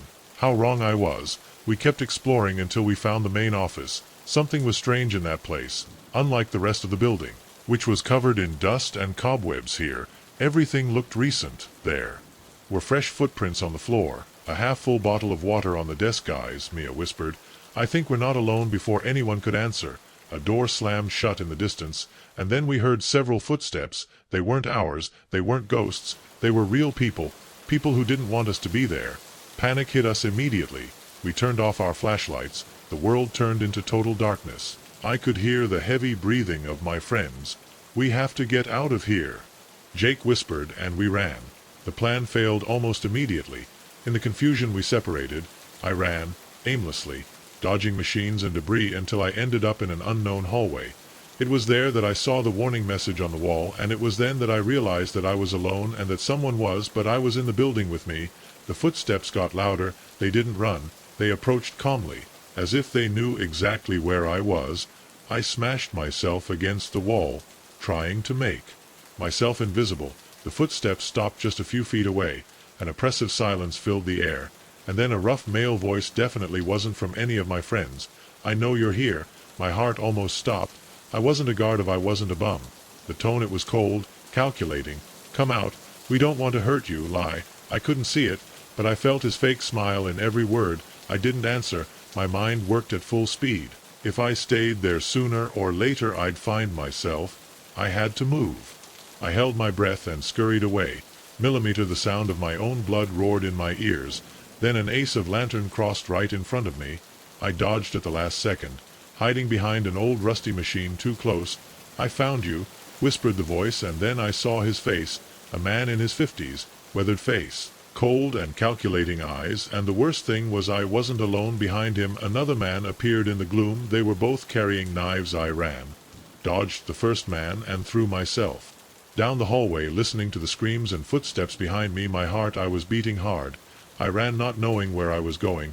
I only had one goal, to get out, and then I saw it, a silver glow in the distance, a door ajar, the exit.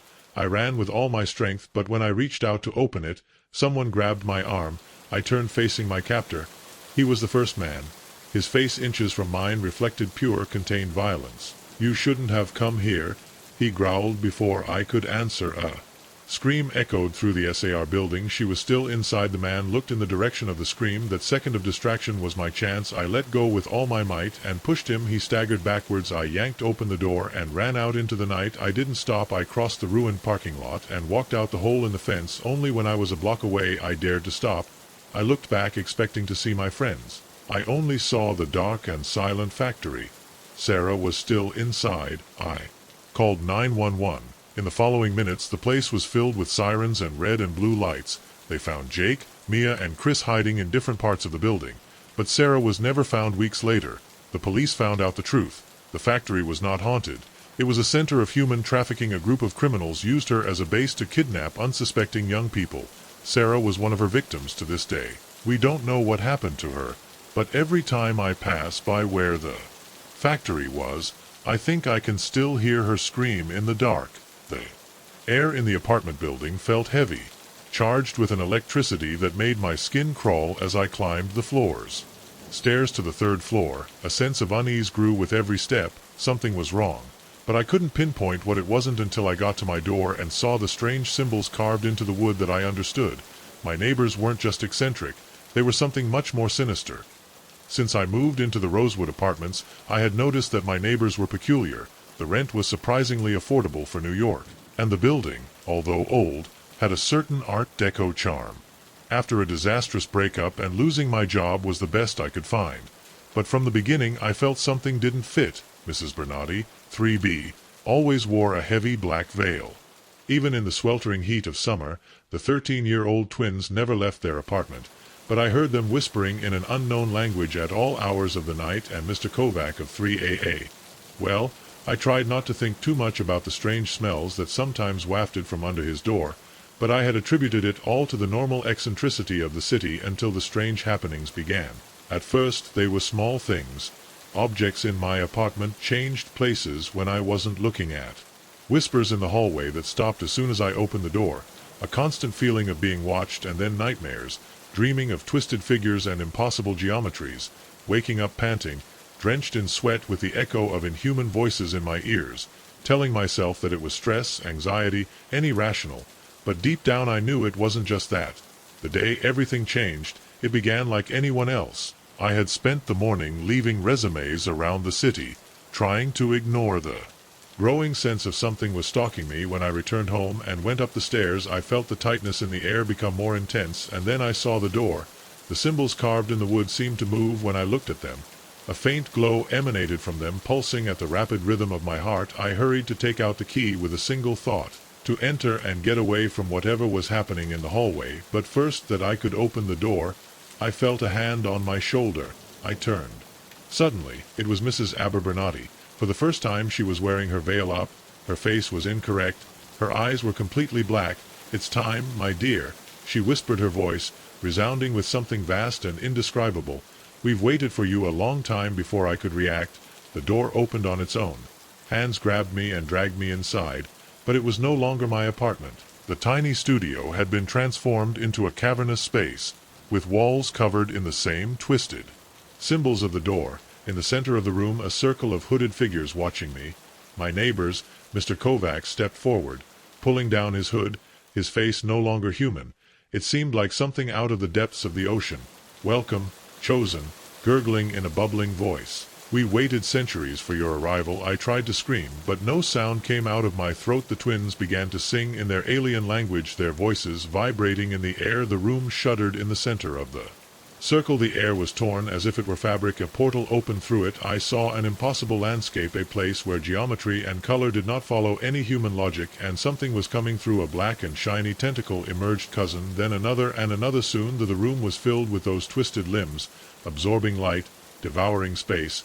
The being beyond the portal had too many eyes, too many mouths, and was hungry. One of its tentacles coiled around me. Something interrupted the ritual, a scream of rage, loud and human. "Let it go, spawn of Arl-Tot." A man burst into the room wielding a sword of pure light, the superintendent of the building, Mr. Ramirez. But it was not the man, middle-aged and with a prominent belly, that I knew.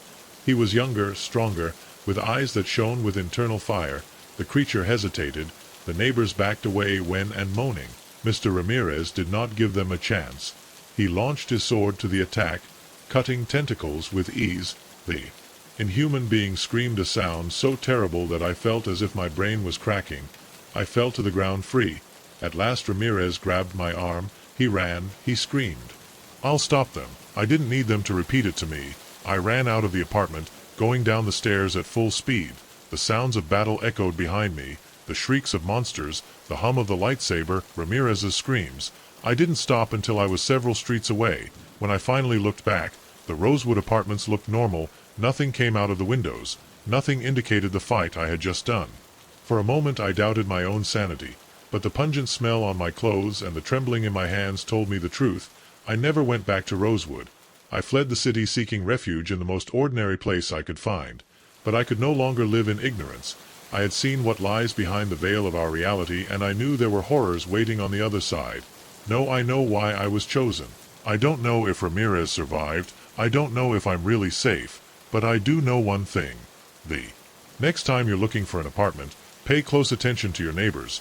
You never know when that eccentric old lady might be the high priestess of an unmentionable cult, and if you ever see strange symbols carved into your door, run. Run as fast and far as you can, because once you've been marked as the chosen one, there's no way to know what horrors will come for you. The rustling of the branches under my boots was the only sound that broke the eerie silence of the forest. I'd always loved solo hikes. But something about this one felt different. The trees seemed to lean closer, their branches spreading out like gnarled fingers in the waning light. I shook the sensation, attributing them to hours alone with my thoughts. It was then that I saw it. Beautiful night for a walk. Not so the voice, seemingly out of nowhere. He was tall and thin, with a face weathered from years outdoors. His smile was friendly, but something in his eyes made my skin crawl. "Yes, it is," I replied, trying to keep my voice steady. "I'm just looking for a good place to camp tonight." "Well, you're in luck," he exclaimed with a slightly forced enthusiasm. "I know the perfect clearing. Just ahead, by what I don't show you." Every instinct told me to decline politely and go on my way. But the sun was setting fast, and I was tired against my better judgment. I nodded and followed him down the narrow trail. As we walked, he spoke animatedly about the area, pointing out various plants and rock formations. His knowledge was impressive, and I found myself relaxing a little. Maybe I had misjudged him. "What brought you here?" he just asked, looking at me with that haunting smile. "I just needed to clear my head," I said, keeping my answer vague. "Sometimes the city gets too noisy." I sat gravely. "Oh, I know exactly what you mean. That's why I never leave. These woods have a way of holding you back." The way he said it sent a shiver down my spine.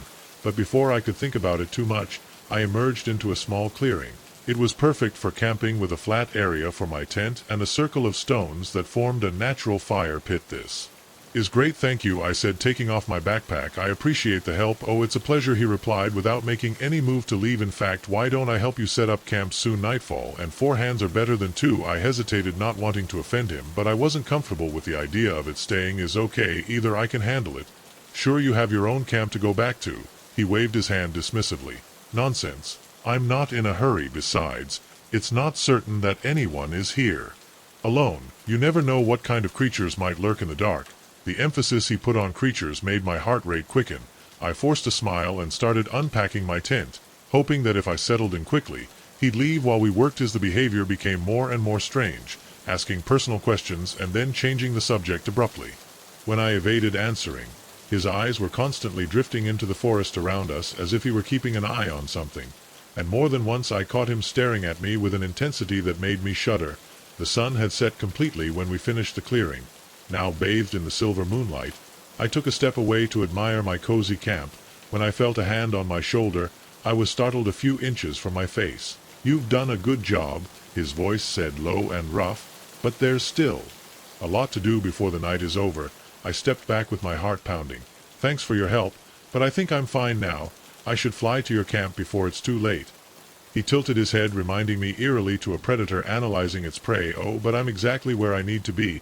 You'll see, these forests are hungry sometimes, and it's been a long time since we've had a visitor. My blood ran cold as I understood the meaning of his words. I looked at my shop, calculating Lazel to reach for my phone before I could stop, as if reading my thoughts. He stood between me and the shop. Now, let's do nothing rush. The night is young, and we have so much to talk about. I slowly backed my mind, desperately looking for a way out of this nightmare. Look, I don't want problems. Why not? We just went our ways. Rio, a chilling sound that echoed through the trees. But the trouble's already found you, dear. The moment you entered these forests, you became a part of them, and they won't let you go easily. I turned to run, but he was faster than I expected. His hand closed around my wrist, pulling me with surprising force. I stumbled and fell to the forest floor. Please, fighting to free myself, let me go. I won't say anything about this, I swear. His eyes were shining in the moonlight, a maniacal joy spreading across his face. Oh, but that's not how it works. You'll see. The forest chose you, and now you will never leave. It was then that I became aware of the movement around me. The shadows seemed to stir and swirl, taking vaguely human forms. Panic threatened to overwhelm, but I suppressed it at the thought of finding a way out. My free hand groped the ground, desperately looking for something I could use as a weapon. My fingers closed around a thick branch, and without hesitation I swirled it with all my strength. The impact, it took me by surprise, and its grip loosened enough for me to break free. I jumped to my feet and ran, not caring about direction, just needing to get away. Branches hitting me in the face as I cut through the undergrowth, the stranger's howls of rage echoing behind me. The forest seemed to come alive around me. The trees creaked and groaned as if trying to block my escape.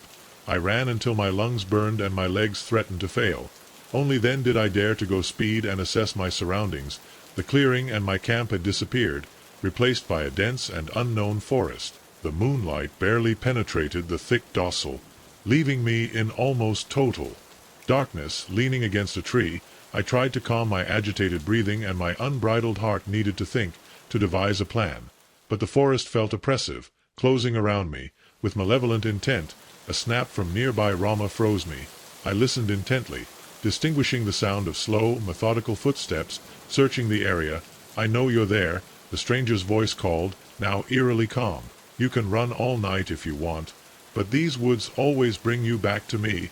Bit my lip. Bark of the tree. My mind ran through options. Each more I held my breath, praying that he would pass by without noticing my presence. Suddenly a hand closed over my mouth, suffocating my scream. We were debating, but the person holding me was strong. SH whispered a voice in my ear. I'm trying to help you. I stood still, fear mingling with confusion. It wasn't the voice of the strange, it was a woman, slowly. He pulled his hand away from my mouth. Who are you? I whispered in a trembling voice. Someone who knows what it is, he replied quietly, and how to stop it. But we have to move fast and quietly. You can do that, I nodded, unable to trust my own voice. The woman took my hand and guided me deeper into the woods, moving with the assurance of someone who knew the terrain well. We walked for what seemed like an eternity with her, stopping occasionally to listen to or change direction. Just when I thought I couldn't take another step, emergency HIMOs in another clearing. This one, however, it was different. The trees that had symbols carved into their trunks, and in the center of the clearing was a large flat stone covered with strange markings. "What is this place?" I asked momentarily, forgetting my exhaustion. The face of the woman was gloomy under the moonlight, the heart of the forest said, and the source of its power quickly explained to me that the stranger was bound to the forest, drawing his strength from it to attract and trap unsuspecting hikers, but that bond worked in both directions. If we managed to break it, perhaps we would have a chance to escape. Before I could fully assimilate his words, a howl, the night had found us. "There's no more time," said the woman in a tense voice. "No matter what, don't let him touch the stone." The clearing erupted into chaos as the X burst into the trees, his face, deformed by fury. He lunged toward the stone, but the woman intercepted him, struggling fiercely with him for an instant. I was paralyzed by the surreal scene before me, but when the stranger began to dominate the woman, I knew I saw a sharp rock near my feet. I took it and threw myself towards the carved stone with all my strength. I struck it against the engravings. The effect was immediate and terrifying. A deafening crack echoed in the air. The ground shook violently. The stranger let out an inhuman scream, his body writhing as if it were being torn from within. He ran. The woman screamed, grabbing my arm and pulling me towards the trees. We ran blindly through the woods. As the earth shook around us, the trees bent and fell, and I was sure we would be crushed at any moment. Just when I thought we couldn't go on and broke into an asphalt road, a car squeaked as it stopped in front of us, the stunned face of the driver visible through the windshield. When we got into the car, I took one last look to the forest. A thick, unnatural mist rose from the trees, obscuring everything in sight. The last I saw before we left was a twisted silhouette emerging from the fog, its agonizing howl getting lost in the night. I never camped alone again. After that night, the forest had a new terror for me, one that no rationalization could erase. Sometimes in my dreams I still hear the voice of the stranger calling me cold, grateful for the solid walls around me and the distance between me and those dark, hungry forests. Streetlights flickering ominously as I pulled up to the sidewalk. The app on my phone beeped to confirm my passenger's location. It was past midnight, and the usually bustling downtown streets were eerily empty. I'd been working as an app-based ride-hailing driver for months, but something about this night felt stranger. I saw my passenger immediately, a tall and thin man in a dark coat, his face partially hidden under the brim of a felt hat. I forced a smile and unlocked the doors. "Only another night passenger," I said. "Nothing to worry about." "Good night," I said as he slipped into the back seat to Hogwood Avenue. "True," nodded silently, his eyes meeting mine in the rearview mirror. There was something unsettling in his gaze, a cold that made me shiver. I walked away from the curb feeling that the silence inside the car was thick, oppressive. I usually tried to make conversation with my passengers, but something told me that I should stay quiet. We drove for about 5 minutes before he finally spoke. "You do this often, drive at night?" His voice was low and rough with an accent that I couldn't identify. "Yes, a few nights a week," I replied, trying to sound casual. "Help pay the bills," he muttered thoughtfully. "You must meet all kinds of interesting people," I nodded, taking a quick look at the rearview mirror. Kept staring at me. I immediately lowered my eyes, concentrating on the road. "Then what's your story?" he asked, leaning slightly forward. "What makes someone like you choose this job?" The way "someone like you" said made my skin crawl, as if I were trying the words and finding the unsatisfactory ones. "Oh, you know," I replied in a light tone, "just trying to get by. The flexible schedule works well with my routine." "Your routine?" repeated slowly. "And what else does your routine imply?" I swallowed hard, feeling that the conversation was taking a dangerous turn. "Not much," I said, forcing myself to laugh. "Work, I sleep, I repeat, the usual." He leaned back in the seat, but I could feel his eyes still fixed on me. "Usual." He repeated that ordinarily. The way he said it sounded like an accusation. We kept silent for a few more minutes. The streets became darker, less familiar as we headed towards the outskirts of the city.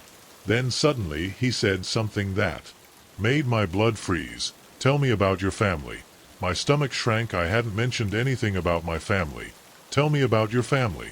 My stomach shrank. I hadn't mentioned anything about my family. "I don't have much family," I lied, trying to keep my voice firm. He didn't say, and I could hear the smile in his tone. "That's not what your profile says. In fact, mentions a sister in Millbrook." It was what a lovely town. Panic started to rise through my chest. How did I know that my app profile Didn't have any personal information. I think it's confusing me with another person, I said, trying to make my voice sound confident.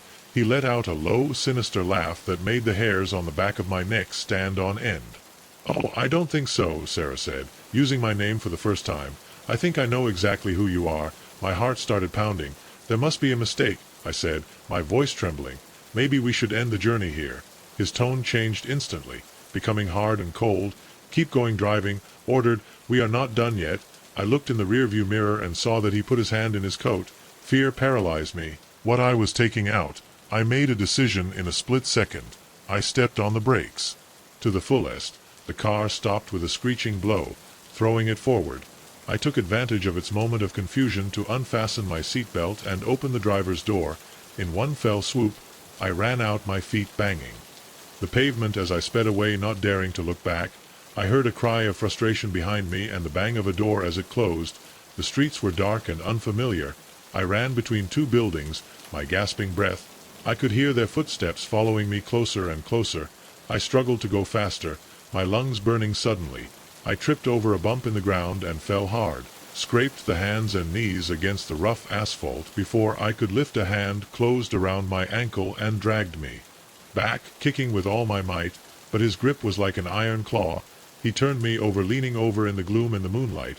I could finally see his face clearly. His eyes were wild, a maniacal smile spreading across his face. Now he muttered with a false sweetness that wasn't very kind. "Sarah, we were having a lovely conversation." She was squirming me too hard. "How do you know my name, Jade? What do you want?" She tilted her head, looking at me with an almost curious expression. "I know everything about you, Sarah, your hopes, your fears, your dirty little secrets." She pulled something out of her coat, a long, sharp knife that flashed in the dim light. "And what I want," she said with a cruel smile, playing a game. My mind was working at full speed. I had to keep it talking. I had to buy time. What kind of game did I ask? My trembling voice. "Oh, it's very simple," he answered with a singing tone. "I ask questions and you answer with the truth." He raised the knife, making it shine in front of my eyes for every lie. "Well, let's say the consequences will be sharp." I swallowed hard, unable to take my eyes off the gun, and if I refused to play, his grip on my arm became painfully strong. "That's not an option, Sarah. The game has already started." My breathing became erratic. "First question," he said with a crooked smile. "Why did you really start working at night?" Hesitant. The truth was embarrassing, but lying seemed even more dangerous. I was trying to avoid someone. I quietly admitted an ex who wouldn't leave me alone. I thought working from it would be harder for him to find me. He nodded as if he approved of my answer. "Very well, Sarah. Honesty suits you."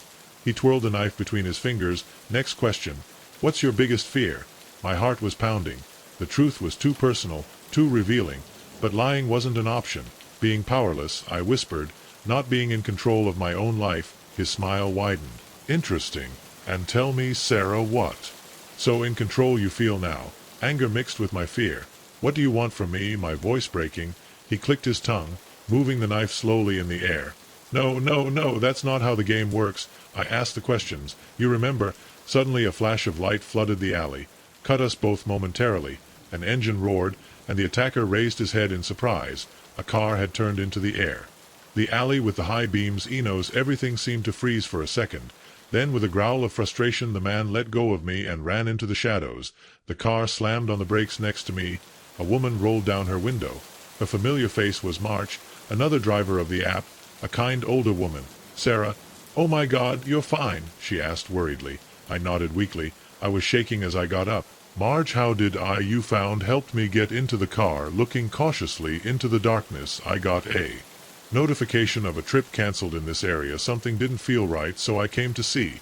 Thank God I did. As we drove away, I couldn't shake the feeling that this wasn't over. The last look he had thrown at me, the man was chasing me, was a promise. A reminder that our game had only been, it has been postponed, not finished. In the following days, I gave my statement to the police, changed my phone number, moved to another apartment, and stopped driving at night. But even now, months later, the fear lingers. Every time I see a man in a dark coat or hear footsteps behind me at night, my heart races. I know he's still out there, waiting, and when our paths cross again, I'm afraid the game will start again, this time with higher stakes than I can imagine.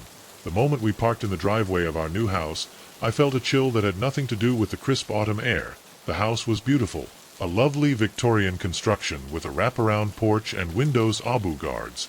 But something about the way the curtains of the neighbors were furtively moving in the sudden silence that fell over the bustling street made my stomach churn excitedly in the back seat. Exploring their new territory, I forced a smile, trying to shake off the growing sense of unease as we unloaded the car. The feeling of being watched intensified every few moments. I glimpsed faces in the windows disappearing quickly as I turned my head to look directly at them. Surely it was just curiosity about the new neighbors. I said nothing to myself. The first few days were a whirlwind of boxes and unpacked furniture. The neighbors seemed friendly. They stopped by to greet us with welcome baskets and plates of homemade food. But there was something in their smiles that didn't quite fit. There was a stiffness in their eyes, a hidden tension behind their kindness. It all started with small things. He came home and found our meticulously organized trash, although I was sure I'd left them messy on the sidewalk.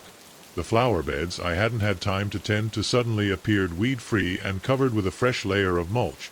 At first I appreciated the help, assuming it was simple small-town courtesy. But as the days passed, the neighbors' attention became more and more unsettling.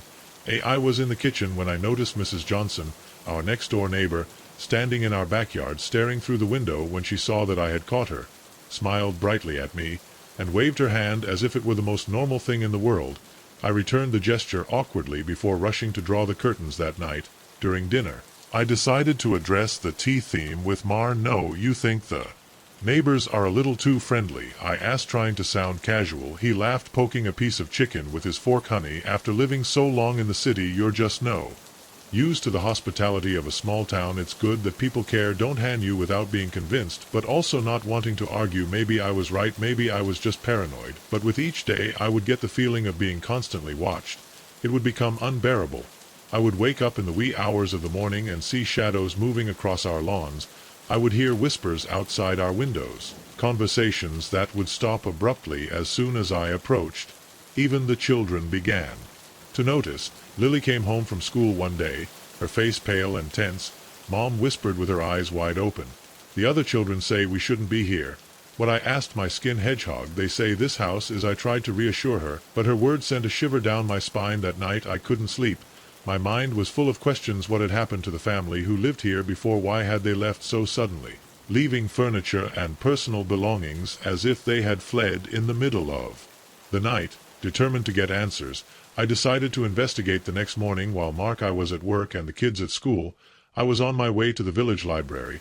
The librarian, an old lady with thick glasses, looked at me suspiciously when I asked her about the history of our house. "Why do you want to know?" she asked in a trembling voice. "Just curiosity," I replied, trying hard to sound carefree. "We are the new owners, and I thought it would be interesting to know her past." She watched me for a long moment before sighing heavily. "Very okay. But don't say I didn't warn you." Led me into a back room full of dusty files and old newspapers for hours. Went through yellowed clippings and photos. Detours. What I discovered made my blood run cold. Our house had a dark history over the last century. Several families had moved in only to disappear without a trace in less than a year. Articles were vague as to details, but there were rumors of cult activity, of sacrifices to ensure the prosperity of the village. As I read it, all began to make sense. The excessive kindness of the neighbors, their constant vigilance. They were not being friendly. They were watching us, waiting.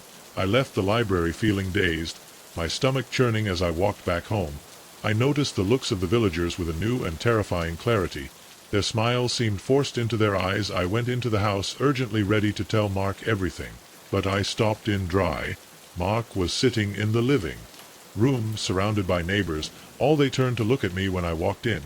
Their expressionless faces. "Ah, there you are, darling," Mark said with a strangely stiff smile.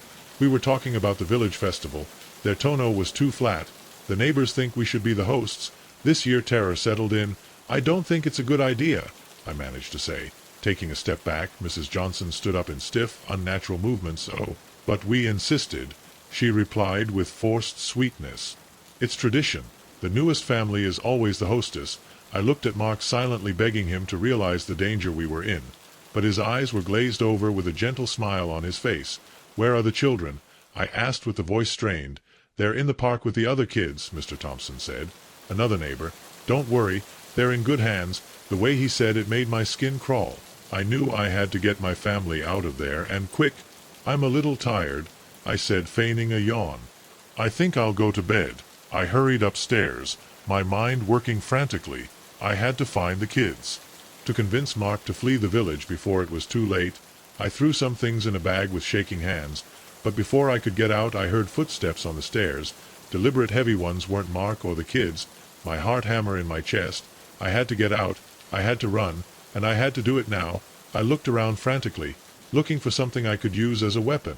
My eyes fell on a heavy brass lamp on the bedside table. I unplugged it and stood behind the door with my heart beating wildly in my chest. The footsteps stopped just outside. The doorknob spun slowly. I held my breath. The door opened with a creak and I prepared to attack, but I stopped just in time. It was Lily. Mom whispered with wide eyes. I let go of the lamp with I breathed a sigh of relief and hugged her tightly. Oh my God, Lily, you scared me. But when I looked at her closely, I noticed something different in her expression. Her smile was too much.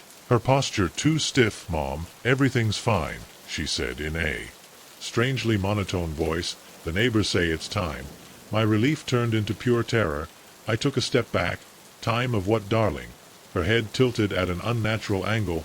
Time to join you. We were behind her. More shadows moved in the hallway. The neighbors were coming for me. I didn't think, I just acted. Pushed Lily gently aside and ran to the window, slammed open it. But before I could jump, cold hands grabbed my shoulders, dragged me back with inhuman force. I screamed and kicked him. But there were too many Don't fight, Mrs. Johnson whispered in a voice serena. It's as it should be. Despair took hold of me. Where is Mark? Where are my children? You'll soon see them, replied another neighbor. They'll all be together as it should be. They took me downstairs and took me out into the cold of the night. The whole village was there waiting in the center of the square. A big fire was burning, and there standing by the flame were Mark, Lily, and Tom. But something was wrong. Her eyes were empty. Their faces expressionless. Mom, Lily said with that same stiff smile, you don't want to stay with us. My legs trembled. No, Mrs. Johnson took me by the hand with icy pressure. The town thrives on tradition. She whispered, a new sacrifice every year. That's how we survived. I looked at Mark in despair. Mark awake, it's not real. But he just smiled at me with that absent expression.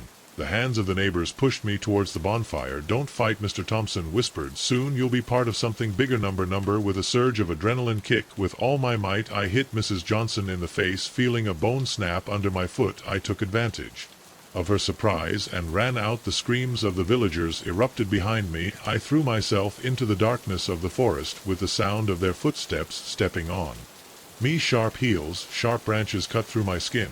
But I didn't stop. I ran until my lungs burned and my legs threatened to fail. Only when I saw the lights on the road did I know I had a chance. A car appeared in the distance. I ran towards it, waving my arms like crazy. The vehicle stopped with a screeching sound. A man rolled down the window. Ma'am, it's okay. Please help me. My family are in danger. I jumped up and looked out the back window.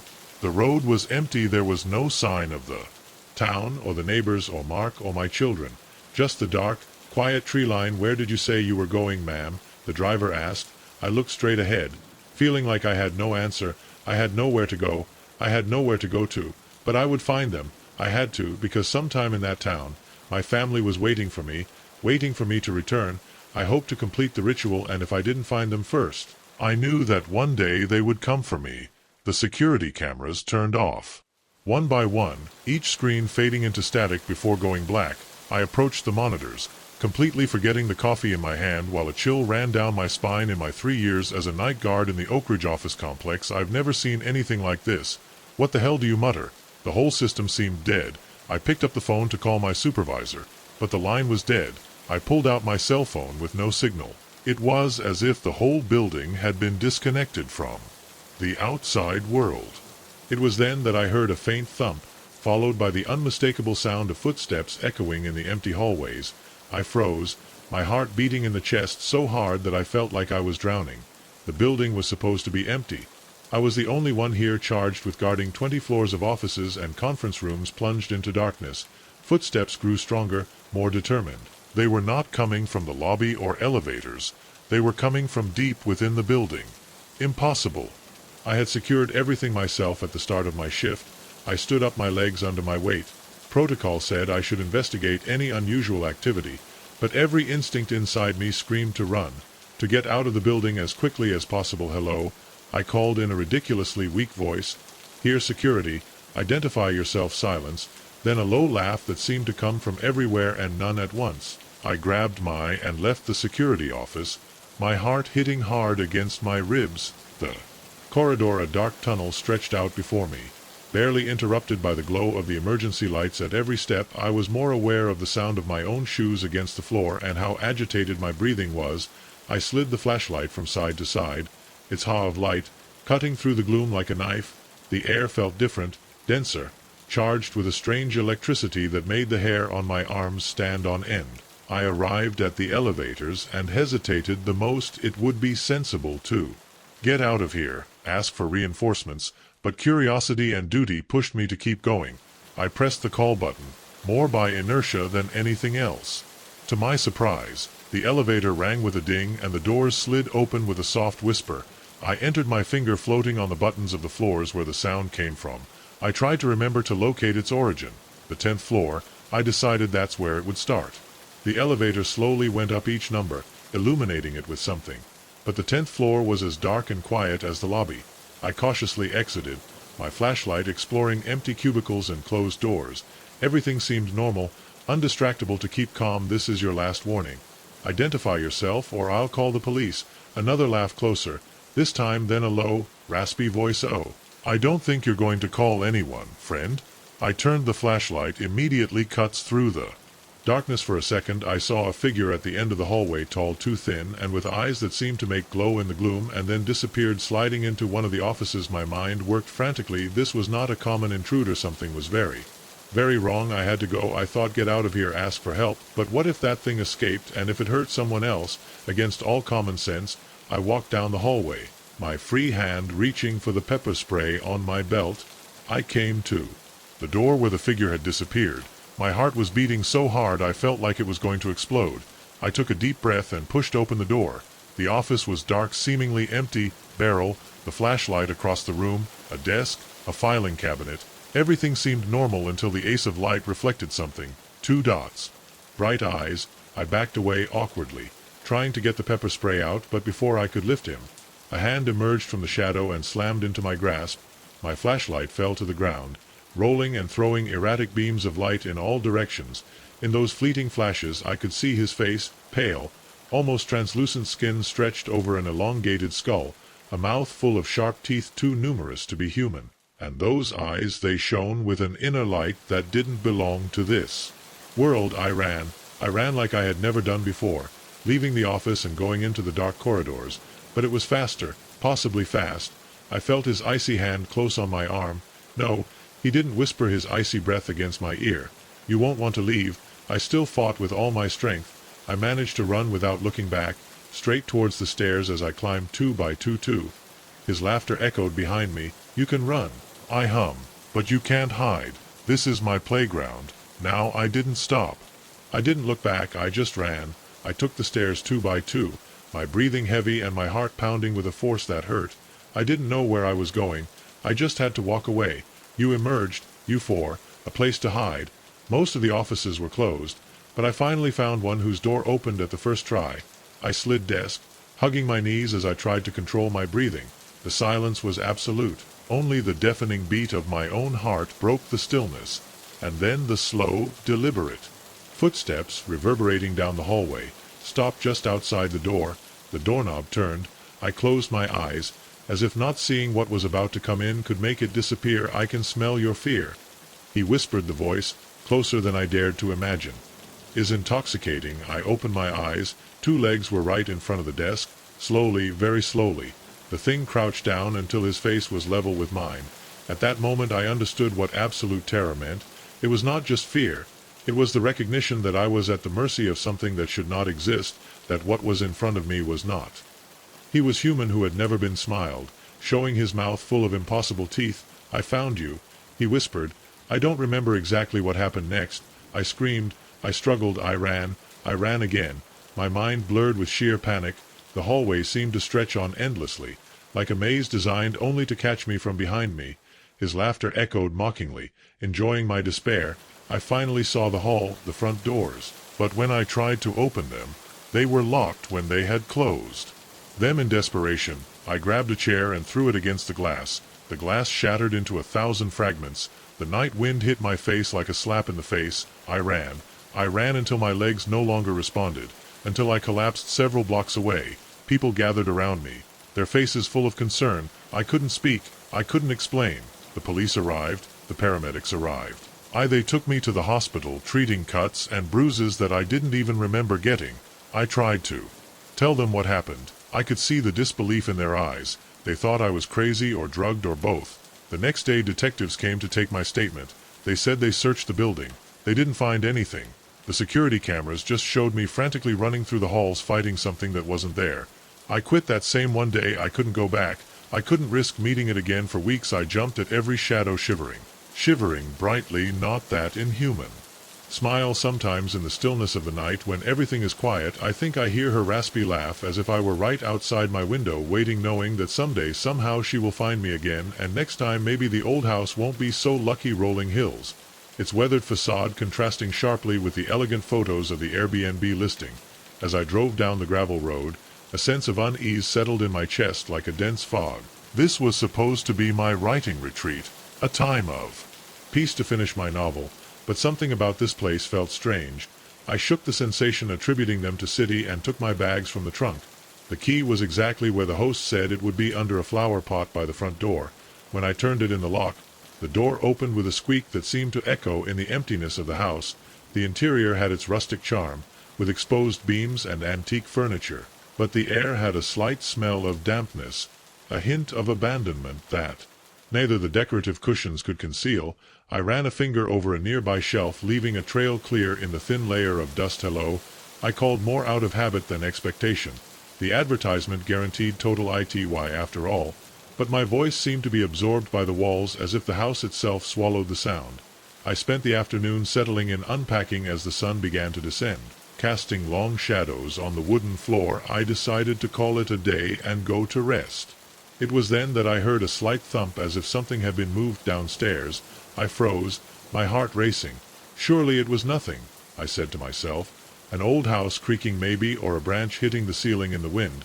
But then I heard it again and again, a rhythmic sound like footsteps crawling.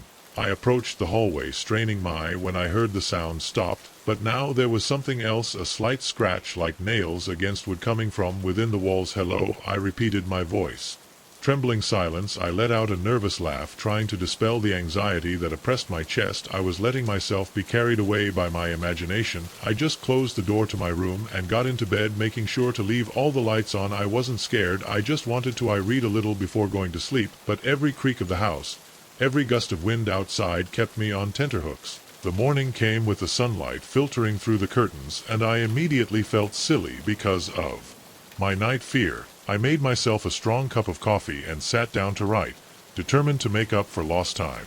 But throughout the day small details kept taking me out of my mind. Concentration, a door that was open and then appeared closed, a book that had fallen from the shelf when I wasn't looking, and always that persistent feeling of being watched in the middle of the afternoon. The uneasiness became unbearable. I decided to do a complete inspection of the house. Just to calm my nerves, I started in the basement, a damp space full of cobwebs that made my hair stand on end as I swept my flashlight through the middle of the night. The room somewhat caught my attention. A section of the wall looked different. The bricks didn't match the rest. The mortar looked newer, less worn. My heart hammers into my chest. I approached cautiously and pushed the wall. He moved. I staggered back, feeling a chill run down my back. What was behind that wall, and more importantly, who had sealed it? I climbed the stairs hurriedly, my mind scrambled. Between terror and curiosity I called the police, the host of the Airbnb, who would say hello. I think there's something weird in the basement. It seemed ridiculous. When night fell I found myself walking around the living room debating my next step. Then I heard it again. The footsteps, but this time they weren't coming from the basement. They were coming from the attic. Fear knotted my stomach. I wanted to run, get out of that house and never come back, but something stopped me. A need to know. With trembling hands I grabbed a heavy chandelier from the fireplace and I climbed the stairs of the attic. Each step creaked under my weight.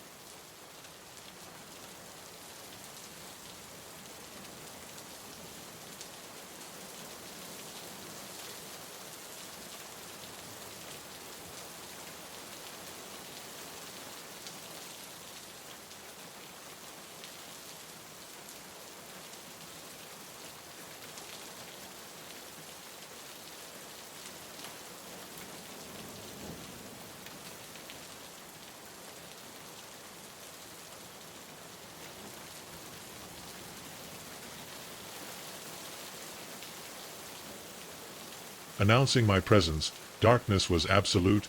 The dim light of my flashlight barely illuminated the room. Dust floated in the air, stirring with every movement. Then something. It moved in the far corner, a black lump darker than darkness itself, stirring and writhing. "Who is there?" I asked in a voice barely louder than a whisper.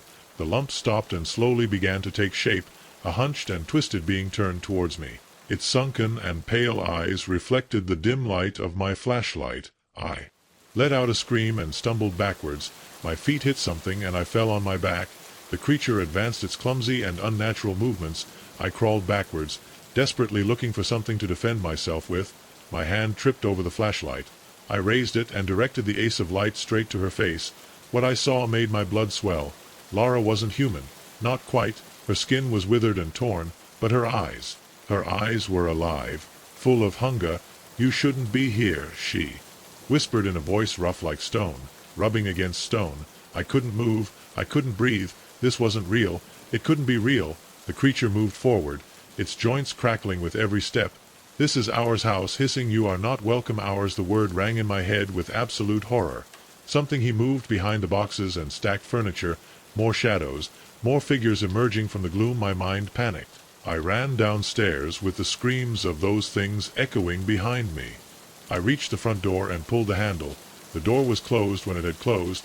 I hit the bolt with my trembling hands, listening to their footsteps, crawling closer and closer with one last desperate attempt. The lock was given and I threw myself out of the house. I drove non-stop until dawn, not daring to look in the rearview mirror. I didn't go back to that place, but some nights when the house is quiet, I hear footsteps, scratches on the walls, and I know with terrifying certainty that something from that place followed me, that I never was alone, and that I never will be. The neon sign of the 24-hour restaurant flickered faintly in the darkness before dawn, an artificially lit beacon on a desolate stretch of highway.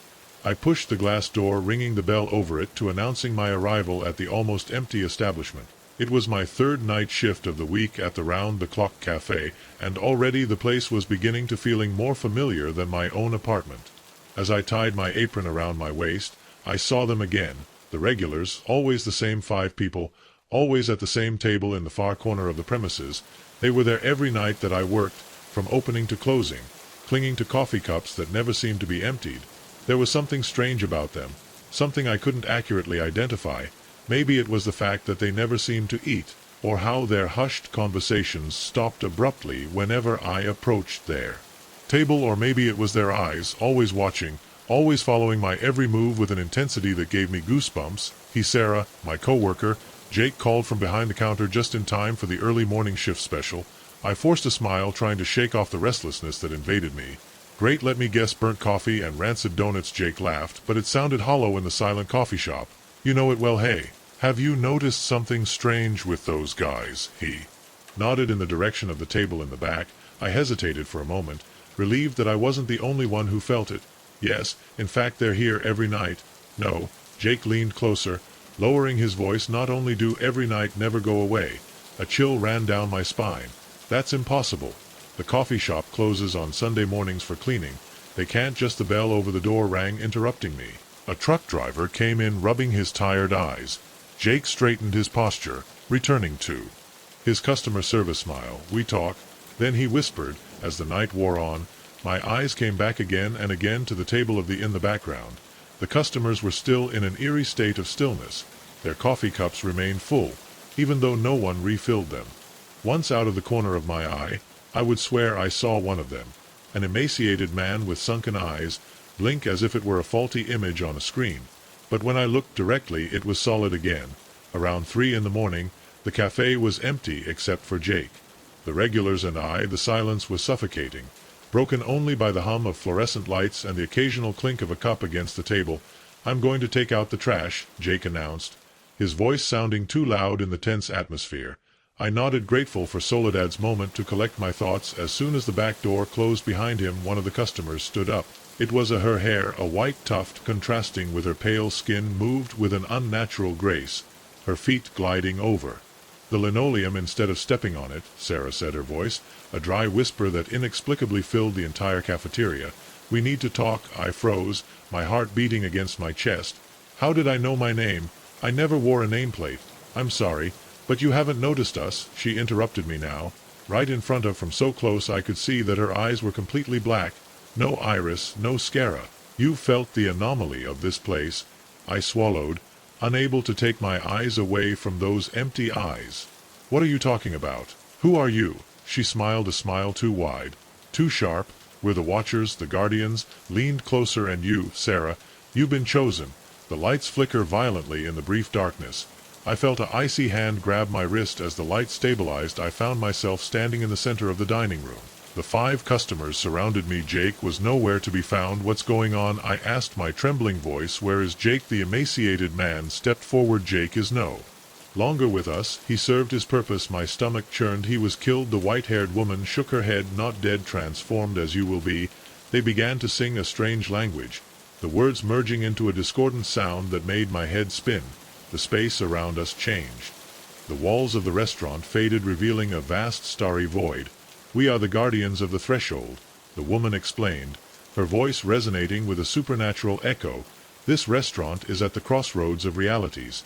We maintain balance. We prevent the worlds from mingling. My mind was reluctant to accept what I saw. Why? I asked in a thread of voice. I'm not special, I'm just a waitress. The emaciated man laughed, a sound like glass creaking. You were drawn here for a reason, Sarah. You can feel the thin line of reality in this place. You have the potential to see beyond the veil. As I spoke, I began to see glimpses of other worlds superimposed on ours, creatures of impossible shapes, slipping into the void. The true nature of the coffee shop, a point of convergence of countless realities. I didn't whisper, closing my eyes. It can't be real. Oh, but it is, the woman said, and now you have a choice to make. Her tone was almost kind. Join us. Take your place as guardian, and if I refuse, I asked, though I already knew the answer. The 5 exchanged glances. Then we'll find someone more, said the woman calmly, and you will. Let's just say you won't work the night shift anymore. My heart raced. I might refuse to try to run away, but deep down I knew that wouldn't change anything. The restaurant had already claimed me if I accept what I must do. The watchman smiled. Watch, protect, keep my balance. I saw glimpses of my future, endless nights in the restaurant, watching the dance of realities, the power of seeing what others could not, the weight of knowing the truth. I took a breath. Okay, I'll do it. The singing grew in intensity. A torrent of energy went through me. For an instant, I saw everything, all the worlds, all the possible futures. When it was over, I was sitting at the table in the corner. The 5 looked at me approvingly. The woman smiled. Welcome, Sarah. I turned to the window. My reflection showed black eyes like hers. The bell, a tired man, rang over the door. He came in rubbing his eyes.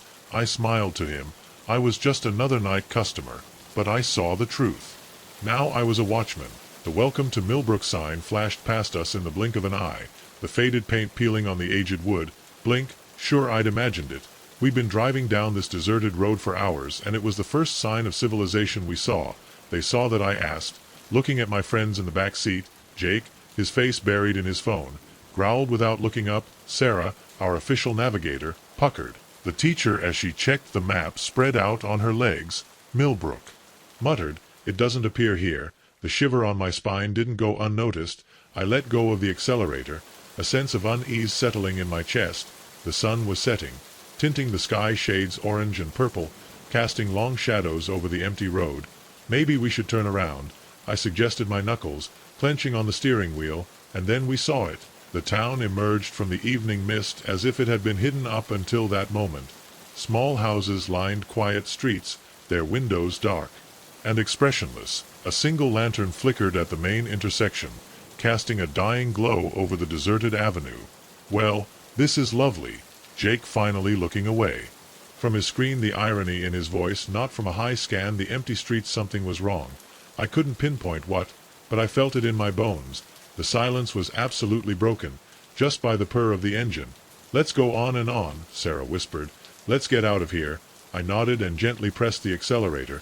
We moved slowly through the village, our headlights illuminating abandoned storefronts and neglected gardens. It seemed as if people had just disappeared halfway, and the car died. No, muttering, frantically turning the key, the engine jade, coughing and complaining. But it didn't start. Tell me it's a joke, Jake said in a tense voice. Sarah, Jade, guys, look. We turned our heads in unison. Figures emerged from the porches, from the corners of the buildings, from the alley at the end of the street. They moved slowly with a deliberate rhythm, circling our car, Their faces were strange, empty, expressionless, but their eyes shone dimly in the gloom. A sharp knock on the window made me start. An old woman was there, her face barely inches from the glass. Her mouth moved into words I couldn't hear against my better judgment. I rolled down the window. Barely a crack can help us, my voice trembling. Our car doesn't start. Her smile spread, too wide, too unnatural. Oh, of course, we can help them, he whispered. We've been waiting for them. The cold settled in my was, waiting for us, I managed to ask. His eyes shone with a hunger impossible to define. It's been a long time since we haven't had visitors. We haven't been able to feed ourselves. The window went up suddenly when Jake pressed the lock button. What does that mean? Sarah screamed, groaned from the back seat. The doors don't open, mine stuck. The faces of the figures pressed against the car, now his breath's fogging the windows, his lips moving in a unison murmur, intoning words that sounded like an ancient spell. The glass began to freeze from the edges, forming icy patterns like filigrees of frost. The air in the car became thick, icy. Our breaths came out in white clouds. Start me, Jake. Hit the dashboard. I screamed in frustration and turned the key one last time. The engine came alive with a roar. Hold on. Scream. Stomp the accelerator. The figures scattered with inhumanly slow movements. Accelerate towards the exit of the village with the welcome to 1,000 Brook sign getting closer and closer. Then the road changed. It didn't lead anywhere. Every street brought us back to the center of town. A laugh enveloped us, not from outside, from inside the car. Sarah so won't let us out. Jake shook his head frantically. No, they can't catch us here. I saw only one option. The welcome to Millbrook sign stood in front of us. A crowd of those beings gathered there blocking the road. I didn't think about it. I just accelerated. Mike didn't shout, Sarah, but it was too late. The impact was brutal. We hit the figures and went through the sign. In an instant the town disappeared. The engine of the car screamed, but we kept rolling. Millbrook was no longer just an empty road stretching out in front of the silence in the car was absolute. No one dared to talk. I drove aimlessly, until the sun began to rise. Only then, when we were miles away, I allowed myself to stop. We stayed on the road shaking and speechless. Jake broke the silence. Look at this. He picked up his phone. He had managed to recover signal and had done a quick search. The headline of the news turned my stomach. Millbrook, the town that the article disappeared. It talked about how 50 years ago the entire population of Millbrook vanished in a single night. Searches found nothing. The town was declared abandoned, but Sarah whispered. We were there. The car still had marks, dents, scratches. We hadn't imagined anything. I started the engine. My hands still shaking. I don't want to talk about this. I don't. Want to know more? Jake nodded. Sarah didn't say anything. We just kept driving. But while the road stretched out in front of us, I couldn't help but stare in the rearview mirror, half hoping to see a village appearing in the distance, waiting to hear a laugh behind us and a whispering voice saying we've been waiting for them. The old Victorian in looming before me, its worn facade in stark contrast to the cozy charm promised by the brochure. As I carried my suitcase up the creaking steps of the porch, a chill ran down my spine, and it had nothing to do with the fall breeze. There was something about this place that felt off. I booked a weekend stay on a whim, desperate for a break from my hectic city life. The Willow Creek Inn seemed perfect, historic, secluded, and supposedly home to the best blueberry pancakes in the state, but standing in the driveway with the key in hand, I couldn't shake the feeling that I had made a terrible mistake. The door opened before I could insert the key, revealing a petite woman with silver hair and piercing blue eyes. Her smile was warm, but it didn't light up her eyes. Welcome to Willow Creek Inn, she said in a sweetly honeyed voice. You must be Emily. We were waiting for you. I forced a smile, trying to ignore the growing discomfort in my stomach. That's right. Thank you for having me.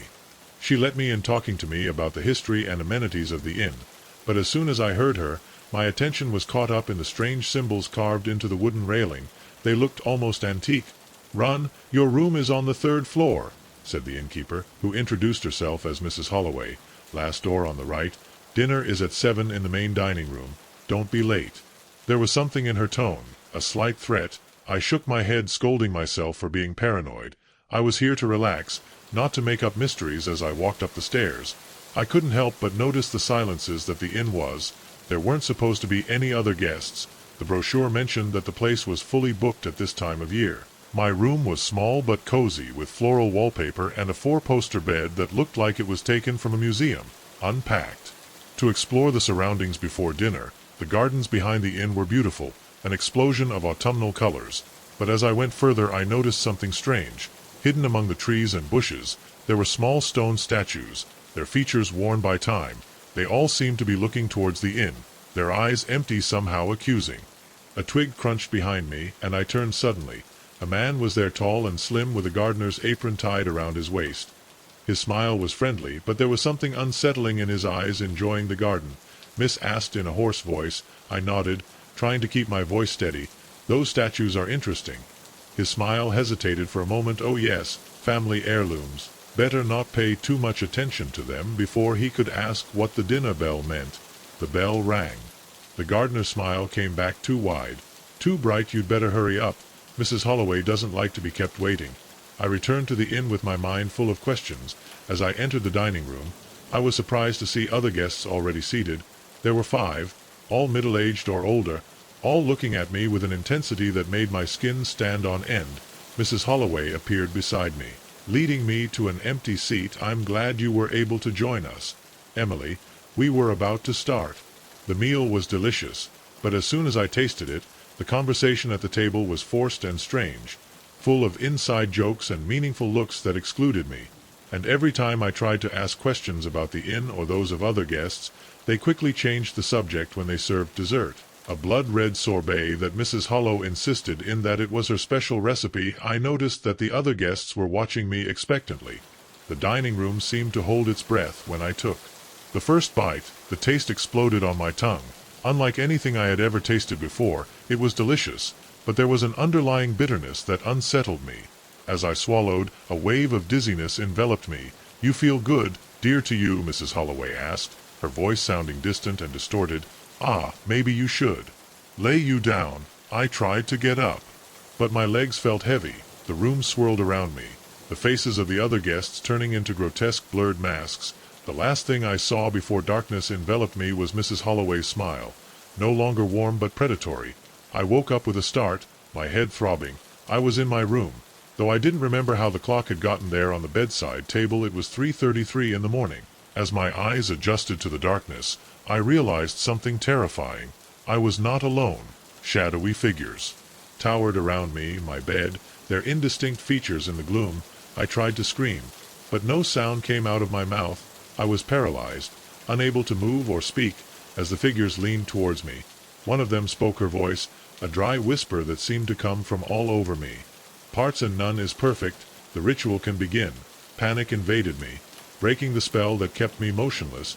I jumped up, running towards the door, but it was locked. The shadows advanced, their forms, twisting and shaking in impossible ways. I stuck myself against the wall, desperately looking for a way out. Then I saw a trapdoor in the ceiling, almost hidden by the elaborate molding of the room. Without thinking, I dragged at the desk chair and climbed, pushing with all my might. Hit a groan, and I got into a dark and dusty space underneath the shadows. Muttered angrily, I crawled through from the darkness, the cobwebs clinging to my skin, until I found another trapdoor. I opened it and fell into an unfamiliar corridor. The inn had changed. The corridors were twisting in illogical ways, and the pictures on the walls seemed to follow me with my gaze. I could hear chants coming from somewhere deep in the building and in the lobby. The guests were waiting for me in crimson robes and golden symbols that twisted as if they were alive. "It's time, dear," said Mrs. Holloway, with a hungry smile. Chosen.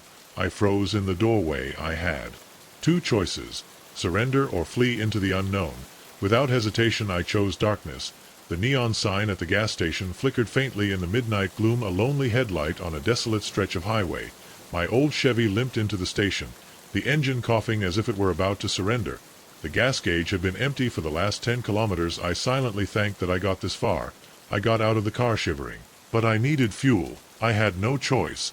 I approached the pump with the card in my hand. A faded sign was taped to the screen. "Only cash." Great. I let out a sigh and headed to the store. When I pushed the glass door, the sound of a broken bell tinks in the silence. The inside was dimly lit, and it smelled old cigarettes and something metallic. Behind the counter an old man stood motionless. His skin was wrinkled like old paper. His thick glasses reflected the flickering lights of the ceiling. "Good night," I said, approaching. "I need to fill the tank at pump 3. The old man didn't answer. He didn't even look at me. He just kept watching something behind me. I turned my head, waiting to see another customer, but the store was empty. A chill ran down my spine. I turned back to him. "Lord, You can charge me for gas, slowly. So slowly it was almost imperceptible. His head turned toward me. His glasses slid down his nose, revealing completely white eyes, no iris, no pupils, just a milky void. You shouldn't be here, whispered. His voice was rough, brittle, not sure. He leaned forward, his bony fingers clinging to the counter. Are coming for you. My skin stood on end. What is he talking about? I asked, taking a step back. You have to go, he whispered now. A loud bang rumbled from outside. The old man paled even more. I turned to the door and saw the silhouettes, a group of people emerging from the darkness. They were slowly moving forward strangely, as if their bodies were not used to moving. Something was terribly wrong with them. The old man Jade. Oh God, it's too late. My heart hammers in my chest. Who are they? But he didn't hear me anymore. Grabbed my arm with surprising force and pushed me towards a marked door. Employees, run, whispered desperately to me. Come out from behind and don't stop. Another blow shook the store. The glass of the front door cracked. I didn't stay to ask any more. I threw myself through the back door and I ran, without looking back. I don't know how long I fled. The landscape passed around me like a blurred spot. The trees, the rocks, the shadows. My breathing was erratic. My legs were burning. But I could still hear them behind me. A humming sound, impossible to describe, something non-human. And then the lights were shining in the sky, moving in impossible patterns, too fast, too erratic to be. Planes clustered in the and one of them descended. I couldn't move. It was as if an invisible force was holding me in place. The light grew, enveloping me in its brightness. Everything turned white and then nothing, darkness. When I woke up I was lying on the side of the highway. The sun was shining overhead. For a moment I didn't know where I was. But then the memories came back like an avalanche. The gas station, the old man, the silhouettes were me. I sat up with my heart racing. My clothes were dirty and torn as if I had been crawling on the floor. But there was something else, something in my hand, a small piece of metal. I lifted it. It was the size of a coin, covered in symbols that changed when I looked at them. It vibrated gently against my palm. A chill ran down my spine. It was real. It had all been real. I stood staggering behind the counter. A young man smiled at me. Good morning, how can I help you? I opened my mouth, then closed it. I came here last night. There was an old man. Something happened. His expression became confused. I'm sorry, sir, but that's not possible. His voice was kind, but there was a slight hesitation in his tone. I worked the night shift yesterday. There was no old man here. The air in the store became thick. My skin stood on end. Something wasn't there. Okay. Something was still wrong. I backed up to the exit. I'm sorry. It must have been a mistake. I left the store and got into my car, my mind spinning at full speed. As I closed the door, I felt something in my pocket. I took out the metal object. It was still there, vibrating softly, pulsing. It was real. What I saw, I lived. It had been real, and that meant it wasn't over. As I drove back to the road, I looked out of the for a fleeting moment. I saw something. The old man standing by the gas station with his white eyes fixed on me, but when I blinked, he had disappeared. Stepping on the accelerator, I sped away. I didn't know where I was going, but I did know one thing. The answers were somewhere on that road, and I had to find them. Because now I couldn't go back to my normal life. Because something out there was already. I had found myself first. The GPS turned off just as I turned towards the unmarked dirt road. A moment before it was guiding me confidently through the winding Virale, and the next nothing. The screen filled with static and then went dark. I hid it in frustration. But the device remained stubbornly inert. Great, you murmur towards the dense forest around me. The afternoon sun filtered faintly between the trees, casting long shadows on the narrow road. It was already late for my cousin's wedding, and now this I considered turning around. But the thought of redoing an hour of complicated turns was overwhelming to me. Surely this road had to lead somewhere. I kept going, hoping to find a village, or at least someone who could point me to the right path. The trees became denser as I went to the village. It advanced, its branches forming a dew that blocked most of the waning light. A feeling of unease settled in my stomach. There was something about this place that felt odd. The forest was too quiet, devoid of the usual birdsong or the rustling of little animals in the undergrowth. Just as I was about to give up and turn the trees, they opened suddenly, revealing a small village nestled in a clearing. A relief flooded me as I drove down the main street, flanked by charming shop windows that looked like something out of another century. Some people wandered the sidewalks, dressed in strangely old-fashioned clothes. When I passed, they turned to look at me with expressions that mixed curiosity, and it was that fear. I parked in front of what looked like a general store and got out of the car stretching my legs. The air here felt different, denser than ever. Somehow with a slight metallic tinge that made me wrinkle my nose. "Excuse me." I called an old man sweeping the entrance of the store. "Could you tell me where I am? My GPS stopped working and I'm a little lost." The man stood motionless, his broom falling to the ground with a dull thud. He looked at me with his eyes wide open, full of fear, before rushing into the store and slamming the door slammed in bewilderment. I turned and saw that a small group of inhabitants had gathered watching me. Attentively, their gazes made my skin crawl. A woman stepped forward, her long skirt brushing the dusty road. "Welcome to Millbrook," she said in a strange accent that I couldn't identify. "We don't get many visitors around here." "I see that," I replied, trying to keep a light tone despite the growing sensation I'm just passing through. "Could you show me the way to the freeway? I'm trying to get to Pittsburgh." The woman's sign furrowed. "Pittsburgh? I'm afraid I don't know such a place, but you're welcome to stay here in Millbrook. We always have room for one more." Alarms rang in my head. How was it possible that I didn't know Pittsburgh? And the way he said, "We always have room for one more," provoked me. "A chill, that's very kind," I said, backing up to my car, "but I really should go.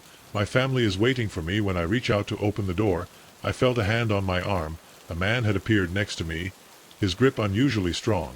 Now he said, his smile without reaching his eyes, "There's no need to hurry. Why don't you have dinner with us? We're always eager to hear news from the outside world." I moved away, but his grip hardened. "Please," I said with a trembling voice, "I need to go." The crowd had grown bigger surrounding me. Their faces showed one of hunger and anticipation, like predators cornering their prey. Panic invaded me. I managed to get out and threw myself into the car, struggling with the keys. The engine roared and I reversed, the tires screeching as I moved away from the advancing crowd.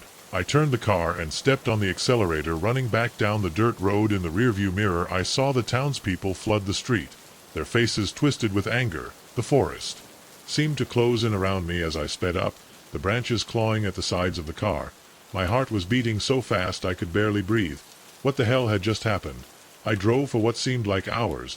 The scenery never changed. The same trees, the same curves on the road. It was like I was driving in circles. The darkness had fallen completely, and my headlights barely penetrated the thick fog that had settled in just as despair was beginning to take hold of me. I saw lights ahead. Civilization. I stepped on the accelerator harder, anxious to get as far away from Millbrook as possible. As I left the forest, I slammed on the brakes. My car slid and came to a stop with a screech in front of me. Main Street, the same buildings. It was impossible. I had been driving far from the village or not. The inhabitants were there waiting. Their eyes glowed in the dark, reflecting my headlights like those of animals trapped in a light. I put in reverse, but the engine drowned and died. It didn't matter how many times I turned the key, it didn't turn on. The woman who had welcomed me before came up to my car with that same smile. "Creepy. You'll see," Clara said, her voice through the closed windows.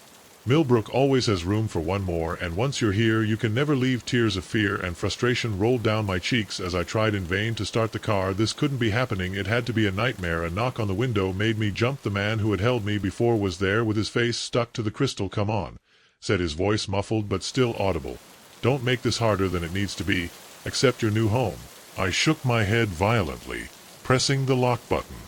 Although I knew it was useless, they began to shake the car, their inhuman strength evident. As my vehicle swayed back and forth in desperation, I grabbed my phone. Still no signal. But maybe I opened the map app, praying for a miracle. To my horror, showed my location, and what I saw made my blood run cold. As the map was in the middle of nowhere, there were no roads, there were no villages for miles, just a void in the woods where Millbrook now stood. A crack appeared on my windshield as the crowd intensified their attack on my car. I knew it was only a matter of time before they broke the glass. It was then that I saw it, right on the edge of town. A faint glow in the air. It seemed like ripples of heat on the asphalt. But in the cold night that was impossible without thinking. I grabbed my bag and slammed open the door, taking my attackers by surprise. I ran, dodging hands that tried to catch me, ignoring furious screams. My lungs burned as I ran towards that strange glow, praying that it was a way out. The air turned dense as I approached, as if trying to run underwater behind me. The villagers chased me. Their voices were distorted.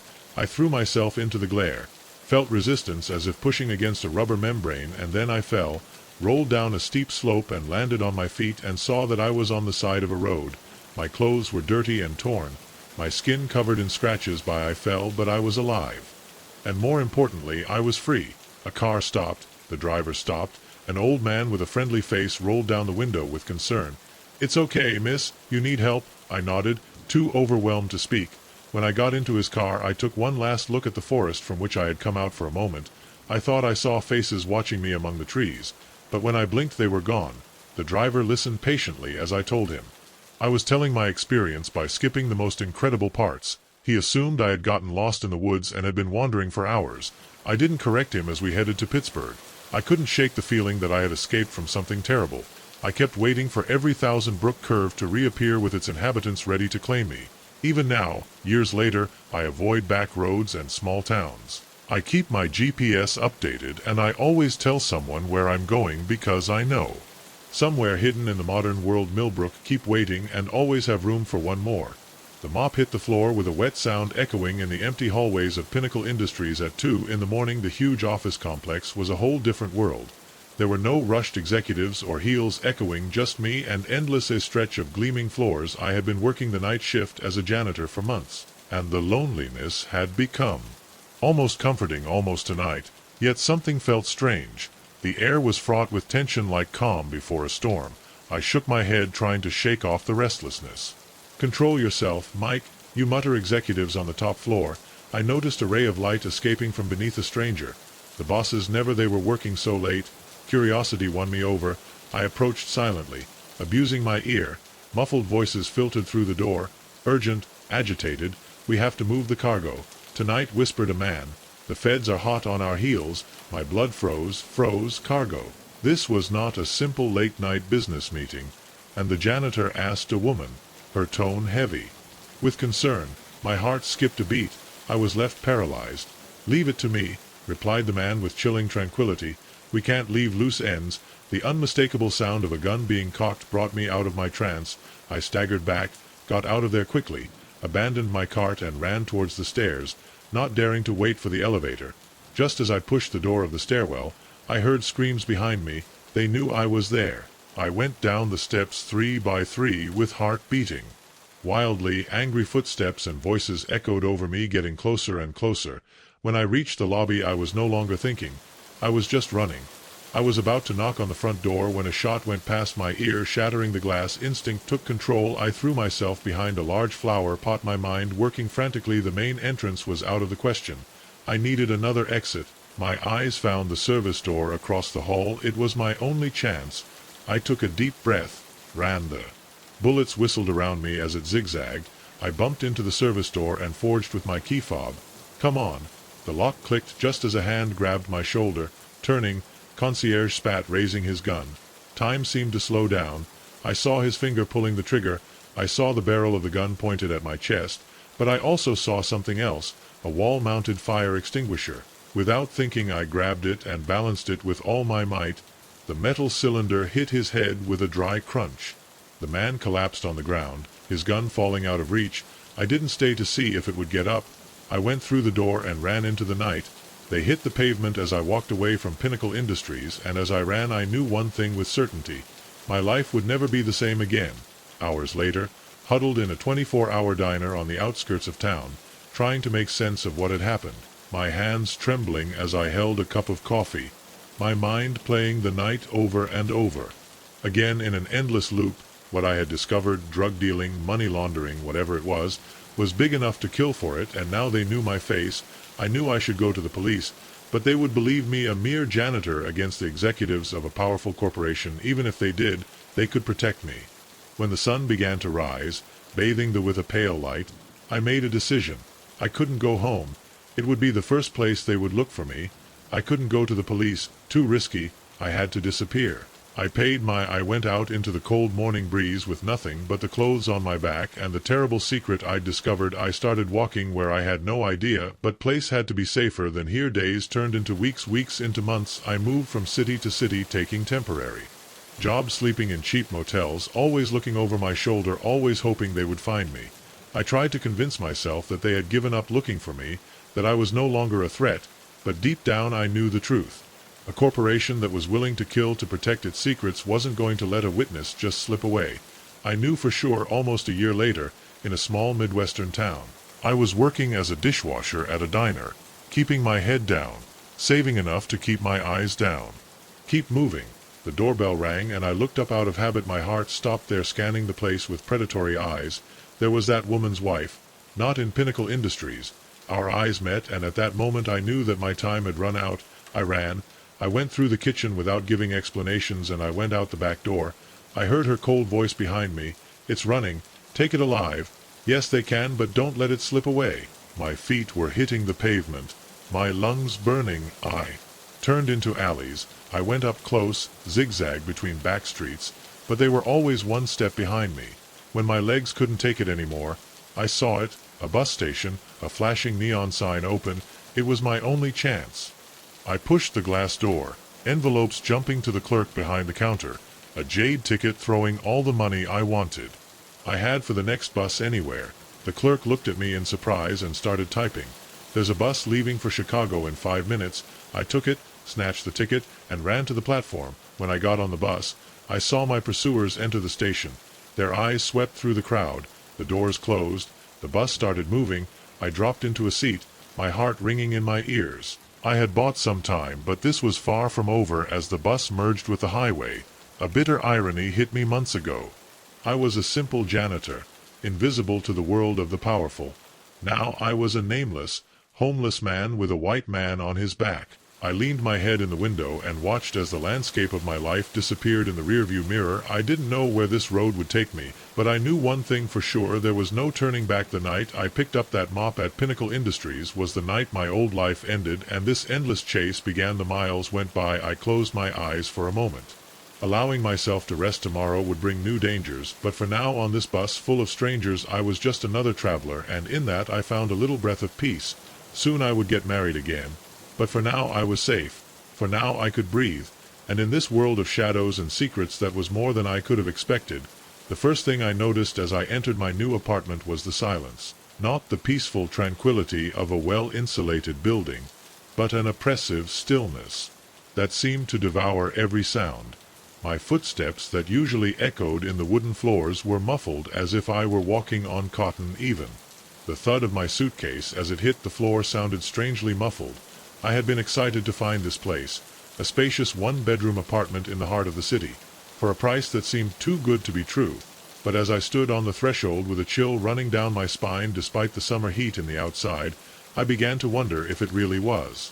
"Control yourself, Sarah," you murmur. Although my voice sounded strange, in the silence, it's just an apartment. I began to unpack, trying to shake off the uneasiness that had settled inside me. The previous tenant had left some furniture behind, an old and worn sofa, a wobbly dining table, and a large antique mirror that dominated one of the walls of the living room. As I passed by he'd swear something moved in his reflection right at the edge of my vision, but when I turned to look there was nothing. That night I tossed and turned in bed, unable to sleep. The silence was deafening, broken only by the occasional creak of the wood settling down, a sound that seemed too loud in the stillness. Around 3 o'clock in the morning, I heard it, a soft tapping like nails against the glass. It seemed to come from the living room, with my heart pounding.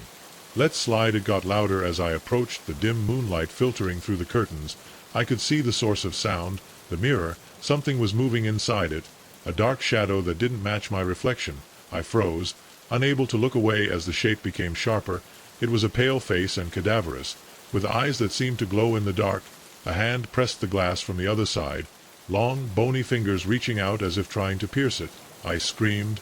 The sound rumbled through the apartment, too loud compared to the calm that enveloped him. My face in the mirror distorted into a grotesque smile, and in the blink of an eye disappeared. I spent the rest of the night curled up in bed with all the lights on, too terrified to sleep. When dawn broke, I convinced myself that it had been a nightmare from stress and an overactive imagination. But as the days went by, the strange events became impossible to ignore.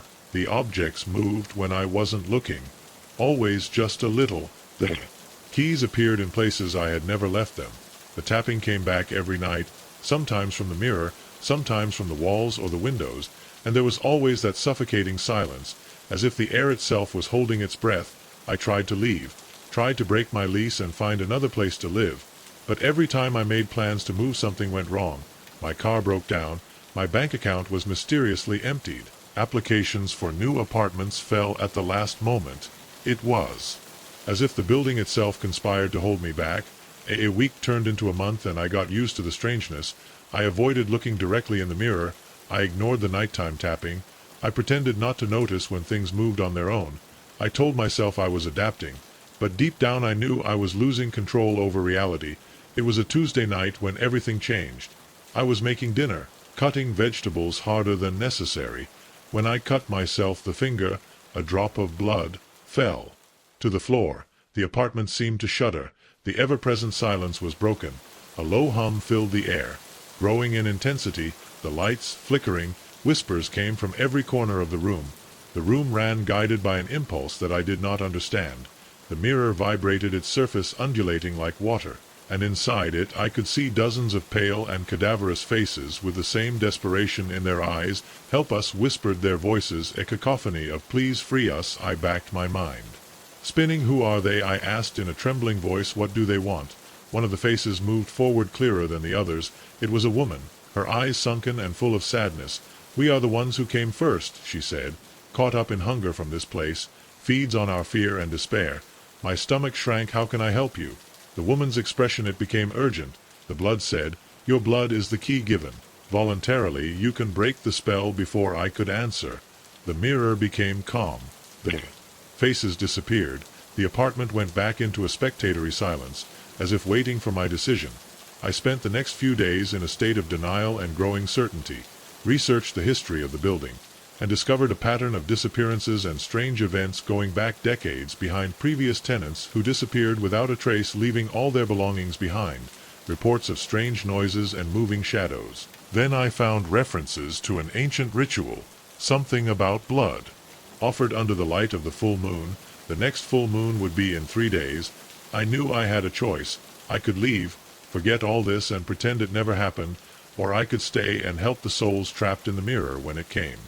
On the night of the full moon I stood in front of the mirror with a small knife in my hand. The air was charged with energy. The moonlight reflected on the surface of the mirror, giving it an ethereal glow. I took a deep breath and made my decision. I pressed the blade against my palm, containing a gasp. When the skin opened, a red line formed, and I extended my hand towards the mirror. "I give it voluntarily," I said, my voice firmer than I felt to break the spell, to release them as soon as my blood touched the glass. Everything changed. The mirror shook, and a sound of breaking glass filled the room. Although the mirror remained intact, a reaper light flooded the room and I felt an icy wind swirl around me. When the light faded, the apartment was no longer the same. The oppressive silence was gone. The air felt lighter, and the mirror now only reflected my own face. In the days that followed, I learned the truth from my neighbors. The building had been cursed for generations, trapping the souls of its tenants. My blood had broken the spell. I thought about moving, but deep down I knew I had nothing to fear anymore. Sometimes when the light hits the mirror at a certain angle, I see its faces smiling, thanking me, because sometimes the quietest places hide the loudest secrets. The air in the lab felt different that night, denser, somehow charged with an energy that made the hairs on the back of my neck stand on end. I'd been working late as usual, checking data from our latest experiments, but something wasn't right. The numbers didn't add up, and the silence in the normally bustling facility, it was deafening. I stretched, my back creaked after hours, hunched over my computer. It was then that I noticed it. A faint blue glow emanated from under the door of Dr. Erickson's office. Strange. He had left hours before along with the rest of the staff. Curiosity overcame me. I approached the door, my footsteps echoing in the empty hallway. As I approached, I could hear a low humming sound, barely audible but unmistakable. My hand hesitated on the knob. I knew not to snoop, but something prompted me forward. The door creaked as it opened, and I gasped.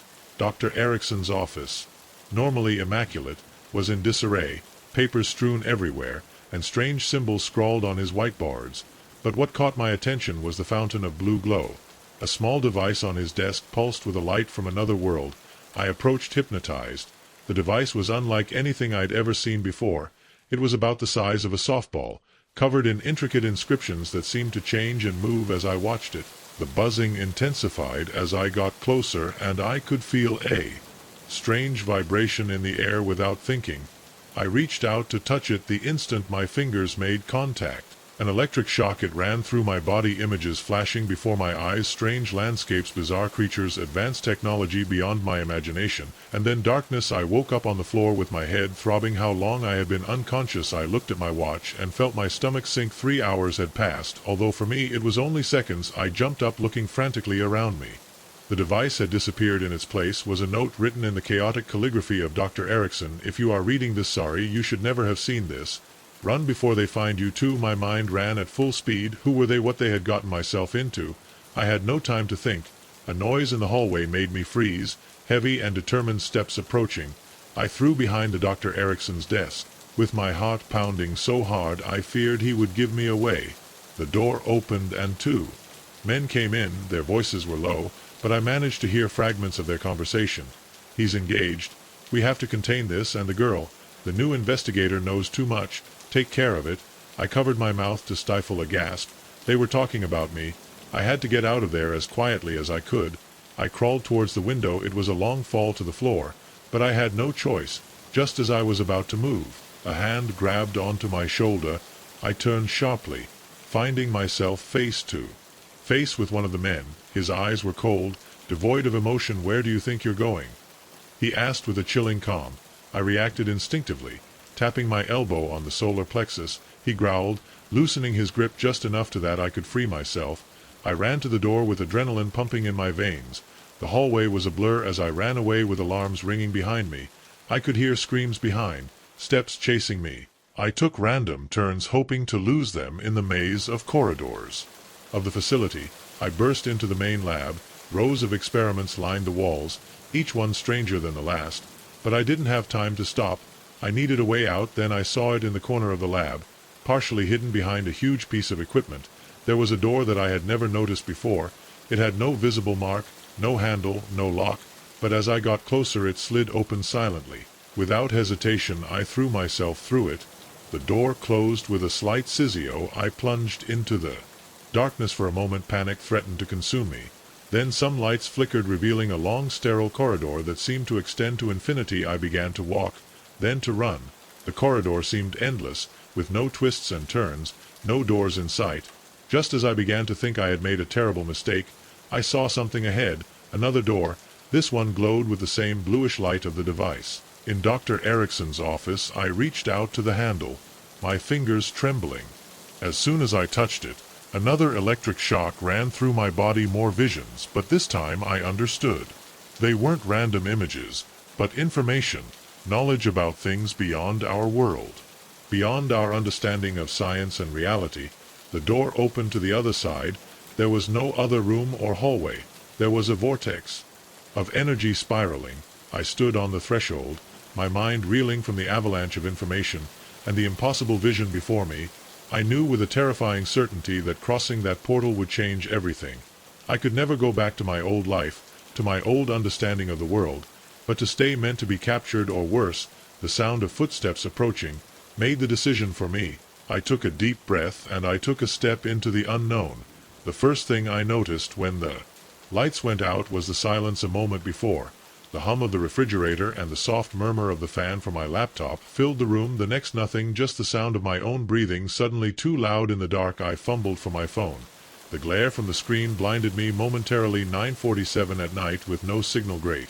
Okay, you mutter, trying to calm the growing anxiety in my chest. Only a blackout happens all the time. But as I moved forward with the light of the phone illuminating my path, I couldn't shaking off the feeling that something was wrong. The darkness outside looked denser than usual, like the whole world had been swallowed by a black void. I tried to use the dead landline, not even a line tone, just absolute silence. Then I heard it, a slight scratch on the front door, so soft I almost missed it. I froze, holding my breath. It could be anything, I told myself. A branch, a stray cat. But deep down I knew it wasn't. The scratch sounded louder again, this time more insistent. And then a thud, as if something heavy had been thrown against the door. My heart began to pound. I backed away slowly, without taking my eyes off the entrance. The pounding continued louder and louder. I went to my room and locked the door. My trembling hands, my fingers gripped the phone. No signal, no way to call for help. The knock on the front door stopped abruptly. A terrifying silence spread through the apartment.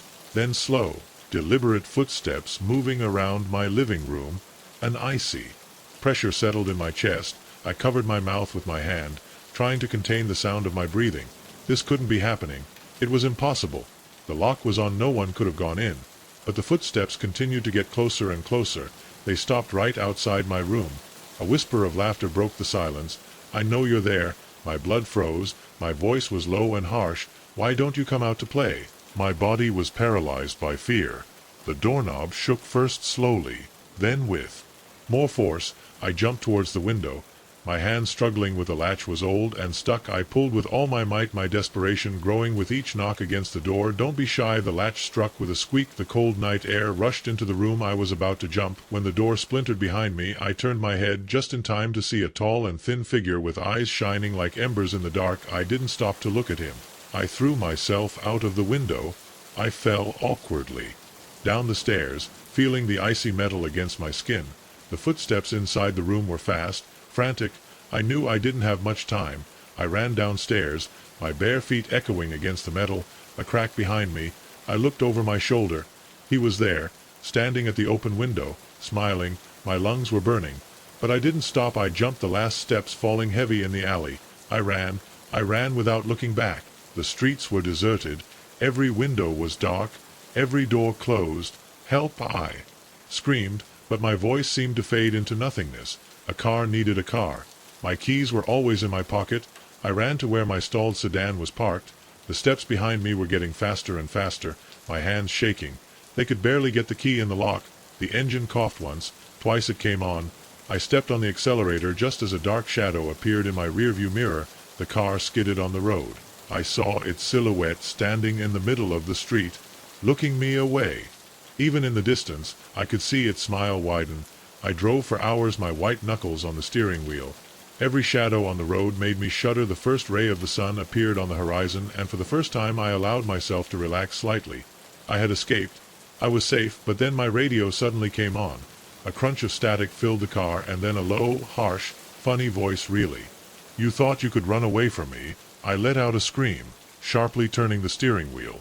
The car skidded, but I managed to control it.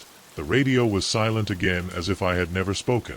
But I knew the truth is that terror had followed me and would never leave me. In the following days, I tried to convince myself that everything had been a nightmare. I returned to my apartment, I fixed the broken door, and tried to move on with my life, but nothing was the same. The lights never seemed bright enough. The shadows seemed to move when I didn't look directly, and I always felt that they were watching me. I started sleeping with the lights on, but not that it helped, because on the quietest nights I heard the soft scratch on my door and a whispered laugh in the dark.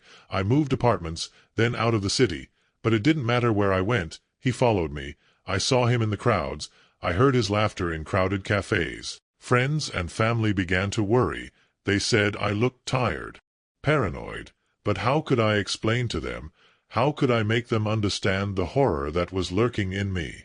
Day and night, months went by. I lost my job. My relationships fell apart. I became a shadow of myself until one night it happened. I was sitting in my apartment, every light on. When the electricity went down, the air became dense. A laugh echoed in the dark, ready to play. I didn't run anymore. I was tired of running. I stood up, faced him, and asked him, "What you want from me?" He smiled. "No. I want nothing." His eyes were shining in the gloom. "I am you, a reflection of everything you fear." The truth hit me like a punch. I couldn't run away from him because he was part of me. I didn't say firmly, "You're not." I turned on the light. His silhouette faltered. His eyes showed relief and then disappeared. Since that night I don't sleep anymore with the lights on, and when I hear the scratch on the door, I see you. But you don't control me, and keep going. I find peace. The rustling of the leaves under my boots was the only sound that broke the eerie silence of the forest. I had been walking for hours. The sun was setting behind the line of the trees, casting elongated shadows that seemed to extend towards me with gnarled fingers. This must have been a simple walk, a day of hiking to let my mind and enjoy the colors of but the light was rapidly waning. The markers of the path were becoming harder and harder to find, and a growing fear took hold of me. I had gotten lost. I took out my phone in the hope of finding a signal. Nothing. The battery was flashing at a critical level, warning me that it would not last much more. Panic began to take hold of me as I realized the seriousness of the situation. No one knew exactly where I was. I had not told anyone my specific plans. It had been a mistake, a very, very stupid one. The temperature was dropping rapidly, and I was not prepared to go night in. The woods I only had a light jacket, a nearly empty water bottle, and a granola bar. Not exactly survival gear. Just as I contemplated my options, none of them promising, I saw a flash of light through the trees. Hope, a sign of civilization, or at least someone else who could help me without a second thought. I left the trail and made my way through the undergrowth, heading toward the light. As I got closer, I made out the silhouette of a cabin. It was old, the wood was aged and gray, but the windows emanated warm landor. Relief ran through me. I had found help. I went to the porch and raised my hand to knock on the door, but something stopped me. The air felt strange. The light inside didn't flicker like a campfire or a lamp would. It was too stable, too cold, almost as if it were artificial. Before deciding whether I should knock or turn around, the door opened with a creak. An old woman appeared in the doorway. Her face was furrowed with deep wrinkles, her white hair matted, but it was her eyes that disturbed me, pale, almost colorless, and they were watching me with an intensity that gave me goosebumps. Well, she said in a raspy voice like dry leaves dragged by the wind. A visitor. How unexpected. Every instinct in my body screamed at me to run, but I was exhausted in despair. I'm sorry to bother her, I said, trying to sound calm. I got lost on the trail and saw her light could show me the way to the ranger station, or maybe lend me a phone. Her mouth curled into a smile. But it wasn't a kind smile. Oh darling, there's no phone here. She leaned on the frame of the door looking me up and down, and the ranger station is far away. You couldn't get there in the dark. He stepped aside and reached in. Come, you can stay here tonight. Tomorrow in the daylight, we'll see what to do with you. Every rational part of my brain was telling me this was a bad idea, but the other option was that I would go out in the cold without shelter. My practical side won the battle. I went inside. The cabin was strange. It was a single room with old and worn furniture that looked like it was taken from a museum. But among the antique furniture there were objects that didn't fit. A digital alarm clock, a modern laptop, a haunting combination of past and present, and most adoring, mirrors covering each wall of all sizes and shapes, some small by hand, others full body leaning against the walls. My reflection stared back at me from dozens of different angles. I felt a momentary dizziness, as if I was trapped in a maze of images. Sit down, said the old woman, pointing to a rickety chair. I'll make some tea. I watched her as she moved around the small kitchen, my discomfort increasing with every second. Something wasn't right. I couldn't explain why, I only felt it. She came back with 2 steaming cups to me. The liquid inside was dark, almost black, with an oily sheen on the surface. The smell was strange. It didn't look like any tea I'd ever smelled before. Baby, she said, it will warm you. I brought the cup to my lips out of politeness, but as soon as the liquid touched my tongue, the world began to spin. The dizziness hit me hard. The images in the mirrors were distorted. They moved on their own. The old woman, she was looking at me with a satisfied smile. I tried to get up, but my legs didn't respond. What did you give me?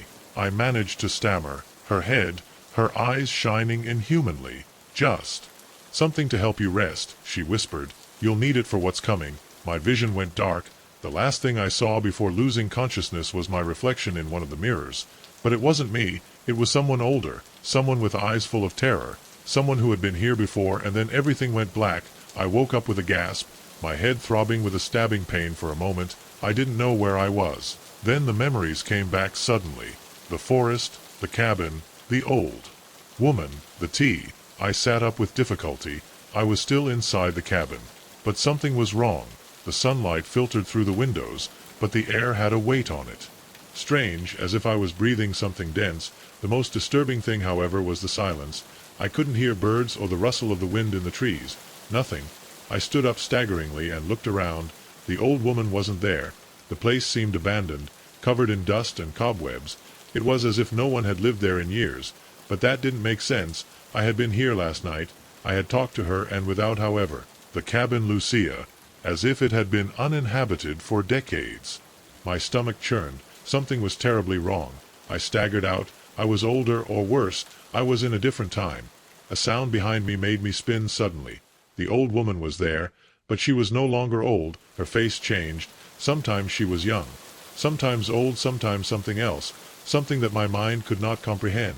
What have you done? I whispered, my trembling voice. She smiled coldly. Nothing. You didn't do yourself. My pulse quickened. Let me go. Her expression turned mocking. Oh, darling, but This is your home now. The words hit me like a punch in the stomach. I shook my head. Number, I'm not part of this. She took a step closer. Always tell herself that. Her smile widened. Every time you suddenly come back, images invaded my mind. Memories of me trapped in this cabin year after year, century after century, attracting others as I myself had been drawn to serve something far older than time itself. And then I understood the truth. It hadn't been the first time I'd come here. It wasn't. The first time I'd gotten lost in this forest. I'd been the old lady, I'd been the hunter, and now I was my turn to take her place.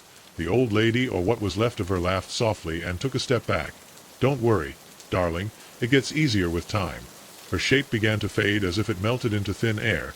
It dissolved in the breeze like old dust, and then I knew she was gone and I was the new keeper. The cycle was to continue at sunset. I saw the first light, and then amid the trees a lost hiker. Just as I had been, just like we all had ever been. A shiver ran down my spine, but my feet moved on their own, leading me towards my role in this story. The cabin was always there, and always waiting for its next guest. The cycle never ended, never. The key card slid smoothly into the slot, and the light flashed green. The first pushed the heavy door to room 1408, dragging my little suitcase behind me. The maze Tick-Tell lived up to its name, with its gleaming marble floors and plush carpeting. But as soon as I set foot in my room, a chill ran down my spine, and I had nothing. That with the air conditioning, everything seemed perfect, spotless white sheets on the huge bed, a breathtaking view of the city skyline across the windows from floor to ceiling, and still something was wrong. I couldn't identify what, but the air seemed thick, almost oppressive. I shook my head, berating my paranoia. It had been a long day of travel, and I was exhausted. I just needed a good night's sleep. While unpacking, I noticed small irregularities. Elol remote from the TV that I swore had left on the right side of the bed. Now it was on the left. A glass that was, I'm sure, he's put on the desk. I was now resting on the bedside table. Small things easy to ignore but unsettling. I was in town on business to attend a conference that promised to be as boring as it was necessary. I had chosen the Maze Tick for its proximity to the convention center and its excellent reviews. But now, as the sun was setting and the shadows were lengthening in the room, I was beginning to regret my choice. Sleep came intermittently. That night strange noises woke me up, scratches coming from inside the walls, whispers that seemed to come from everywhere and nowhere at the same time. Every time I woke up, the room looked different, the furniture slightly out of place, the shadows cast incorrectly. In the morning everything seemed more normal. The daylight dispelled the fears of the night. Old hotels made noises. The housekeeping staff moved things around when cleaning. There had to be logical explanations. The lecture was as tedious as I expected, but it was a relief to have my mind occupied. However, when I returned to the room that night, the feeling of uneasiness returned. Immediately, I knew as soon as I opened the door, someone had been here. Nothing was visibly altered, but the air felt distinct, charged with an energy difficult to describe, and above all, bed perfectly placed over the white bedspread. There was a single red rose. My blood froze. I hadn't ordered room service. I hadn't told anyone what room I was in. I picked up the phone to call the front desk, but the line was dead. I tried to use my cell phone, only static, and then I saw the mirror. My reflection was staring at me from across the room, but something was wrong. It didn't match exactly with my movements. There was an almost imperceptible delay, and his eyes shone with a light that was not mine. I recoiled, my heart beating wildly. This was impossible. I had to be imagining it. They splashed. My reflection looked normal, but now the room I reflected was not mine. It was the same but different. Antique modern furniture had been replaced by Victorian pieces. Electric lamps were now gas lanterns. I turned quickly, but my room was still the same. The transformation only existed in the mirror. A knock on the door made me jump. Housekeeping called. A cheerful voice. Relief flooded me. Over. Someone else, someone real. I ran to the door and opened it. The hallway was empty. My hands were shaking when I closed, and let's make sure a jukebox would fade through the sound of the water. Sometimes Clara, sometimes just a murmur. When I got out of the shower, the mirror was covered with steam, and then I saw the words, written as if an invisible hand had traced them in the damp. Welcome home, darling. We've been waiting for you. My blood froze. I stumbled into the room with a soaring pulse, and then I saw it. The room had changed completely. The modern furniture was gone. The walls were covered in worn wallpaper, and sitting in front of an antique dressing table, where there was nothing before, there was a woman. She slowly turned. Her pale face was framed by an elaborate dark hairstyle. Her dress was from another era, all lace and corsets, but what took my breath away were her deep, totally inhuman dark eyes. There you are, she said in a voice that sounded like a distant echo. "We felt so lonely without you." I tried to scream, but no sound came out of my throat. I ran to the door, but my hands passed through the knob like smoke. The woman stood up. Her footsteps made no noise as she moved towards me. "I don't remember." "True," she whispered sweetly, "but you always do." And then I knew this wasn't my first cycle. I had lived it before, and again my memories had been erased, but each time at the end they came back. My reflection in the mirror, it confirmed it to me. In every era, in every decade, it had been me. I always ended up in this room, always caught in this cycle, and she was my jailer, my wife, my condemnation. The walls began to distort, the world crumbling around me. I could feel my memories fading away again. She took my face in her hands. "It's time to start again, my love," whispered. The world went dark. Blink eye was standing in the hallway of the majestic hotel. My suitcase next to me should have gone blank for a moment. I shook my head, trying to clear my thoughts. Slide the lock. The light flashed green. The first push the door to room 1408. A chill ran down my spine.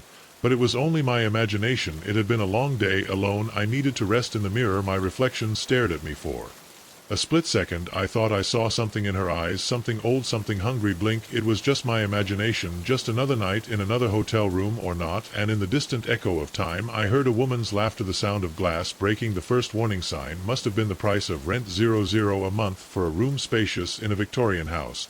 Amenities included. In the heart of Boston was too good to be true.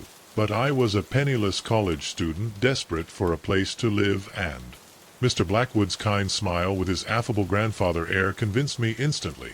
"Welcome, Cass," Alice said as she handed me an antique brass key. "I'm sure you'll be very happy here now." 3 months later, lying in my bed and listening to footsteps in the upstairs room, a room I knew was empty, I realized how wrong I had been. It all started with little things, objects disappearing, only to reappear in strange places, the feeling of being watched when I was alone in my room, strange scratches on the walls at night. I tried to rationalize. Old houses make noises. The stress of exams was playing me a bad game. But as the weeks went by, the events became impossible to ignore. One night I arrived late from a study session and found all my furniture rearranged. Oak's heavy dresser I could barely move. It was now on the opposite wall. When I confronted Mr. Blackwood the next day, he just smiled with his usual kindness. "Oh dear, you must have been so tired last night not to remember doing it yourself." But I knew I hadn't touched anything, just like I knew I hadn't written the strange symbols that started appearing in my mirror in the mornings, drawn on what I looked like. And I feared was dried blood. The other tenants didn't help me. They were all elderly, reserved people who rarely left their rooms. On the few occasions I met one in the hallway, they looked away and sped up El Paso as if they were afraid of being seen talking to me. It was Mara, the girl who lived in the room next to mine. Finally confirmed to me that I wasn't going crazy. "You've noticed it too, right?" she whispered one day as we passed by the stairs. Her eyes were wide open, full of latent fear. She looked nervously towards the closed door of Mr. Blackwood's office. "The rarity of this place," I nodded, feeling relieved to know that I wasn't alone in my suspicions. "Mara, what's going on here? What is this place?" She shook her head, her voice just a murmur. "I don't know for sure, but I've been investigating. This house has history. People have disappeared here for decades." I took a breath, feeling a chill run down my spine. "And what about Mr. Blackwood?" Mara swallowed hard before answering. "That's the worst thing. Has been the owner of this house for much longer than it should be possible." My stomach sank. "What do you mean?" "I found newspaper clippings from the 50s that mention it by name. It looks exactly the same as now." Before I could process that information, the creaking of a door opening made us mute. "Mr. Blackwood's office." Mara's eyes widened. "Be careful," Alice whispered before hurrying upstairs. That night, as I lay in my bed trying to make sense of what Mara had told me, I heard a soft knock on my door. Tap, tap, tap, slow, deliberate. "Who's there?" I asked in a trembling voice. Silence. More knocking. I got up, my heart pounding, and I approached the door through the keyhole. I saw a shadow moving in the hallway, tall, hunchbacked. It didn't look human. The knocking was. He stopped, and then a silhouette leaned towards the keyhole. An eye appeared on the other side. It was not Mr. Blackwood's kindly blue eye. It was yellow, with a pupil slanted like a cat's. He blinked once. I drew back with a scream. The door burst open. Mr. Blackwood came in with a worried expression on his face. "Alice, dear, what's the matter? I heard you scream." I looked out of him at the open door. There was something there. One eye. I saw it. He patted my hand reassuringly. "Oh, little girl, you must have been dreaming. There's nothing there." He pointed to the empty hallway, but when he turned to leave, I saw a yellow flash in his eyes just for a second, and then they went back to blue. I didn't sleep that night or the next. I spent time researching the history of the house, confirming everything Mara had told me, and discovering even more disturbing things. The house was built in the 19th century by a man linked to occult practices.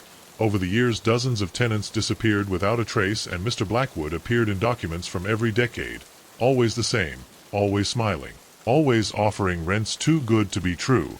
I decided to face him. I couldn't go on living like this. Terrified of every shadow, I walked to his office, my hand raised to knock on the door when I heard voices inside. "The girl is getting troublesome," she said. "Mr. Blackwood is asking too many questions," answered another deep voice, and with an inhuman echo, "Then maybe it's now," said Blackwood. "The stars are almost aligned. We need new blood for the ritual." My breathing stopped. I took a step back, but the ground creaked under my weight. Silence fell in the office, and then footsteps approaching the door. I ran up the stairs with my heart hammered in my ears. I tripped over my key while listening to Mr. Blackwood's voice calling me, "Alice dear, where do you think you're going?" Her tone was affable, but she no longer deceived me. I slammed the door of my room, shaking it comfortably in front of her. I frantically searched in my backpack, picking up the essentials had to come out. It was then when I saw him in the mirror. The symbols, but this time they moved, reconfiguring into words he could read too late. The chest of drawers blocking the door flew out as if pushed by an invisible force. Mr. Blackwood was in the doorway, but he was no longer a man. His eyes shone completely yellow, his teeth were too long, and behind him the other tenants were all gathered with the same eyes. "Alice," said her voice, no longer human. I ran to the window and smashed it with the bedside lamp. I didn't think twice before jumping. The impact on the floor ripped the air out of my lungs. I got up limping and ran after me. Inhuman screams were heard. I never looked back. I never returned. The house was found empty when the police arrived. No sign of Mr. Blackwood or the tenants, just an old abandoned building. But sometimes on the darkest nights, I swear I hear a soft knock on my door, and I wonder if I ever really escaped. The rhythmic banging of our dying engine was the first sign that our road trip was about to take a sinister turn. As our car coughed and stopped on that desolate stretch of country road, I couldn't shake the feeling that we had just become characters from one of those horror stories that my sister Jenny loved to read. "Well, this is just perfect, you murmur, always optimistic." She patted me on the arm. "Don't worry, Mike, something will come to us. We always do." We wish. I shared her trust. The sun was setting, painting the sky with ominous red and purple hues in the growing darkness. The cornfields around us seemed to whisper secrets between us, their leaves rustling in a silent conspiracy. We'd passed a farm a few miles ago was our best chance of finding help, or at least a phone to call. A tow truck with no cell service and few options secured the car and started walking. The air grew colder as we made our way down the empty road, our footsteps echoing in the eerie silence. Jenny huddled closer to me, her previous optimism fading with every step. Mike whispered, "Have you ever felt like you're being watched?" I was about to dismiss his fears when I saw it too. A flash of movement in the micelle to our right. Between. I closed my eyes in the darkness, but whatever it was gone. "It's probably just an animal," I said, trying to convince both myself and her. "Come on, we're almost there." The farm, a decrepit Victorian silhouette, stood before us against the darkened sky. As we drew nearer, I could see that I had known better times. The paint peeling off the worn planks, and several windows were boarded up. I hesitated at the foot of the porch steps, a sense of uneasiness running down my back. But we had come too far to turn back. Now I raised my hand to knock on the door. Opened with a squeak. An elderly couple was on the threshold, their faces furrowed with deep wrinkles and cautious expressions. The woman's eyes went from Jenny to me, while the man's gaze remained fixed on a right point. "Behind my shoulder. We can help them," the woman asked in a thin and trembling voice. I explained our situation, trying to ignore the tingling sensation on the back of my neck. Something in their eyes, empty, and their overly wide smiles, made my nerves stand on end. Of course, said the old man in a surprisingly deep and resonant voice. "Poor children must be exhausted. Come in. We have a phone they can use." Jenny gave me a smile of relief as we crossed the threshold. The interior of the house, it was as dated as its exterior, with faded floral wallpaper and furniture that seemed not to have moved in decades. The old lady introduced herself as Marta and her husband as Jeb, led us to a dusty room where an old rotary phone rested on a side table. "I'm afraid "The phone lines have been failing lately," said J.E. in an apologetic tone. "But you can try in the meantime. Why don't you join us for dinner? She's almost ready." I opened my mouth to decline, but Jenny spoke first. "That would be lovely, thank you, Marta." He headed to the kitchen, and J.E. settled into a threadbare armchair, his watery eyes fixed on us with an eerie intensity. Then he said, leaning forward slightly, "What brings them to these places?" We explained about our road trip and how we were on our way to visit our family in Little Rock. While we were talking, I couldn't shake the feeling that something wasn't right. The room felt too still, the air too thick, and Jeeves' gaze never wavered, not even when Martha called him to help her in the kitchen when we were alone. Jenny and I exchanged glances. "Maybe we should try the phone and leave," I whispered. She nodded, visibly relieved. But when I picked up the receiver there was no dial tone, just absolute silence. Before I could tell Jenny Marth, she called us to dinner. Dining room dimly lit by flickering candles that cast elongated shadows on the tables. The table was arranged with uneven crockery and tarnished silver cutlery. When I took my seat I noticed some strange symbols carved on the backs of the chairs. They were antique, almost runic. A shiver ran down my spine.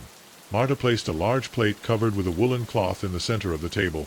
"I hope they are hungry," she said, her smile without arriving completely in his eyes. "It's a family recipe." When he lifted the lid, the smell was the first thing that hit me.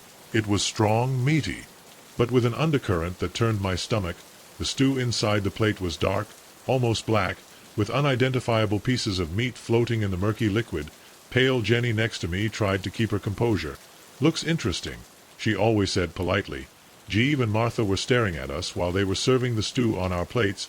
I took a spoonful, struggling to hold back an arcade at the smell. Just as I was about to force myself to taste it, a loud bang from upstairs left us paralyzed. Martha's hand trembled, spilling some stew on the tablecloth. "Only the house settling down," Jeb said quickly, but his eyes betrayed his nervousness as he headed for the ceiling. Another blow, then the unmistakable sound of footsteps. "Jenny," he grabbed my arm, his nails digging into my skin. "What was that?" I demanded, standing up. Jeb also stood up, his friendly attitude evaporating. "Sit down, boy," growled. "Eat your dinner." The footsteps grew louder. Descending the stairs, Marta began to murmur to herself, swaying in her chair. Suddenly the door of the dining room slammed open on the threshold. A figure stood up that made my blood freeze. She was tall, impossible, thin, with limbs too long for her body. Her pale and mottled skin was taut over her prominent bones. But her face was the nightmare come true, empty instead of eyes staring at us, and her mouth was a huge crack full of irregular teeth. Jenny screamed. I grabbed her hand and we ran off, knocking chairs in our escape. Behind us I heard Jeb's screams and Marta's sharp wails. We left the house and went into the night, running in harvests along the dirt road. On both sides the cornfields seemed to close on us, the stems extending like fingers that tried to catch us. I looked back and immediately wished I hadn't. The creature kept moving us with an unnatural and uneven stride, and behind it Jeeve and Martha also ran, their contorted faces in a mixture of fear and hunger. We ran until our lungs burned and our legs felt leaden. Finally, by a miracle, we saw lights approaching. I waved my arms frantically and the van stopped abruptly next to us. The driver, an older man with a weather-beaten face, looked at us and without asking questions, opened the passenger door. "Get on the board," ordered now. We didn't need him to tell us twice when we started. I looked in the rear-view mirror. The farm was moving away in the distance, but I could still see the figure standing on the road watching us. The driver, who introduced himself as Tom, listened to us in silence as we told him what happened. When we finished he shook his head somberly. "They are not the first to meet the Hendersons," he said. "That farm has been abandoned for years, but sometimes those who pass by say they have seen lights on fire, having heard voices. Those who come in, well, they don't always come back." We traveled in silence for a while, letting the weight of what we had escaped settle. Finally Tom spoke again. "The legend says that the Hendersons made a deal with something evil. A long time ago they were promised that they would live forever, as long as they gave him sustenance in return." A shiver ran through me as I remembered the strange stew, the creature in the door. Jenny squeezed my hand, her pale face lit by the dashboard light. Tom dropped us off at a motel in the next town, refusing any payment for the ride. Before leaving he left us a warning. "Be careful out there. Some roads should not be traveled and some houses should be left alone." We never finished that by road. The next morning we called a tow truck for our car and booked the first flight back home. but the memory of that night haunts me sometimes. When I drive down a dark and lonely road, I can't help but glance in the half-view mirror, waiting to see a CRP farm materializing in the distance, its windows shining with an inviting light, and in my nightmares I still hear Marta's singing voice calling us to dinner. I smell that sweet and nauseating stew, and I see those empty, hungry eyes watching me from the shadows.